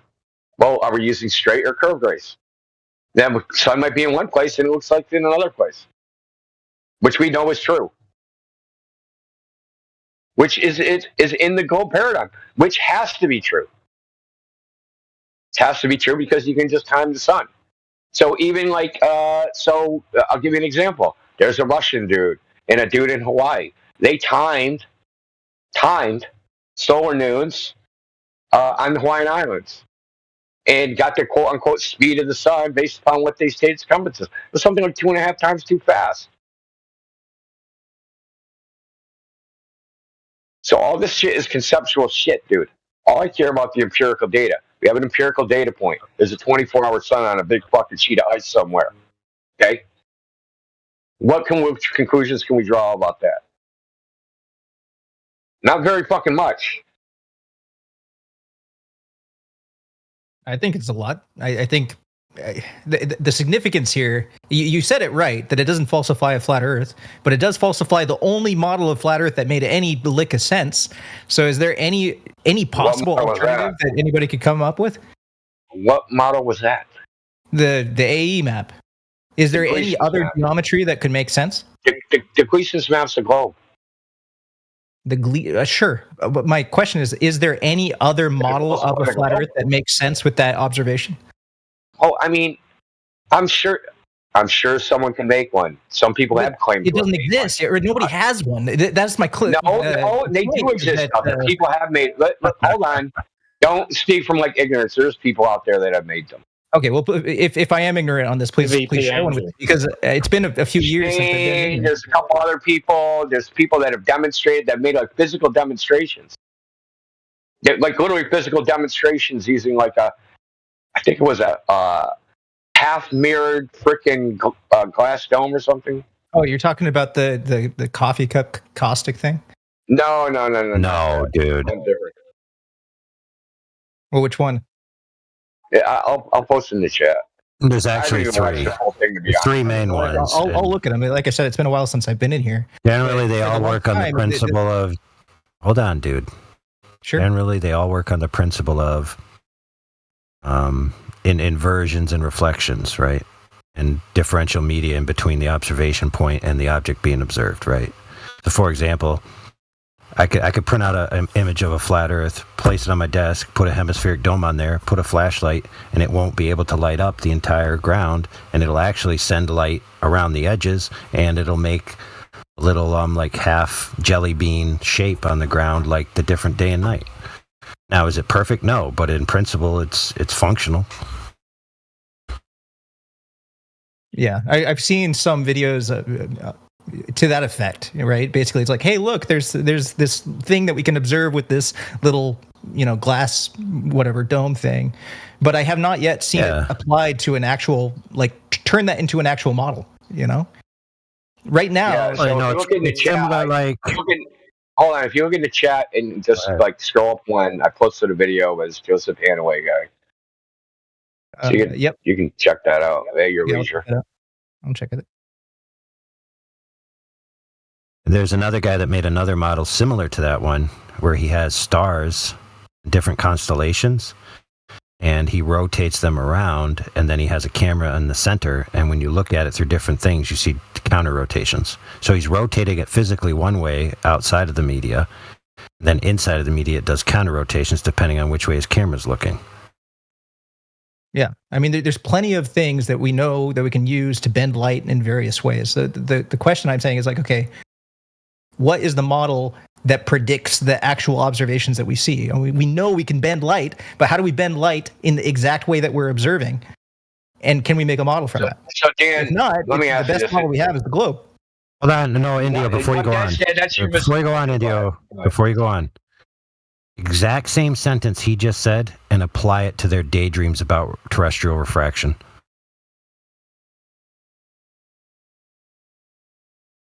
That's a good point. I'm not going to argue with that. Well, I mean, anyway, Dan, why do you say that the best model we have is the globe? Well, let me ask you why you said the best model we have is the globe. Why do you say that? Because it predicts all observations better than any other. I mean, really, the line that the flat Earth has right now, pretty much every flat earther that I watch these days, is that there is no model. I mean, even here, you're saying, this disproves a model, but we don't have a model. Okay, calm down. Are you sure about that? You think where the sun is, it's sunrise time, sunset time, solar noon, azimuth elevation. You think they use a globe to predict that? Yeah, that's what you're telling me. Some margin of error. They do not. They do not. Within some reasonable margin of error, you don't think so? No, it's not. There's no globe in the mathematics. What do you mean? There's no globe in the mathematics. It's an observer-centric, completely celestial sphere-based system. It doesn't matter what you're on. Let me put it another way. Basically, they reference the sun. Let me explain to you. They reference the sun, right? Spatially, right? There's you, the observer. The sun is only referenced in relation to the celestial equator. The surface you're on is irrelevant. It's not modeled. It's not on a globe. It's not on a flat Earth. It's not on the fucking turtle back. It's not on anything. It's just observer centric. There is no globe model prediction for the sun, dude. They don't use a globe. I don't understand what you mean by that, because literally I could make right now. Open up I could make a globe. I could put a sun in where it's supposed to be, and I could put in the numbers where they're supposed to be, and I could use that model to predict where the sun is going to be. It wouldn't be a globe model. Hold on. But it wouldn't be a globe model because how do you know where to place the sun? How do you know where to place the observer? You're going to use a coordinate system. And that coordinate system isn't going to be on the globe. It's going to be in the sky. It's going to be a self-referential coordinate system. You're going to use a celestial sphere, and then you're going to say that the celestial sphere is actually a physical sphere underneath it. Right? And you're just going to project the celestial sphere onto a ball. So that's how it's done. And Dan, it's easy to prove because if I say to you, I want you to find your latitude and longitude, but you can't use anything in the sky at all. Well, yeah, right? that's yeah. Yeah, so you can't find a latitude and longitude. Literally has no meaning. You're right. We invent coordinate systems so that we can communicate about locations easier. That's fine. Yeah, I understand, but that's not my point. The point is, you're not using a globe. There's no actual globe in any of that shit. But what I'm saying is I could use a globe. Like I can open up 3D modeling software. Yeah, that's just because you're just projecting a sphere onto another sphere. That's all you're doing. No. You're taking the celestial sphere and saying the celestial sphere is actually a smaller sphere. You have to. That's where the coordinate system is. You would have no idea where to place the sun without it. So you understand that a model is saying, hey, given these values, this would predict it. So yes, you are asserting where certain things would be, but given those numbers, if it is good at making predictions about observations, it is a useful model, and that's what I mean when I say model. Yeah, but the model itself, right, is independent, right? You don't even have to have an Earth. You just have to have a point in space and a celestial sphere around a person. That's all you need. All you need to do is see the celestial. It makes sense. Like it doesn't. That doesn't. Your lack of understanding is not actually an argument, right? That's not actually an argument. Your lack of understanding. Saying, yeah, like you guys say this thing, it doesn't make sense, as if that means something. Like it doesn't mean anything that doesn't make sense to you. Lots of things don't make sense. Quantum mechanics don't make sense. Dark matter don't make sense. Dark energy don't make sense. The Big Bang don't make sense. Lots of shit don't make sense. Sure, I get it. But what I'm saying is that you can choose to have that perspective and say, oh, everything is based around your observer's position, and you could model the math that way. In fact, I remember some glober made, some super nerdy glober made a website that basically shows how the flat Earth could work if you'd given that sort of perspective. It's like if it's all from the observer's perspective. I forget what his name is, but the hoops you have to jump through in order to justify it that way is just not as useful as just saying, "Oh, this works." This is a lot more easier to reason about if you're actually on a globe. But are you actually reasoning? Or are you just preferring one versus the other?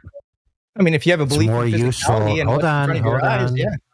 Let's do it. Well, you have to have a metaphysical worldview, right? So what you're going to actually, I do discussing, let's say, but you're actually just adopting a metaphysics that you prefer this particular view of reality versus this other one, right? Well, you don't like the observer-centric view of reality. You like the external-centric view of reality, and you idealize it as this as opposed to that. Because you don't like that each person has their individual viewpoint. You want this external orthographic view of the world, right? Well, the reason why I don't like it. The reason why I don't like it is because there's nothing motivating it, right? Like you could model the math that way, and math is just math, and you're right. And there's one way of doing the math is equivalent to doing another way of doing the math, as long as the calculations end up the same. You're right, but there's nothing motivating on that. Whereas the physicality, the physical one would, and I'm surprised to hear any flat earther really embrace this idea that it's observer centric, because that's metaphysical to me. And the motto is years, just believe what's in front of your eyes, to trust your what's plain as day in front of you. What I'm telling you is the mathematical model is observer centric. The model itself, right? There's no globe. It doesn't place you on a globe and say, this is what you see from this point on top of a globe. It doesn't do that. It just says, hey, you look up, you see the celestial equator, you know the time, the sun's going to be here. That's it. It's going to be here relative to that celestial equator. That's all it is. It's that fucking simple. Well, they derived it from a globe. In the sky. No, the math that they derived, it's not like they derived the math from just pure observations. At a certain point, they're like, oh, wait, we know the size of the globe and we know that all this different stuff. And then, hey, we can use this to create these math equations that, is a model, a mathematical model for predicting the observations we see. And it works. And it's derived from the globe. To say it's not derived from the globe would be silly. It's not. It's really not, dude. Okay, well, how do you admit that it's not? Because you can do it without a globe. It's no globe is required. Yeah, once the math is written down, you're right. It's just math. There is no physicality in math. But what it derives from didn't start from physicality. You can exclude or include any possible surface. Period. It's independent of the surface. The model is independent of the surface. You are a point at the original coordinates. There is no surface that you're on. I'm not entirely sure if I understand what you're trying to say, but I agree with you that math is math. There is no physicality in math. Once it is an equation, you're right. It's just an equation. But what's important to me is what motivated us or what derived that equation. The equation models a geometry, right? Does the equation model a geometry? The equation derives from the geometry that we observe, yeah. No. No. Jesus Christ. No. The equation is independent of the geometry we observe. Well, I mean, the sky geometry we observe, but what's underneath it is irrelevant because that's not part of the equation. That's not part of the math. It's not required. It has nothing to do with anything. I'll post a diagram in the chat of exactly what it is. Of course, well, we're throwing out any actual observations of the Earth from space, right? Like that's assuming that we discount those. I mean, why should I believe in any? Why should I believe in any of those? Right. No one can give me a good. No one can give me a good reason to believe in them, other than they like to. Other than I should because they do. Right. I mean, can you give me a good reason? I'm serious, Dan. I like you, man. So I'm being nice to you, but can you give me a good reason? Just one good reason. Why should I believe any of that shit? I mean, years ago when I was hanging out here more often, you guys love sharing high altitude footage, and so I was like, oh, well, that's enough to do some measurements about the curvature we're seeing, and so I did. I put together software to measure it, and I did a prediction thing, and it correlates exactly with the geometry that you would expect to see at that altitude, a physical curvature, right? So I mean, it's just.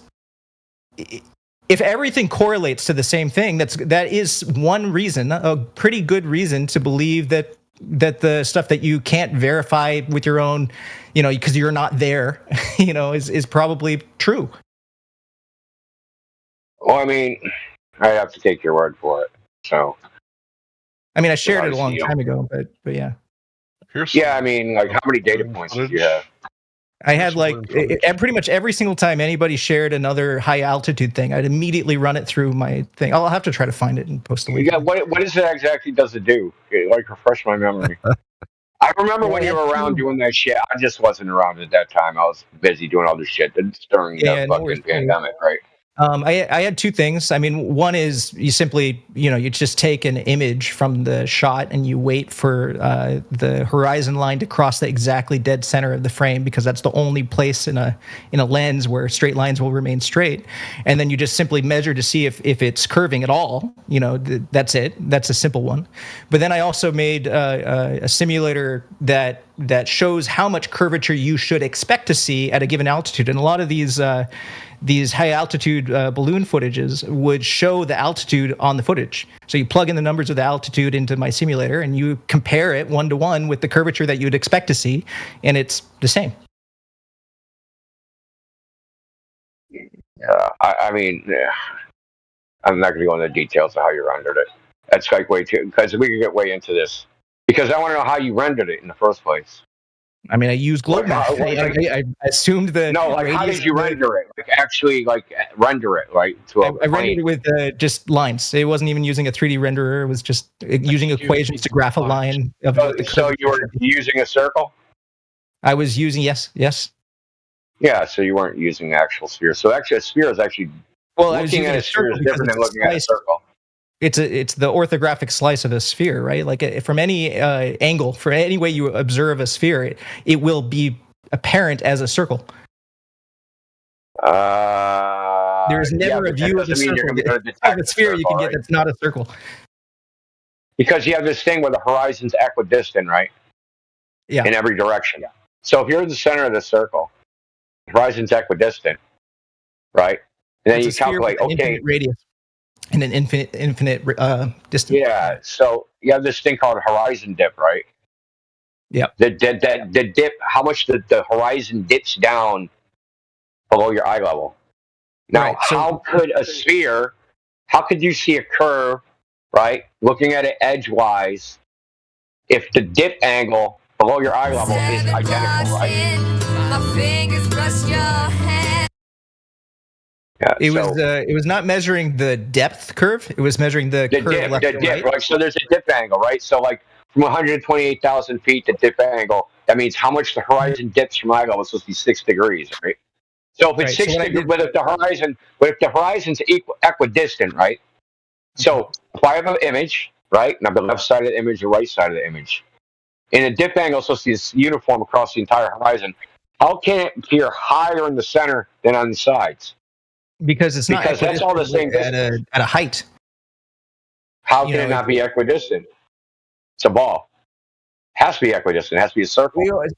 It's not okay. Tell me why when you look at a basketball in front of you that it's not equidistant. It's because your Well, my eye height, is your observer huge. height I is mean, so far from the surface of the ball. Oh my goodness, dude. Oh my goodness, dude. Do you want to say something? Go ahead. There's no images of high altitude footage that's even near equivalent to holding a basketball out, dude. Well, I know, Not but even I'm close. using a ridiculous example to prove my point. Is in a ridiculous size lens, right? So what would that lens Oh, be dude, equivalent in size, yeah. right? So fucking, you know, obviously it's the real pretty thing simple. The it tangent- observed it the through a tangent- high altitude would be minimal compared to The tangent to the surface, the tangent to the surface in a circle 360 degrees around the observation point is equidistant and the same drop angle. Can't be otherwise. I don't know Until you how reach to a certain explain this point. other than to- that's why I told you just looking at the side of a circle and saying that this is equivalent isn't valid, because you're looking, you basically have a cone of vision. It's not fucking an orthographic side view of a circle. I know people like to represent it that way, but that's really not how it works, dude. Yeah, just to be clear, what my circle was perspective, drawing right? was, So you're in a was the slice of the sphere that's tangential to, like, if you were to draw your eye line to the tangent of the edge of the sphere, that's the slice of the sphere that I rendered.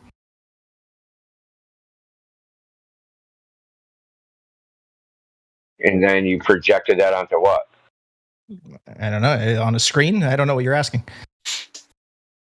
Well, okay, say I did this tangent, like a series of tangents, right? A cone, basically, a slice of a cone, I guess that would be, right? Is that what you did?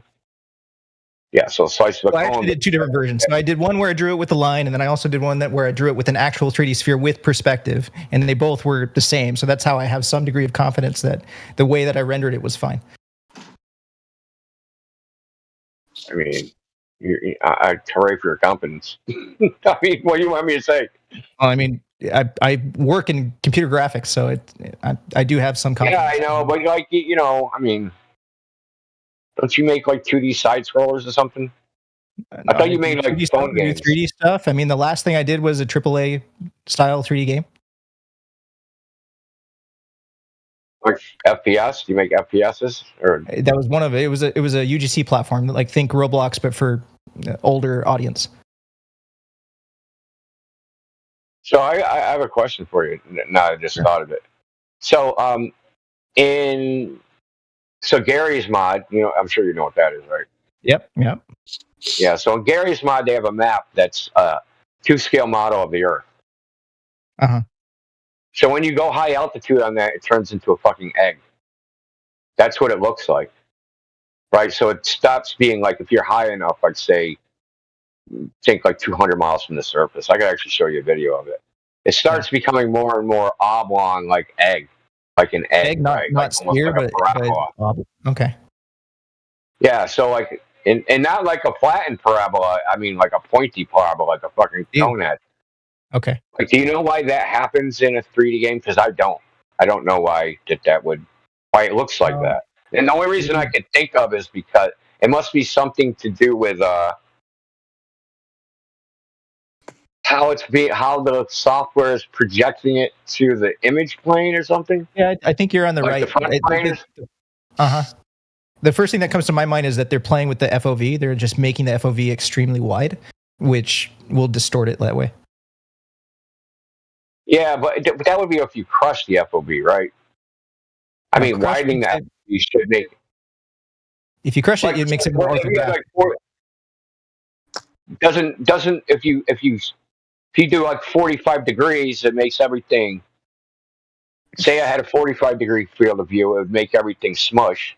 And if I had like a 120-degree field of view, it would stretch everything out.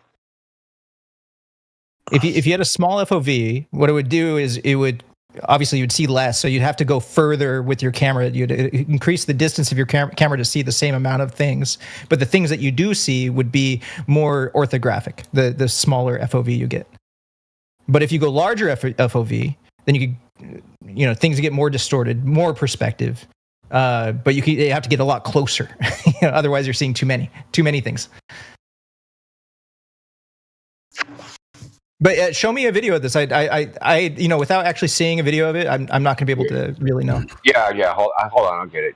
Oh, this happens in Someone all else kinds of go ahead. games where you're 3D rendered games where when you're generally looking straight onto something has a pretty good proportion, and then as you turn away from it, it starts to get ovaled or oblonged. I mean, that happens in all kinds of games. Yeah. Also, what's interesting about games is they use a rectilinear projection, so it's not, how our eyes actually see, right? Our eyes see more in terms of fisheye.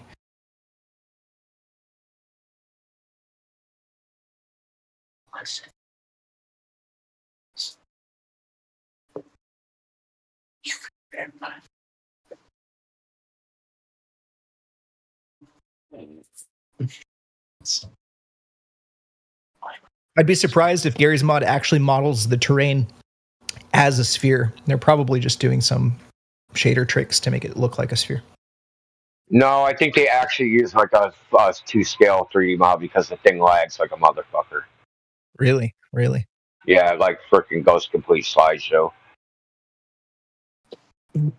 I really should give it a shot. I worked in UGC all this time, and Gary's Mod is like the quintessential, UGC game that everybody loves. I still never tried it. Well, it's going to take a minute, so don't hold. I'll find it, but it's going to take a minute. I haven't looked at it in a while. I have to find where I have it. I might have to go on YouTube and search for it.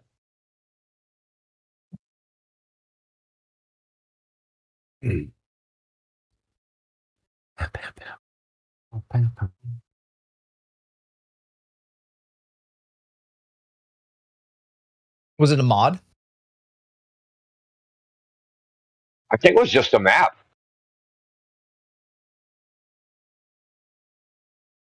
Hold on, I think I found it. Is it? Hello, guys. Welcome back to Gary's Mod, and today we're. Is it this one?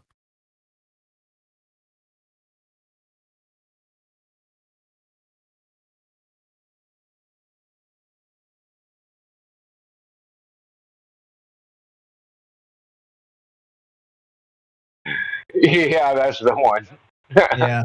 Dude, as soon as it starts, you can see the freaking turns on it. The reason I bring it up, there's another reason I bring it up, is because did you see the SpaceX, we sent astronauts on a spacewalk and the Artemis mission? This oblong stuff happened on both of those, missions, so-called missions. And I was like, man, I've seen that before. Man, I saw that in that freaking Gary's Mod game.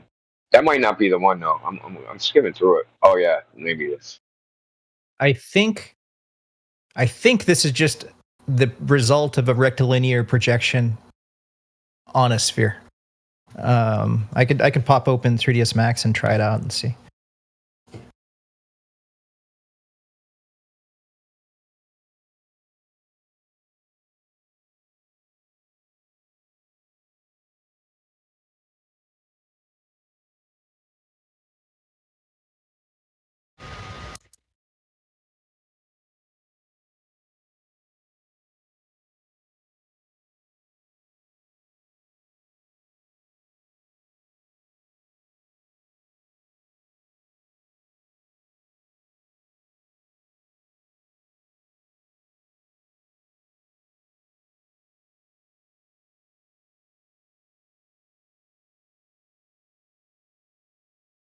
NDR, are you referring to the egg thing being towards the end of the video or the beginning? The very, very beginning, the first few seconds of the video. Yeah, I also don't think that's the video I'm talking about, but it does show it. It shows it all the. I'm like at 143 and it's showing it. As soon as he starts moving the camera, it gets all wonky. Yeah. So without knowing Gary's mod, right? I work a lot in Unity, right? Mm-hmm. And there's certain tricks that you can like on the camera itself to save on like processing power, right? It's not field of view, but I would have to pull up the engine. Can I post images in here? But it's basically to save on optimization. And that could be at play. Not saying that this is what's happening, but it kind of does look like there's like clipping that's happening, and usually you'll see that whenever the camera's programmed in a certain type of way. Like it's a common setting on all game engines, but it does look like there's some hard clipping there.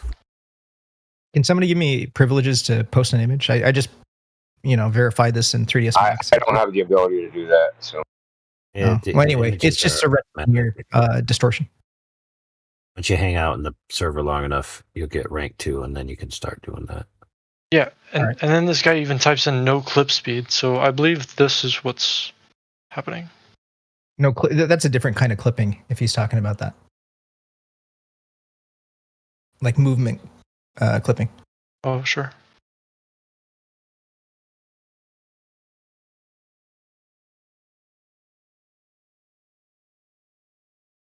Dan, you know what I was talking about though with the camera, right?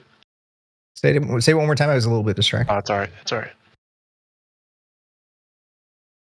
Basically, it's rendering what's in the camera's point of view, right? Oh, To save on optimization. Yeah, culling is the term. Yeah, exactly. Yeah. So that's what that kind of looks like at the beginning. Like there's a bit of something to do with culling.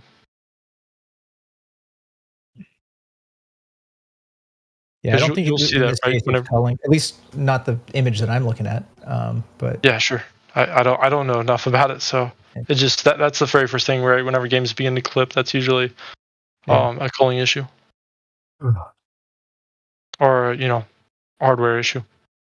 Yeah.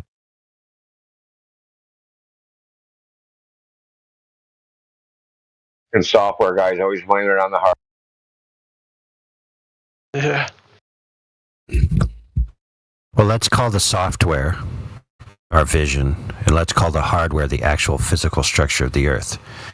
So if our software is doing such and so, but the hardware is still the hardware because it can't be changed physically by the software, then all you have to do is simply measure the hardware, and then you'll know whether it's actually curving like your software is pretending to imagine it is. Problem solved. There you go. Yeah, but to further that, no, right? For the hardware to actually read anything, I mean, in real world, right, it requires a driver as well, but for the hardware to then like interpret anything, it needs to be like decompiled by the software for then the hardware to like initially read the binary code. And so there's like possibility of like falsifying information. And this is like on your guys' side. This isn't a globe side. Our globe claim. Yeah. I'll give you a practical example. So when you do siding, there's end boards on the corners of houses, right? And the siding has to transition level with the other side. Now, if you try to use your eyes to do that, you screw up every single time. Every single time. And if you do it, and then the guy working with you comes and does it, he screws up yours.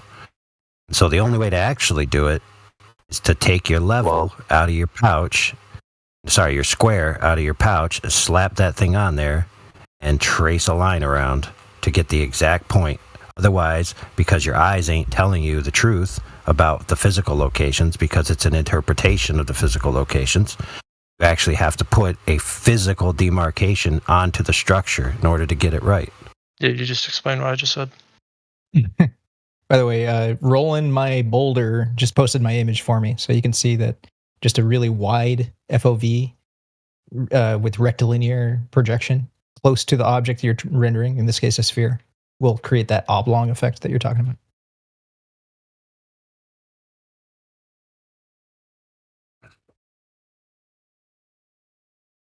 Well, I mean, some ancient philosophers imagined the Earth as a divine egg, so I guess you just proved them right. Yeah, it's all a matter of perspective, as everyone likes to say, right? Well, it makes you wonder. Yeah. How they fucked up the rectilinear projection, and that's something that's supposed to be video of the Earth. Because there they are got the same rectilinear thing in the lenses. Artemis mission and the SpaceX mission. They showed an oblong Earth. There are rectilinear lenses. It's not just a thing in computer graphics. Oh, my friend, we were told that rectilinear lenses preserve geometry. Yeah, that they don't distort anything by Mr. Sensible. He was like, this is a non-distorting. Hold on. I know. But I'm just saying that Mr. Sensible, who clearly is correct because he's so sensible, since he's named Sensible, right? So what you're telling me he was wrong? If he said, yeah, sure. If he said that lenses don't distort things, yeah, they do. It's just that different lenses distort things, and like they will preserve certain things and distort other things. So like the reason why people like using rectilinear is that they preserve straight lines. Yeah, that's how light works. There's just no way around it.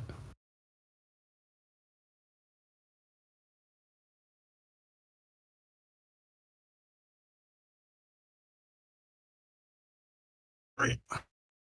Because you're mapping a 3D environment onto a 2D. What if you change the temperature environment that the lens is in and the pressure that it was designed for, and then start taking photographs? What happens? Change the what? The temperature? I have no idea. So, when you heat up a material, it expands or contracts, right? Oh, yeah, I see. So, that would just you change the geometry of the lens when it's in super cold air, like -30, like at high altitude, and it's in lower pressure than sea level. So the relative refractive index of the lens is different than what the design was for, so it doesn't project the same image onto the sensor. So what do you think is going to happen? You think maybe that they actually design lenses for their ship, for those operating environments, so that you don't get that? I mean, how much does glass expand or contract? Doesn't that like vary minimally? Apparently, it's enough that they consider it and design for high altitude aerial photogrammetry that they'd have to design and encase the optical system so that they don't get distorted images. Right. Seems kind of a niche scenario, but yeah, true, I guess. Well, I mean, someone sticks a GoPro on a fucking hot air balloon in there, like I filmed fucking curvature, and then you look in the literature and it says, hey, these things can't preserve a geometry in this operating environment. And then, But it's about how much the lens distorts, right? Like, if things would distort this badly, wouldn't like the circuit board distort and stuff like that, and like just break down the. well, you know how it distorts you? It causes like a meniscus effect, something called Petzl curvature. So it projects like this is not barrel distortion. This is a barrel distortion-like effect, but it's not caused by barrel distortion. Mm. It's how it's getting projected onto the sensor is not even. It's like distorted as it's projected, right? So you're trying to project the image from the lens to the sensor, and it has to be in focus when it hits the sensor.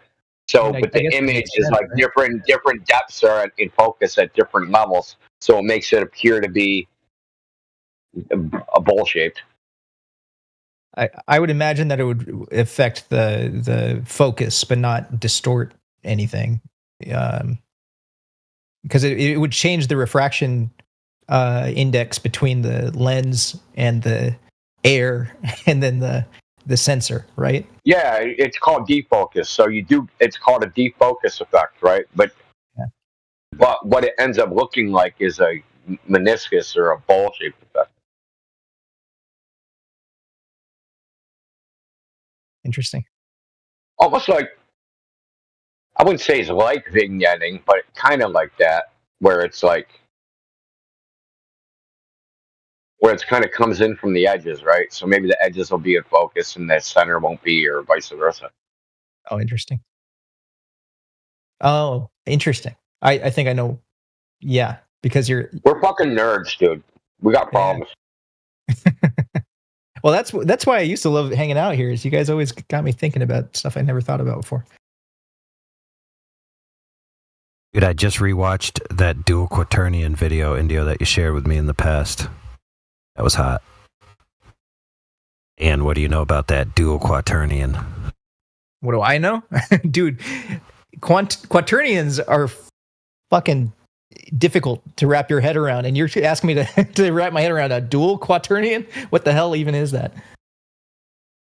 Have you have you heard of projective geometric algebra, Dan? I mean, I've heard the term, but I wouldn't be able to tell you what it is. They've been trying to. Well, it's God, it's hard to describe. It's like it's like an algebra that you do with objects. Mm-hmm. Of course, you can insert numbers in it to do like rotations and shit, but you use objects, right? So points, lines, something they call a parallelepiped, which is basically a parallelogram, a three-dimensional parallelogram. Mm-hmm. But it's basically vector algebra. But because there's certain rules that you don't actually have to do, like matrices or anything like that, it's just you can actually just multiply, subtract, follow the rules, the geometric objects themselves, and you get a mathematically sound output. So it came from like Grassmann algebra and Clifford algebra, which is a more generalized.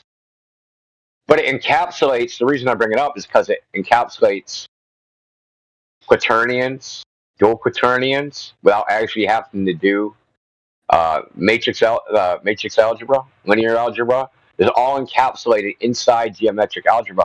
All of these are subsets of geometric algebra. The geometric algebra is like a more general form of these. And those other things are subsets. Even what do they call them? Spinors, or maybe it's phasors. Spinors, phasors. One of those two. Maybe it's phasors. Or no, Dirac spinors. That's right. So it's spinors. I suggest you check it out. It's actually pretty fucking mind blowing, dude. Because they're trying to make like 3D games using this, but obviously chips aren't designed for it, right? To use these techniques and like graphics cards and shit. So that's kind of like the hang up is that hardware isn't designed for it. But it's like it's way more intuitive and straightforward. So like the horizon in a video game is really just a line at infinity. Yeah. Right. So like you can add a line. So if you want to do like a rotation, you rotate the object, or if you want to do a translation, you rotate the object around the line of infinity, and it'll make it look like projectably like the object is moving up and down, left and right. It's fucking some weird shit, dude. Like, you got to check it out, man. Like, if you're like into that shit, dude, it's very weird. I'll actually post a video about it that gives you kind of like a primer tutorial about it. Short, I guess, like the too long didn't read version. Yeah. But it's really mind blowing, like how they actually render graphics using these like weird techniques, like that are like they're not actually doing like the math of a rotation. They're just doing some weird algebraic thing of rotating things around fucking imaginary shit that don't even exist, but it'll end up looking like you're like a freaking like something an object moving around or getting further and closer to you. It's very weird. Sounds awesome. I want to shout out. Post the video. Shout out to Doom. Doom was a 2D game. If nobody knew, it's actually 2D, not 3D. They just have a way of rendering the 2D and on the screen to make it look 3D. And if you go back and watch like the documentary and how they did it, it's mind blowing. It's trippy. If you ever made Doom maps, then you kind of know like the map editor was all this just 2D shape room stuff. It was pretty cool.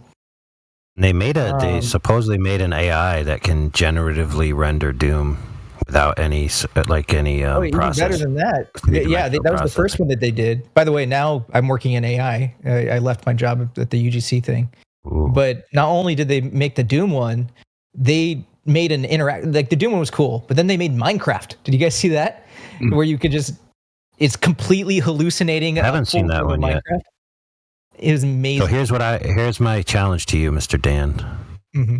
You remember Euclidean Company, graphics company? Yeah, the infinite detail guy. Infinite floating points. Yes. So here's what I want to happen. I want an infinite floating points detail.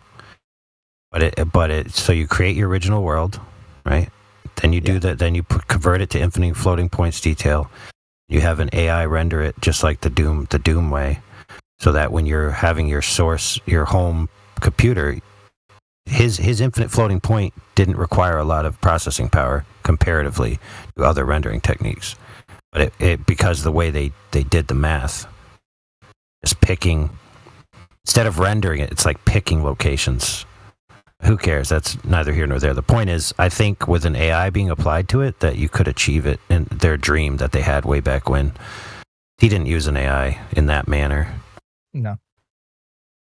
Yeah.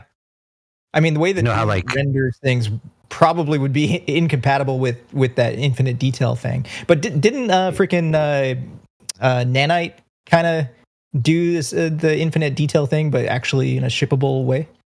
Unreal's I didn't really follow it that much. Oh, you should look at it. Just know that Euclidean, they concurrently had an entire industry of physical scanning devices. Yeah. Photogrammetric or whatever scans of the real environments, and then they would put it in their infinite render, and it was like better than any graphics you ever saw. Yeah. In a lot of ways, they were ahead of their time. They had problems because they were making all these claims and they had cool tech, but that was far advanced in some ways, but it was so far behind in other ways that was critical to making games. Like, for example, you couldn't do animations on their tech. You couldn't have deforming meshes, and you couldn't do dynamic lighting, right? So nobody just took them seriously because of that. But much later now with Unreal 5, they're doing the same stuff, similar stuff anyway. They have a huge emphasis on photogrammetry, just like you said. In fact, they bought a company that just was a huge database for photogrammetry captures of different things like nature, trees, rocks, and stuff. And now you just get that for free. Anybody who wants to make a game in Unreal has like this huge freaking library of real objects they can drop in. And then Nanite renders it with this extreme amount of detail, which is crazy.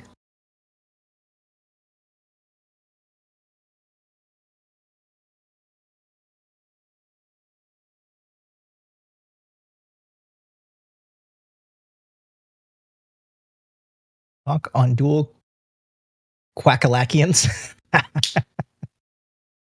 Yeah, games use quaternions all the time, but I don't know what dual quaternions are. Probably just two of them. Well, yeah, okay. Why is that significant? I don't know. Watch the little video I posted for you. Okay. Tells you why it's significant. From the context of the video, I'm pretty sure he works with a chipset company, and they integrated it into their GPU or whatever. So he's bragging, basically, like, this is the cool stuff. This is the cool, interesting things. And then, my product integrates this.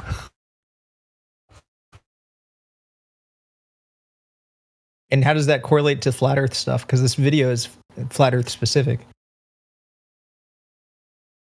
Because it has to do with projective and whatever other type of geometry versus how you see the world versus how you think it is physically. Okay. A lot of flat Earth versus globe Earth arguments, especially a lot of globe Earth arguments, boil down to this is what I'm seeing, and these are my geometric claims about it based on what I'm seeing. Wait, who says that? The globe side or the flat Earth side? Because I figure that flat Earth says that stuff all the time too. Yeah, but I'm just saying, like, in the globe side, like a lot of their key points are using those types of claims. It's like, that object is straight in front of me because I'm looking straight at it. You know, disregarding any other type of optical effects that may be at play.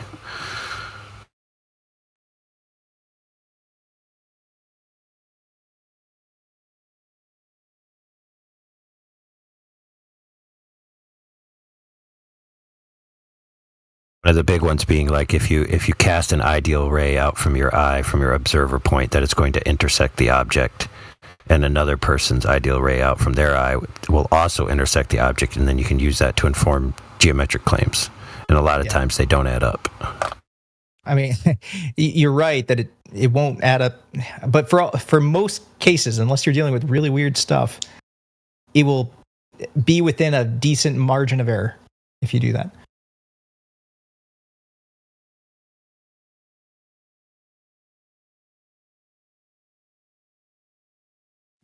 I don't know, dude.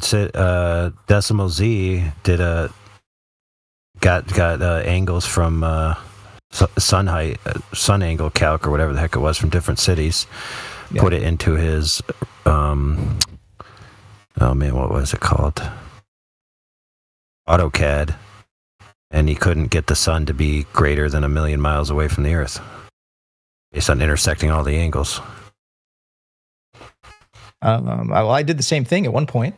I think it was. Oh man, I'm forgetting his name. The guy that hangs out in the other Flat Earth Discord, is a huge personality, friends with Veach. What's his name? Goddamn. Anyway, one of the Globers got a bunch of people to give observations to the sun from different latitudes, and I was able to map those to all. Assuming a specific radius, all of those lines become parallel to an infinitely distant sun within some margin of error. I think I still have the GIF. Again, I can't post images, but whatever.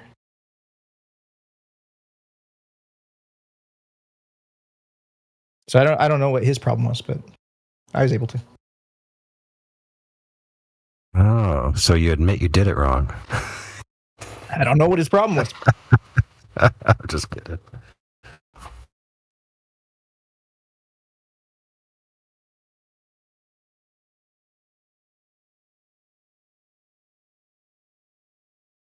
Well, so the difference between having a sun that's 1 million miles away versus 93 million miles away versus infinitely far away would only be a difference of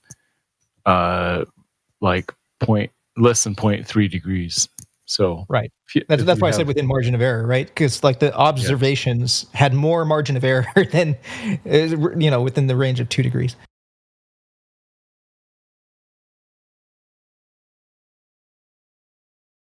And he was just taking whatever the local benchmark was for that time of day, whatever the website was that offers those angles.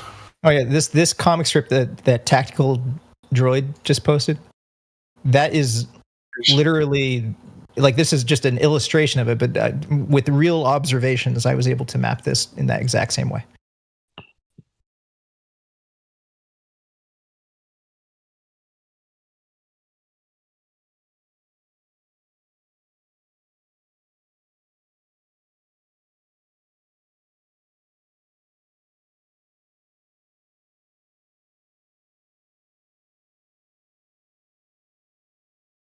Shabba dooba doobie.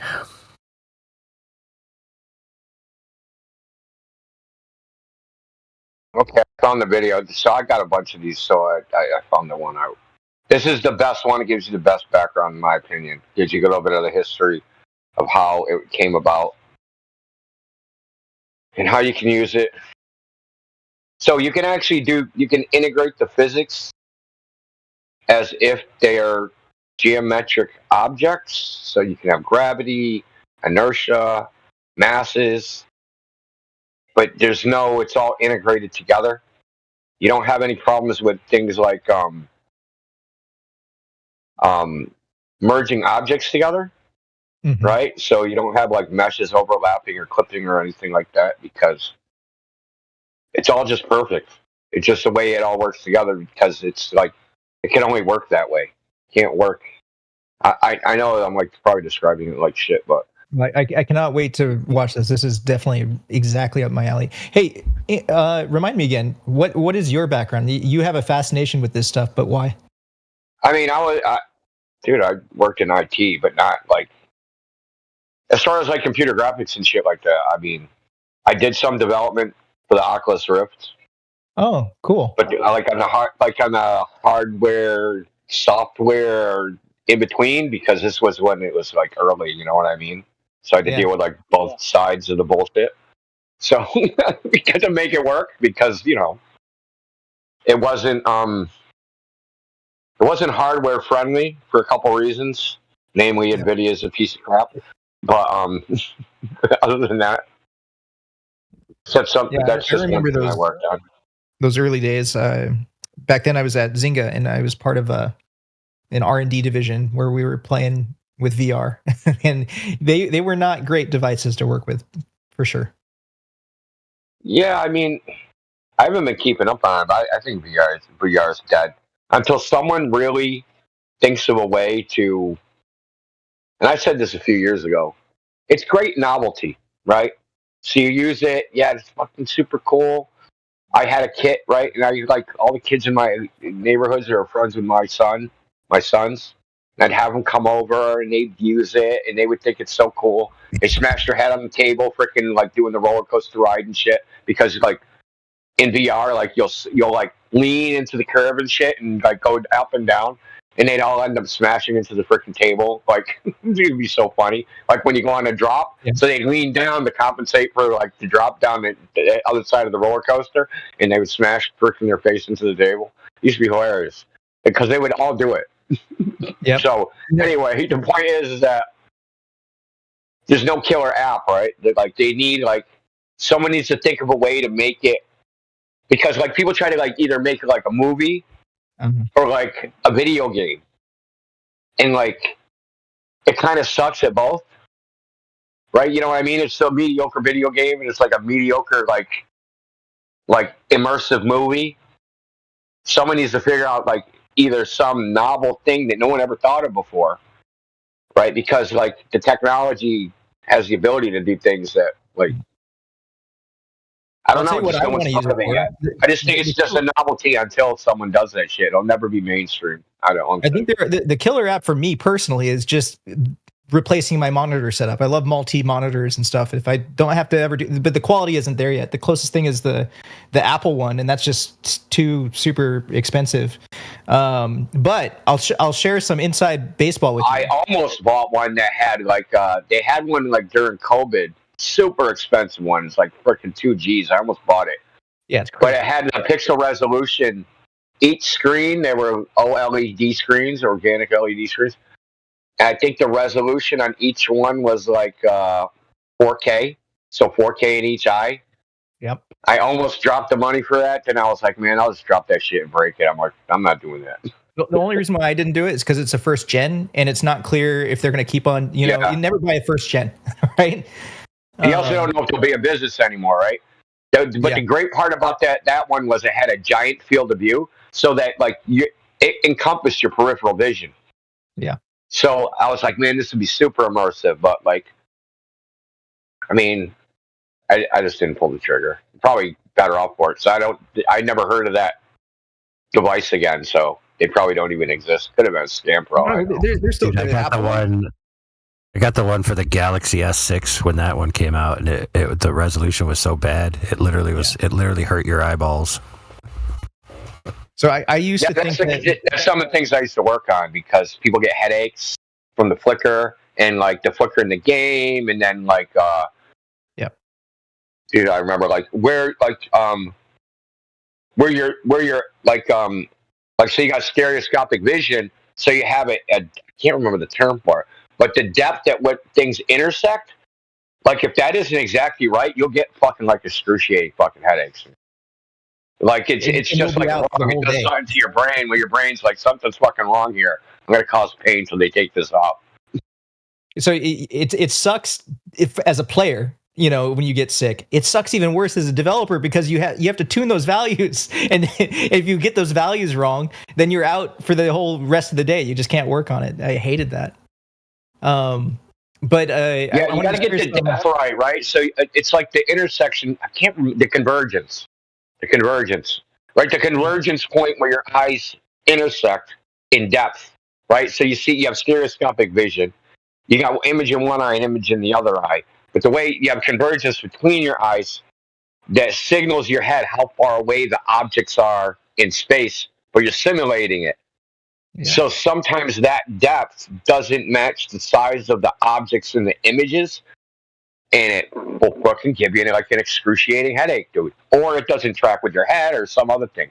That depth, that intersection point, right? It's almost like it's like the point where you lose stereoscopic vision, where everything is like so far away, it's like monographic, right? Because it's basically parallel, right? You can't tell the difference in angle, right? You know, if sun's far enough away, and the difference in angle is so small, you can't tell its depth, right? So if something's a mile away, I can't look at it and go, oh, that's a mile away.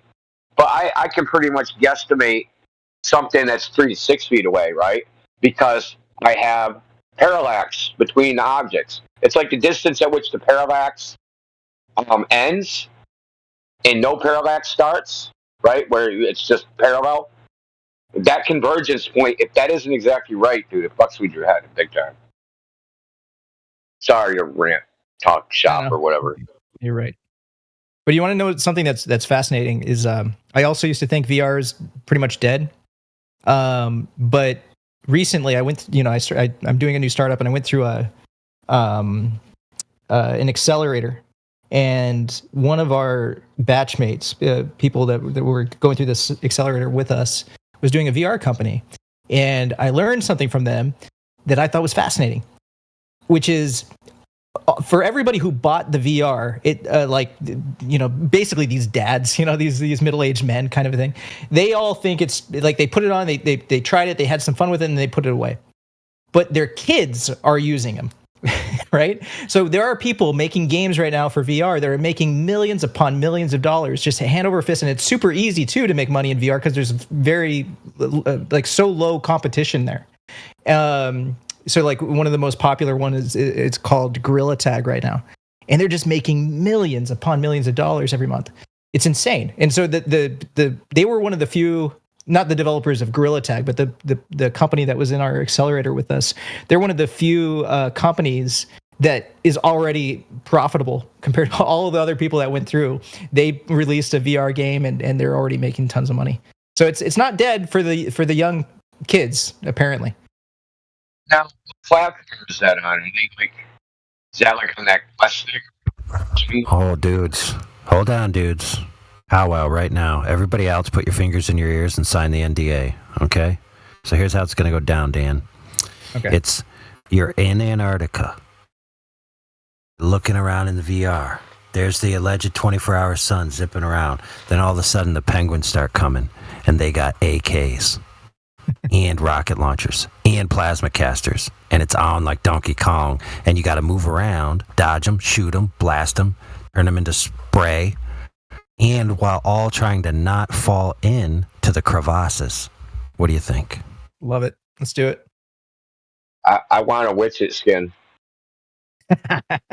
Yeah, you can pay for the famous flat earthers and famous Glober skins, and there'll be a cameo by McToon. Where's the guns, Nathan? Where's the guns, Nathan? And he's like the boss, and he's coming down, and you could see he's huge, and his foot's like coming down, and you look up, and there's his foot, and he's like, "Where's the guns? Where's the guns?"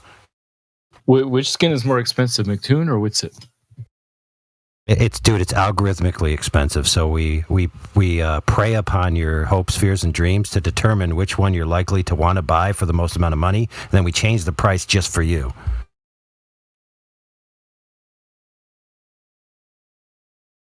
See, this is the kind of stuff you guys should be investing in, not in some clock, sundial apps or whatever the hell.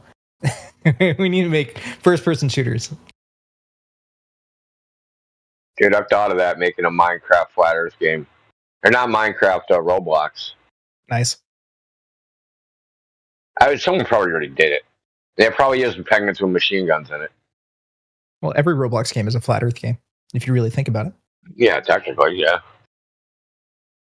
every game is a flat Earth game. Period. I mean, I don't think there's very many using spherical geometry as the environment. Not many. I can count them on one hand. That might be computationally expensive, to say the least.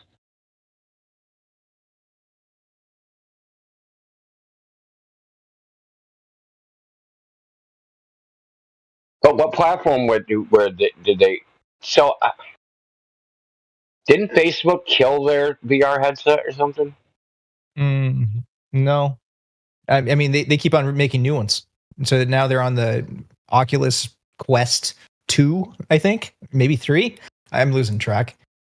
And that has like built-in games, right? That isn't like, you don't even need a computer for that shit, right? Yeah, they're trying to make it a wearable computer. Yeah. But have you ever used it? I have a Quest 2 that I've used like 3 times. It's just because it's not powerful enough. Get the newer one, man. That'll be better. Buy the more expensive one. I'm waiting for the Gen 2 of the Apple. What was this performance like? What was this performance like? They're shit. They're basically an Android phone strapped to your face, right? So just whatever you expect them to. That's kind of what I didn't like about what Facebook did, because you can't hook those to a PC, can you? Oh, you can hook them up to a PC, so you can do that. I was playing one of my favorite games of all time. Got a re-release called Riven.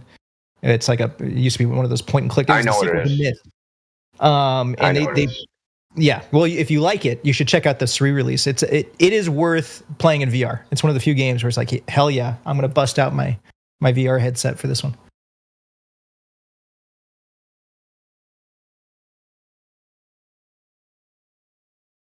And by the way, the point that I was trying to make is that I think they offer it both ways. You can play it directly on device, or you can connect it to your PC. So I was playing connected to Steam. Yeah, but does it run off your graphics card? Well, was it basically, can you turn your glasses into basically a monitor? Yeah, I think it was streaming over Wi-Fi. But it was rendering the graphics on the PC. But there must be a lag between your head, right? Like your head movements and shit in the computer, right? A little bit. But again, with that specific game, you're just standing still for the most part, looking around. It doesn't matter. It's not a high. Oh, okay. Because that's one of the problems is the latency difference between your head movements and then because everything has to be in sync, right? Your head movements, like what you hear, the visuals, they all have to match. And that's kind of hard to do. I mean, they're better at it now, but back then it was just a pain in the ass, especially because the polling rate of USBs and then NVIDIA did some stupid shit to their chip that basically bricked stereoscopic vision. It's really weird. I thought this was like a stupid coincidence, is that NVIDIA had like a built-in stereoscopic vision, right? It would actually render as dual monitors, and that was all built into all the chips since like the fucking FX 5200, like going way back. And when the Oculus Rift came out, they changed the way they did it so that it would only render out as one, right? And that it would have to generate a whole new frame to go into the other lens. You know what I mean? So basically cut your frame rate in half. So it would do it before that, right? It would just basically do like a bit shift where it freaking moved the image over. But they completely did something. I just thought that was a weird coincidence. Like, why would they do that now? Like, what? Like, did NVIDIA brick that on purpose? It made me think that they, because they work obviously with everybody, right? So like if I'm making the Oculus Rift, especially back then because Carmack was running the show, and then today you're like, yeah, we don't want this to work, or we want it to work shitty, so that people have to upgrade their graphics card. Oh, really? That's the theory. I just can't imagine them faking depth in a way that wouldn't just look shit So if there is any reason why they abandoned it, I would assume it's because it just looks shit. No, it was like the way the drivers were detecting the Oculus headset made it so that it would only spit. Like I said, it would do alternating frames. Like it detected it as like two screens. Oh, I see. So it was fucking stupid, dude. But they had never done that implementation the way it worked before that in any freaking car they ever made. Just like right at that point in time, and then right after it, they changed it and they used the VR compatible. Right, so they had like a VR compatible. You know how they have when they come out with a new chipset, they always have some tick box. VR compatible, ray tracing compatible. They have their freaking marketing bullshit. All of a sudden, it's VR compatible, especially optimized for VR and a whole bunch of crap. Right, where they fixed it. They fixed what they broke. That they implemented for no apparent reason because there was like no VR headsets when they implemented it. So why would you even do? It was like no reason to even do this. Like. From like a hard. What are you yapping about? Obviously, I was still agitated by it, even though it's years later, because it was such a pain in the ass to work through. It was really a pain in the ass. Yeah. Like I'd rather work with like a Raspberry Pi and a fucking Arduino with fucking while standing on my head drinking beers. Like, dude, no, fuck that shit. I wouldn't trash talk NVIDIA too bad. I literally 100% of my stocks are in NVIDIA right now. Yeah, I mean they're a good company. That's what I mean. I mean, listen, from a corporate standpoint, they did the right thing. But from the other side of the spectrum, like if you're on the end user side, you're an asshole. You know what I mean? They got people to upgrade, right? So they bought an Oculus Rift or some VR headset. This is right when it was starting to take off, and there we go. They like. Oh, my top of the line NVIDIA graphics card gets 28 frames per second with an Oculus Rift. But this new one is VR optimized. I'll go buy that. And they did fix it. But, so you basically went from like a high-end graphics card getting to 30 to 60 frames a second, which really sucks in VR, to, and then there was another problem where it would only push out 90 hertz. So like the refresh rate was only like 90 hertz, which would cause freaking problems. If you were under 60 hertz, forget it, dude. You're gonna be a ball of freaking goo with your head pounding. I thought that 60 is pretty much the standard still for VR in like the Quest and stuff. Is it really? Is that low? Because the Oculus runs at. It did then. It ran. You could get it to run at 120 under certain conditions, but 90, I think, was the default refresh rate.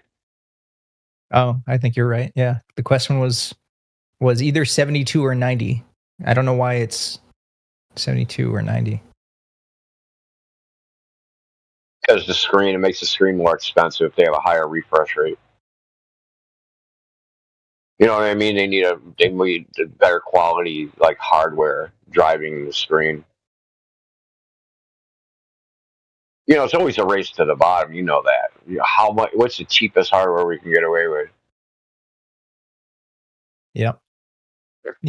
That's why I found the Apple approach really interesting. They're like, fuck the price. We're just throw everything in there, like shit you don't even need.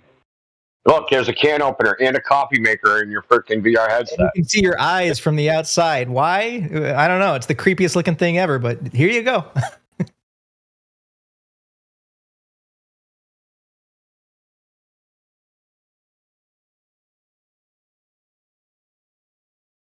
Dude, I had the which one was it? The Microsoft one. The Microsoft one, you can see outside of it too. It's got a little freaking camera thing where you can see outside. HoloLens, it's called. Oh. Yeah, HoloLens, but it's in infrared. Well, the So you can HoloLens see was outside, actually you in, like, see-through, right? Like it was straight up glass, whereas the Apple Vision not Pro was that. a screen. No, not that. Hold on.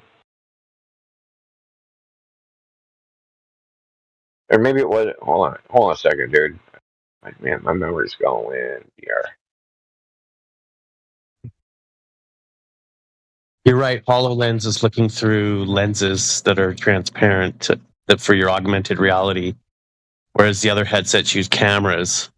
Yeah. And a conventional VR headset, right? The video mixing. Hey, what do you guys think of the Antarctica trip? What is this? What are you talking about? What is it? Sure. What do we think of it? Yeah. Waste of time. Could have done A whole lot of money. better See things. a light show. Dude, I don't think it's a waste of time. I've been here long enough to know how many times it was repeated, like just thousands of times, that there was no 24-hour sun in Antarctica. You know what I think is more interesting? There's no 24-hour sun at the South Pole. It's technically what I said, but that's because there's no South Pole. Now, you also got to remember, what was our information at the time? We had 5 cooked videos. No eyewitnesses. What should we say? Well, I mean, but you had a good reason to say it, other than just the fact that there wasn't enough observational evidence of it.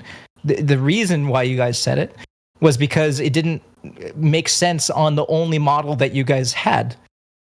What the fuck are you talking about? I've never been concerned about he's right. He's 100% right. You know what I think is interesting, more so than it being 24-hour or not, well, is that the rotation clockwise or counterclockwise, right? We've seen videos of the sun going 360 degrees around at the North Pole or in the high Arctic. And it's clockwise versus counterclockwise. What they documented down in Antarctica, the sun appears to move counterclockwise, right? Can you explain that? Yeah, counterclockwise. That's what you guys say it does in the north, and that's what they just videoed. Weird. Can you explain that? Or it's the other way around, I guess. Does the same. No, it is. It's they Here just we did go a video again. counterclockwise. They're opposite to each other. That's all that matters, right? No, they're not. Are they not? This is the lowest IQ thing. They can't get beyond looking north versus looking south. Yeah, I know. So stupid. I can't believe they keep doing this. I can't believe you can't visualize it in 3D, dude. There's something wrong Professor with Dave fucked you guys up badly. Visualize what? A ring?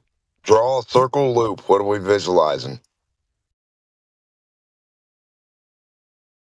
Yeah, he just gave you the answer. It's just a matter of looking north you. versus south. A couple of videos for you.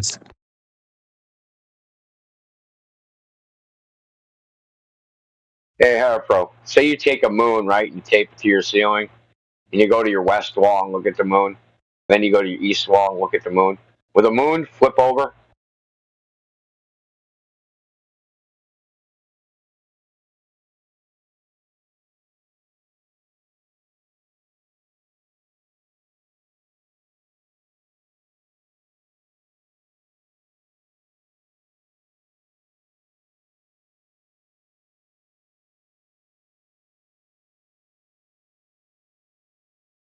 You broke him. That or he doesn't understand still. I understand. Then Will the moon flip over? Time lapse photos of the stars. Yeah, and can they'll you answer the carve out- question? Can you answer What's the that? question? What's I that? was listening. Yeah, the moon appears to look like it's upside down when you're in Australia because of the direction you're facing. Gotcha. Okay, thanks. How about that? You think like the stars and the sun and the moon might also do that, like the direction they appear to go? Because your orientation change. No, you guys showed just now that it's counterclockwise in the Arctic and the South. At least that's what I'm hearing. Well, from the videos I've seen of the Arctic, the sun just like bounces up and down. Those are the ones I've seen. And that's the other thing. We had thousands. Literally, there's a place in the Arctic. They film the 24-hour sun every day for something like 3 years. But we have a scientific station that has 5 cooked videos. Well, now you got a lot more. Yeah, but they don't mean anything. That's the problem. Why don't they mean anything? Eric Scranty, like I just explained to this dude, Dan. 24-hour sun, or the sun in any position at any sunset, sunrise. They don't use a globe to predict that. They don't use a flat Earth to predict it. They don't use a swirl to predict it. It's not a prediction of off of any surface. You keep saying that, but I do disagree with that. I posted it. It is, dude. I literally posted it a minute ago. Oh, quite a few ways. Why is it this Antarctica footage? It appears like the sun is rotating counterclockwise, right? Who cares? Doesn't mean anything. Like if Who you cares? stood and faced it the entire time, those guys, as the sun's moving around. It means the sun's rotating counterclockwise. What does that mean? Right. What does that mean about the shape of the Earth? Connected to the shape of the Earth. Go ahead. Logically connected. Logically connected to the shape of the Earth. It tells us the Earth is a sphere.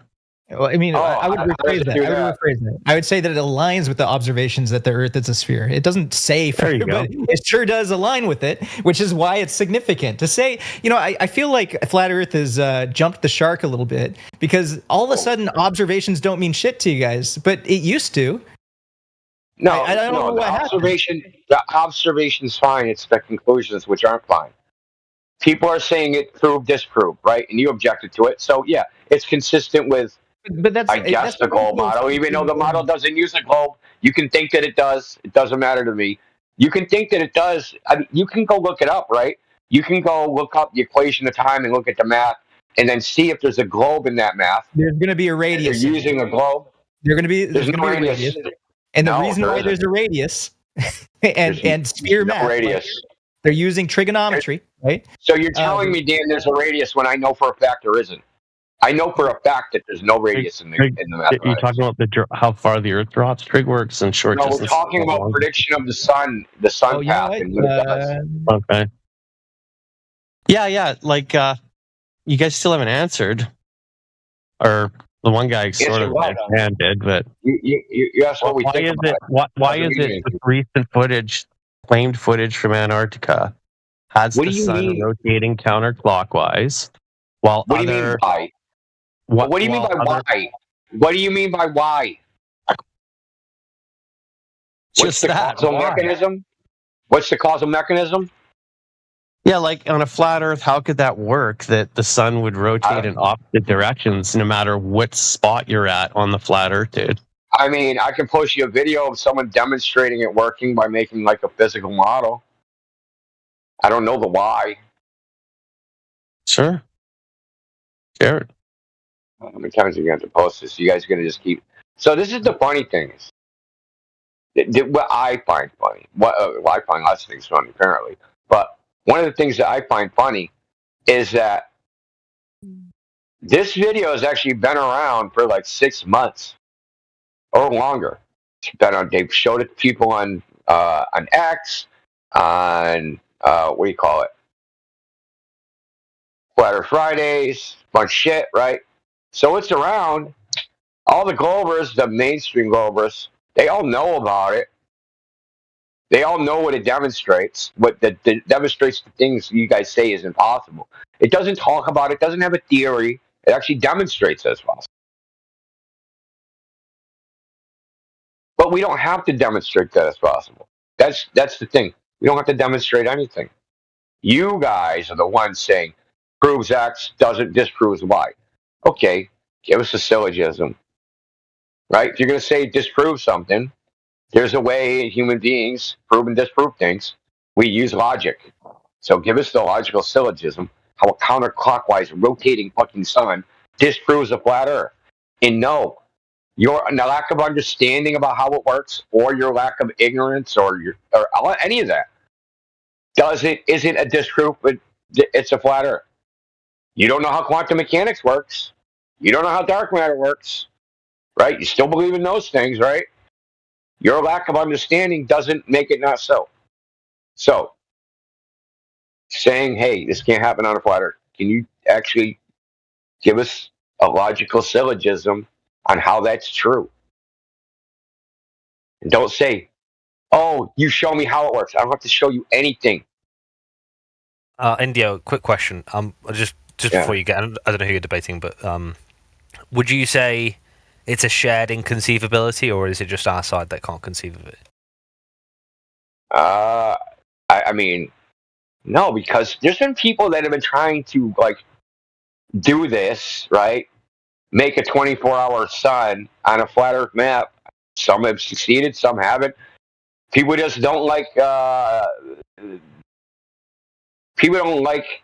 So people have successfully done it, but it's just dismissed because doesn't use straight rays of light, doesn't use the globe model, right? So basically doesn't say, hey, everything's in a true position, right?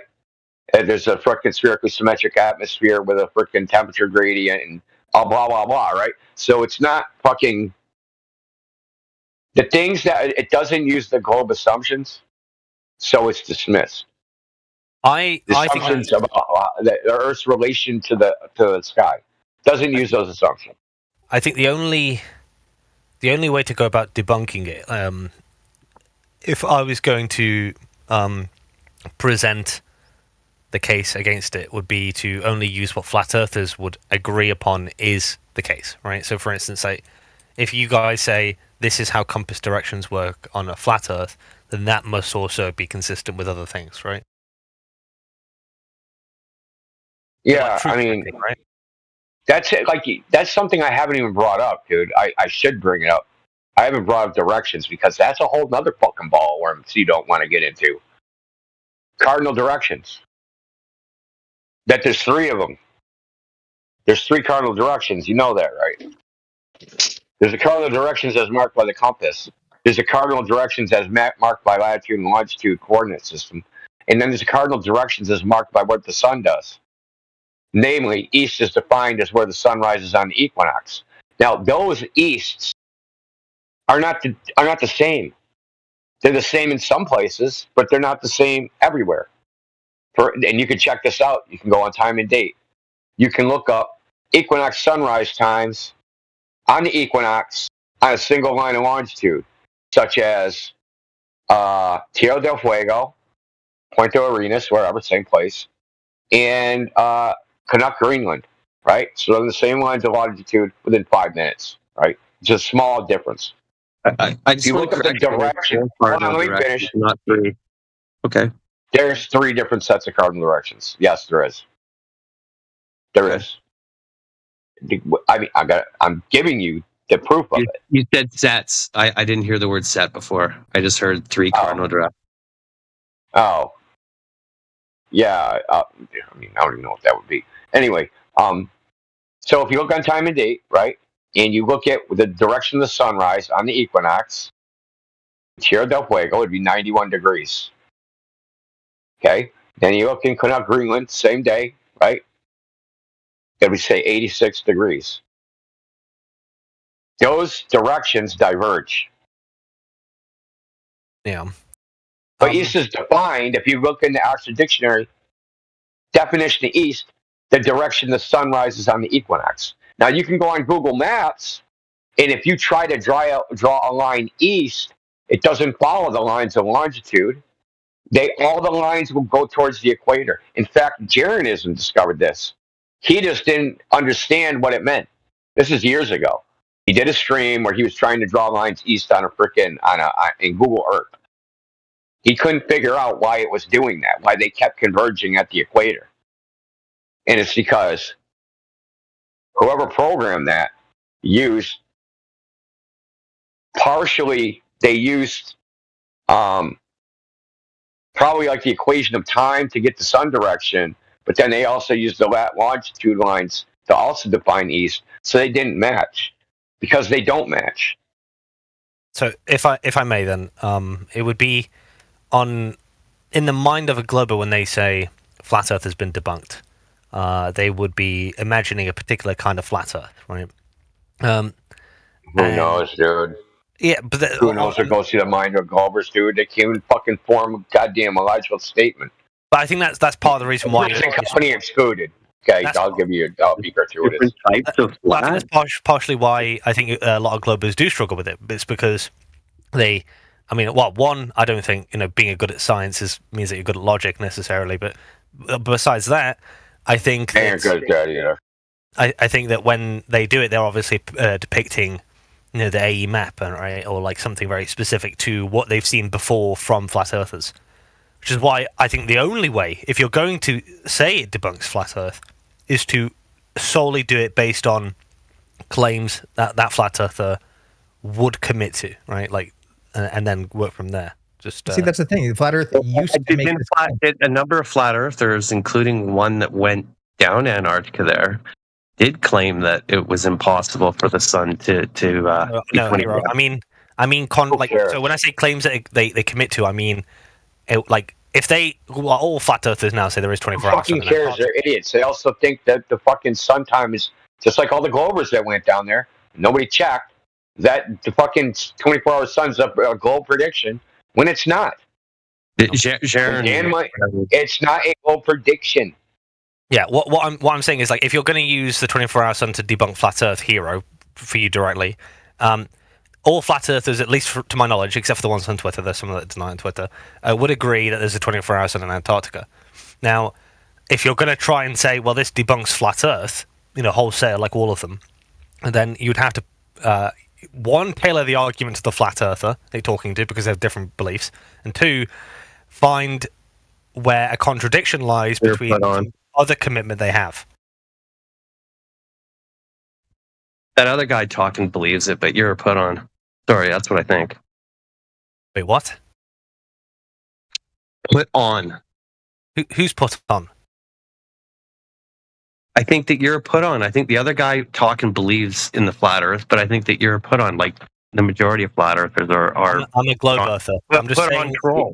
No, I'm a globe earther. I'm just telling you how you would approach fucking fire, dumb fuck. I think there's only one way really to try and debunk it efficiently, and that's the way I described it. I think any other way, like trying to prove the globe with it, it would be so arduously long, you probably wouldn't be effective. Or trying to debunk flat Earth without pointing out contradiction would also fail, right? I mean, look. You could say it debunks the Gleason's map to a degree, but the Gleason's map is still correct. You can still use it for its purpose. So it says it's a longitude and time calculator. It still works for that purpose. It's not like the 24-hour sun observation broken. It still works. It doesn't tell you the sun's position other than when the sun's overhead. But it also, longitude is defined as when the sun is overhead. So it's kind of circular in a way. Does it explain why it would be clockwise in the north and counterclockwise in the south? If you traced out in the sky the 24-hour sun's path? Can you form that into a coherent statement?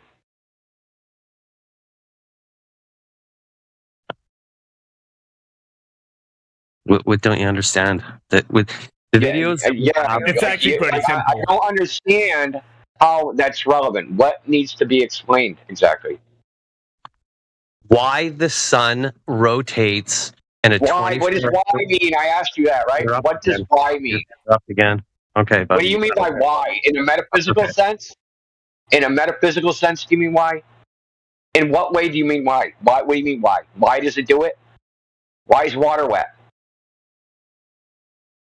Wow. I think I'm asking you, what do you mean by why, dude? Hero, wouldn't it be better to start it off with explaining what the... No, he can't because he thinks he has a gotcha and he's stuck on that. So what do you mean by why? I'm just asking if what do you mean? I can't answer your question if I don't know what the You're question interrupting means. again. You just can't. You're not into talking. That's okay. Yeah, I can't answer your question if I don't know what your question means. Yeah, and maybe the reason why you don't understand my question is you won't let me finish a sentence, dude. Like, why are you being so rude? Fuck you. Yeah, you could have took all that time you took bitching and answered what why means. It didn't sound rude to me. No, he is being rude. No, you haven't seen me rude yet. I'm about to be rude. He didn't cuss or call you names or that's right. anything like that. Yeah, I missed it. He obviously doesn't mean it in a metaphysical sense, right? He obviously means it in the physical sense. Yeah, but I don't know what he means by why. The causal mechanism. I asked him specifically. The causal mechanism. What causes the sun to go in the other way? How the fuck would I know that? How the fuck would anybody know that? Can't do that experiment. Especially after he explained it. Now he's got to repeat himself. God, I hate repeating myself. Is it Hero? Is it more accurate to say, not why, but how can the sun change direction? There you go. It doesn't. You do. Wait a minute. Change directions? As far as I know, the sun doesn't move linearly. It spins, but it doesn't. Shut up, Brandon. Yeah. Everything is moving. You know what I mean, though. It's not.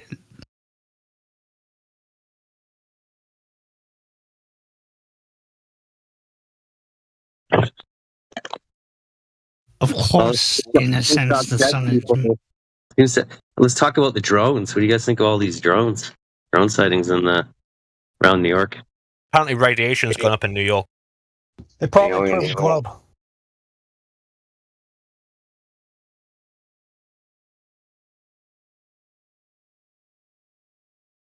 They're globe drones. They're shaped like globes. It's possible the troll was just messing with people. That's what I would do if I had a drone. No.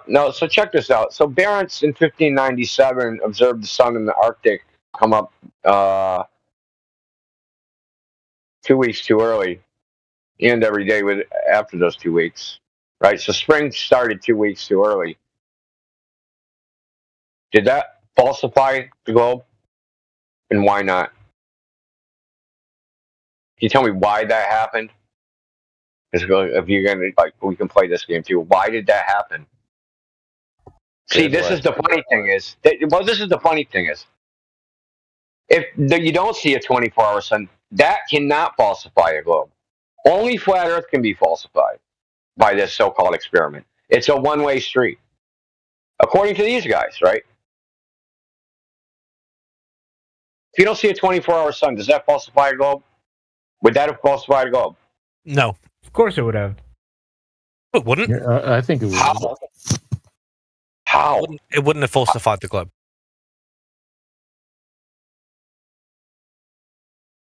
What if a freaking black hole knocked Earth out of orbit?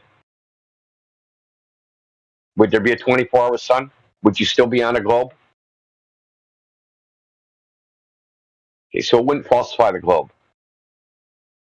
It would falsify something, but not the globe. Yeah, it would falsify the current heliocentric kinematic model of orbits. That's what it falsified. Again, so what he's asking Indio is for an explanation. Well, I've got an explanation. The sun oscillates in position, in rotation. It's like, come on, anyone could give you a freaking explanation, or a story. Explanation. Yeah, story. Exactly. Well, saying I can tell you a silly story, man. I can say God did it. Obviously, when someone says when they demand an explanation, they don't want you to say things that are obviously not true. They want it to be consistent with everything else. No, I mean you're too charitable. Typically, when someone says they want an explanation, they don't know what the fuck they want. I mean, I don't know how long you've been involved in this shit, dude. But people say that all sorts of crazy shit, dude. You really have people think we're being pedantic. No. Every day it's bring your own globe in here, and we have to ask specific questions to figure out. Bring your own flat Earth. That's copyrighted, Indio. Hey, that's copyrighted. Indio, if they want consistency, ask them that question you asked again about what spring came too soon. Yeah, what about that freaking consistency? I thought that was a great question. Whoever said bring your own flat Earth, that's actually not what not what's happening at all. Thank you. Yeah, everybody's bringing the no curve flat Earth. And no hills of water either, and I have to pay royalties for that. I mean, we actually don't bring our own flat Earth. I don't hear flat earthers saying, "Here's my version." We're just talking about the Earth outside as it is. I mean, I've seen a lot of different ideas on Twitter. Oh yeah, there's a lot of ideas of the globe too. So a lot of ideas. Twitter's crazy though, man. You can't freaking look at Twitter. It's like positive, man. Almost feels like all those ideas. The Earth is a plane, right? And all those ideas, there's a plane, right? That's what they all share in common. Yeah, that the surface of the Earth isn't curving. Yes. The flat earthers on X tend to go. I mean, not all of them. Obviously, some of them go quite deep into sort of storytelling. Well, I mean, have you listened to Flat Earth Fridays? I've been there once. Made an X account just so I could join it. Literally. How much did you listen to? I'm trying to figure out if you got the whole helping or just like a bite. I stopped listening after Alpha said that you need more than 2 followers to speak. Oh, you're talking about the, Alpha Veritas. Oh, that's different. I'm talking about Flat Earth Fridays. That's like a space, sacred and proud for run. Who hosts it? They've been running it for quite a while. I think they're up to episode 110 or 11. But like, they entertain everything, right? They're not like, they just let people get their shit off, dude. People, so-called flat earthers, say the craziest shit on there, dude. Who hosts it, just so I know when to join next time? Sacred. But it's at 100 Crypto Keys, but crypto with a K, I think.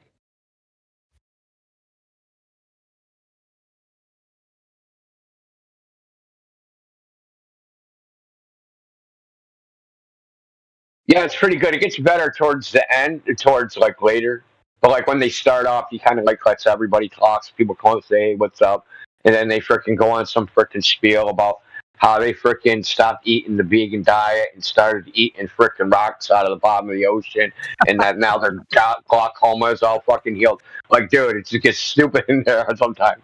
I heard I was in EA recently, and someone was. I mean, they'll also say some strange things. Like, I remember one of them said that earthquakes was caused by giants under the earth, like, punching up against the surface. Oh, God, dude. No.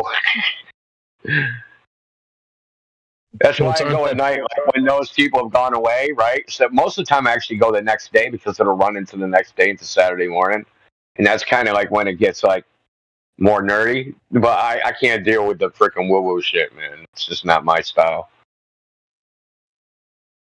I have nothing against it. Like, you can believe what you want. I don't care. I mean, maybe you have evidence for it. Like I don't like. If people think they had a metaphysical experience, like a spiritual, out of body, whatever, I have no reason to doubt it. I'm not gonna freaking act upon it within my life. But if you want to act upon it, as long as you're not hurting me or anybody else, that's fine. Think you saw ghosts, elves, aliens, whatever. I don't care. I've been listening to you talk about it to a degree until you freaking... They get long-winded, let's put it that way.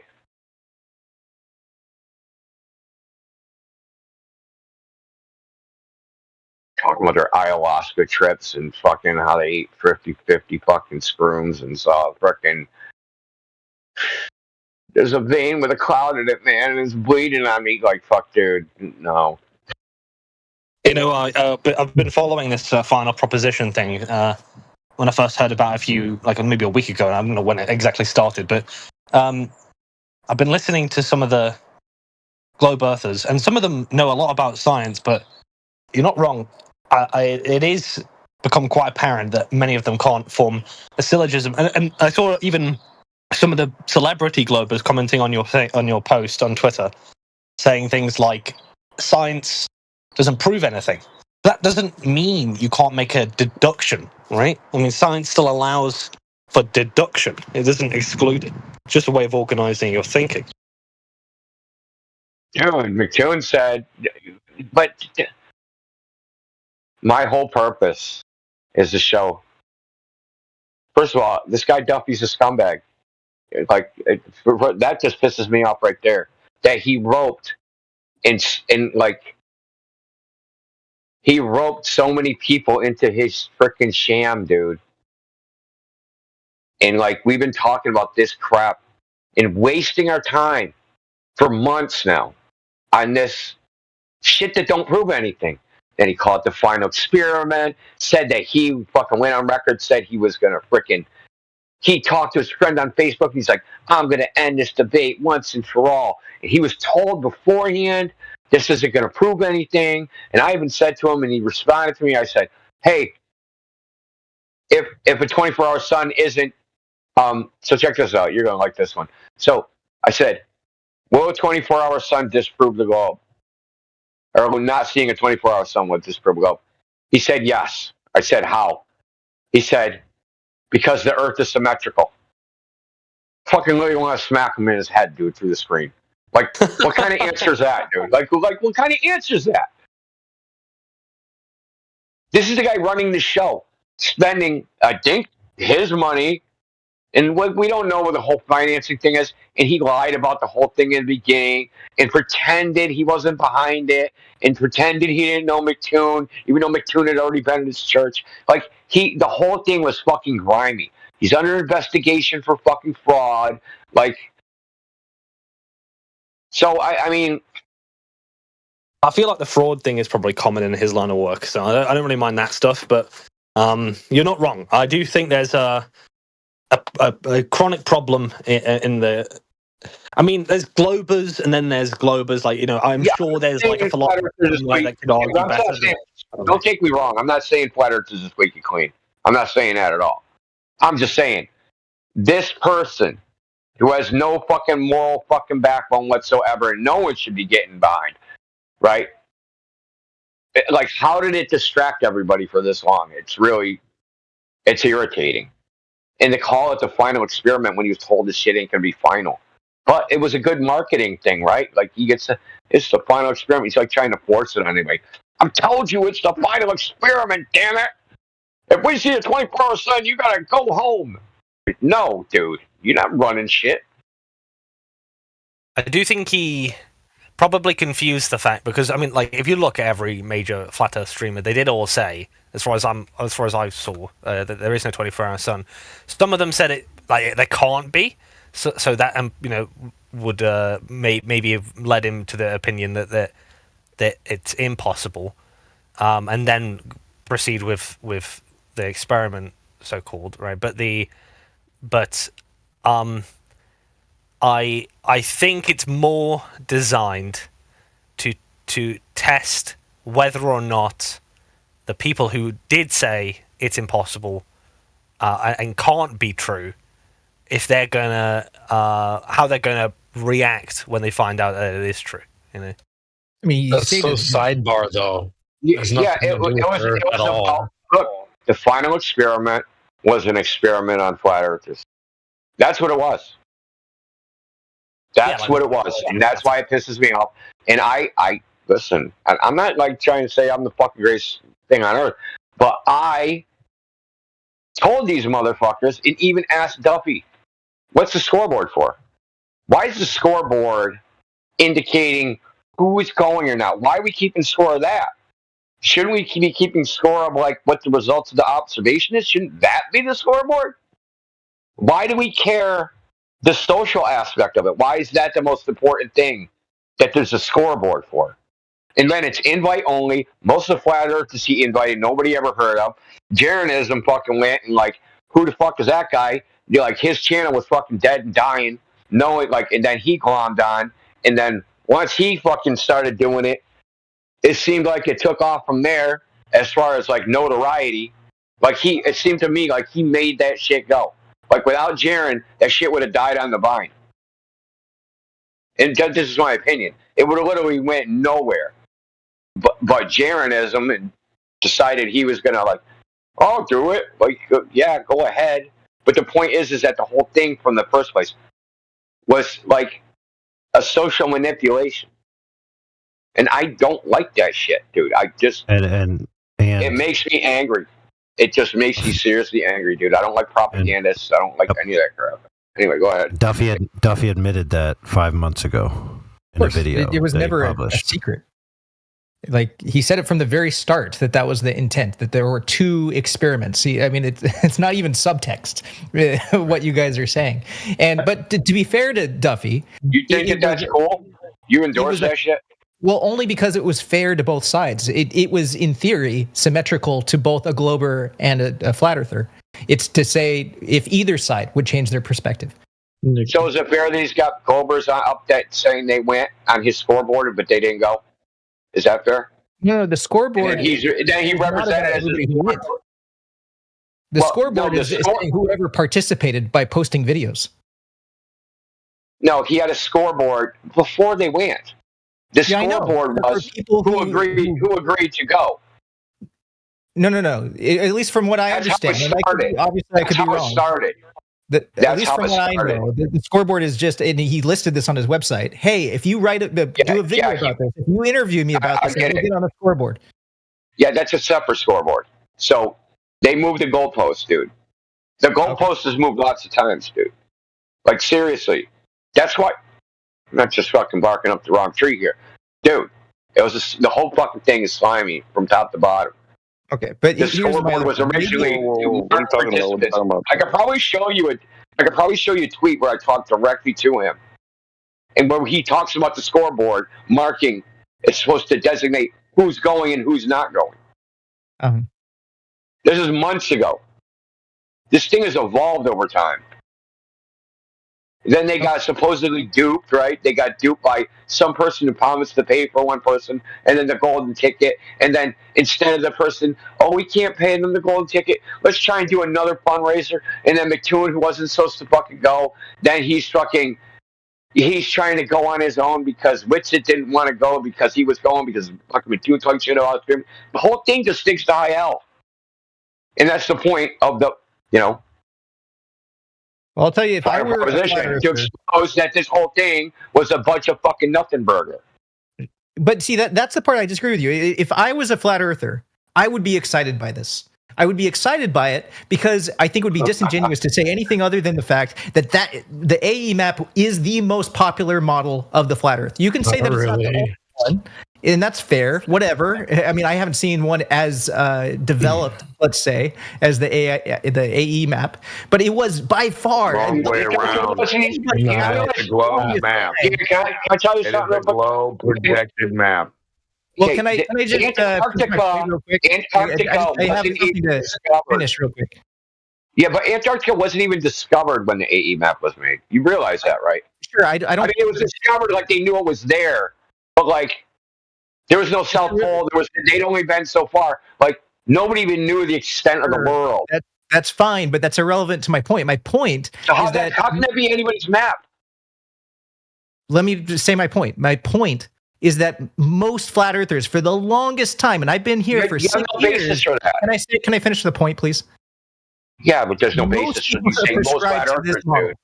And it should be a celebration for anybody to say, true. We learned something about this. It's not that one. That's we're telling you point blank. Most flat earthers don't believe in that shit. Yeah, hell no. Dude, I've been here. I've argued this point for 6 years. No one knows who you are, bro. Relax. Who sponsored the Lisa's map and said, "This is our map, dude"? One person, tell us. There were tons. Well, first of all, Jaron, obviously. Fuck Jaron, dude. Jaron isn't part of us, dude. I think Jaron is a fucking. It would be fair to say that whilst, I mean, like in the 24/7 circle specifically, because there are flat earthers elsewhere that do it, but obviously in this group, it is not claimed, right, as the Earth. But it isn't claimed in Nathan Oakley's group of people. It isn't claimed with fucking Dewey or any of those guys. It isn't claimed by. I can give you a list of flat earthers that did completely disavow the AE map. I agree. There's a lot of flat earthers that don't. But what I was going to say, there is a caveat, right? I'd say the majority. Yes, we'll say majority of the people in let's say this sphere, rather than just this group, right? This sphere of like flat earthers, right? But there is a caveat, which is that when a globus steps in and says, "Can you explain this?" it is almost always going to reference at some stage the AE map, right? I think. No. Directions, No. like for instance, the GIF of directions, left, right. The coffee Directions for what, dude? So like cardinal directions, like when you're talking about how can you go, like if someone shows Did you says not how hear my cardinal directions? layout for Did you not just hear my 3 cardinal directions I just told you about? Yeah, but what I'm saying is, like, when I say that, I'm just saying in reference to when someone says, "Oh, how can you go continuously all the way around the surface rather than falling off the edge?" You could say, "Well, it radiates outwards like this." How do you keep distances relatively okay? I mean, the AE map does that successfully in the northern hemisphere, particularly. Or another one would be, how do you have day and night cycles? I see a lot of GIFs with that with the AE map underneath. And also the Coffee Cup Caustic uses the AE map, right, with GIFs, right? So all of these examples are Dude, none of us always here use that shit. Yeah, no, the Earth doesn't have to be that particular layout for these things. And that thing that's on Twitter that Witsit and fucking all the Etherites do. We never talk about this shit over here. I mean, I have images in my Dropbox from this server. I have a dedicated folder for just this, well, the old server, whatever. You get my point. From 2019, I have images where I was making some artifacts to make an argument against the AE map because that was the prominent one being argued all the time. You guys often have a limited understanding of our position, so point proven. I don't know. I'm gonna try and. I mean, I know you guys you see everything through your globe lens of how everything fits together. But it don't fit together like that for us, right? Okay, here's an example. So there's a coordinate system that we use. It's called the latitude and longitude coordinate system. That shit is in the sky. And like, I don't know how many times fucking Shane has tried to beat this shit in your fucking head. That you can project that coordinate system onto fucking anything. Literally anything.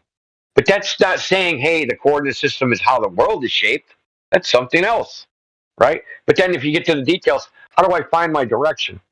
Which way am I going? Where's my orientation? You can orientate yourself relative to that. You can orientate yourself relative to the sun. You can orientate yourself with the compass, right? It's more complex. I know you guys like simple, and I mean, there's some benefit of simplification, but like, it's more nuanced than that. The only flat Earth, actual, genuine flat Earth map I know is Antonio Subaratz's map. Doesn't rely on a globe, doesn't rely on the freaking celestial sphere, doesn't rely on any of that. It was in a book called The Book of the Sun. So let me ask you a question. I never got the book because he sold out, but I'd like to get a copy someday. But the point is that's the only actual non-globe projection flat Earth map, and everything on it, as far as like sizes of countries, their areas, self-consistency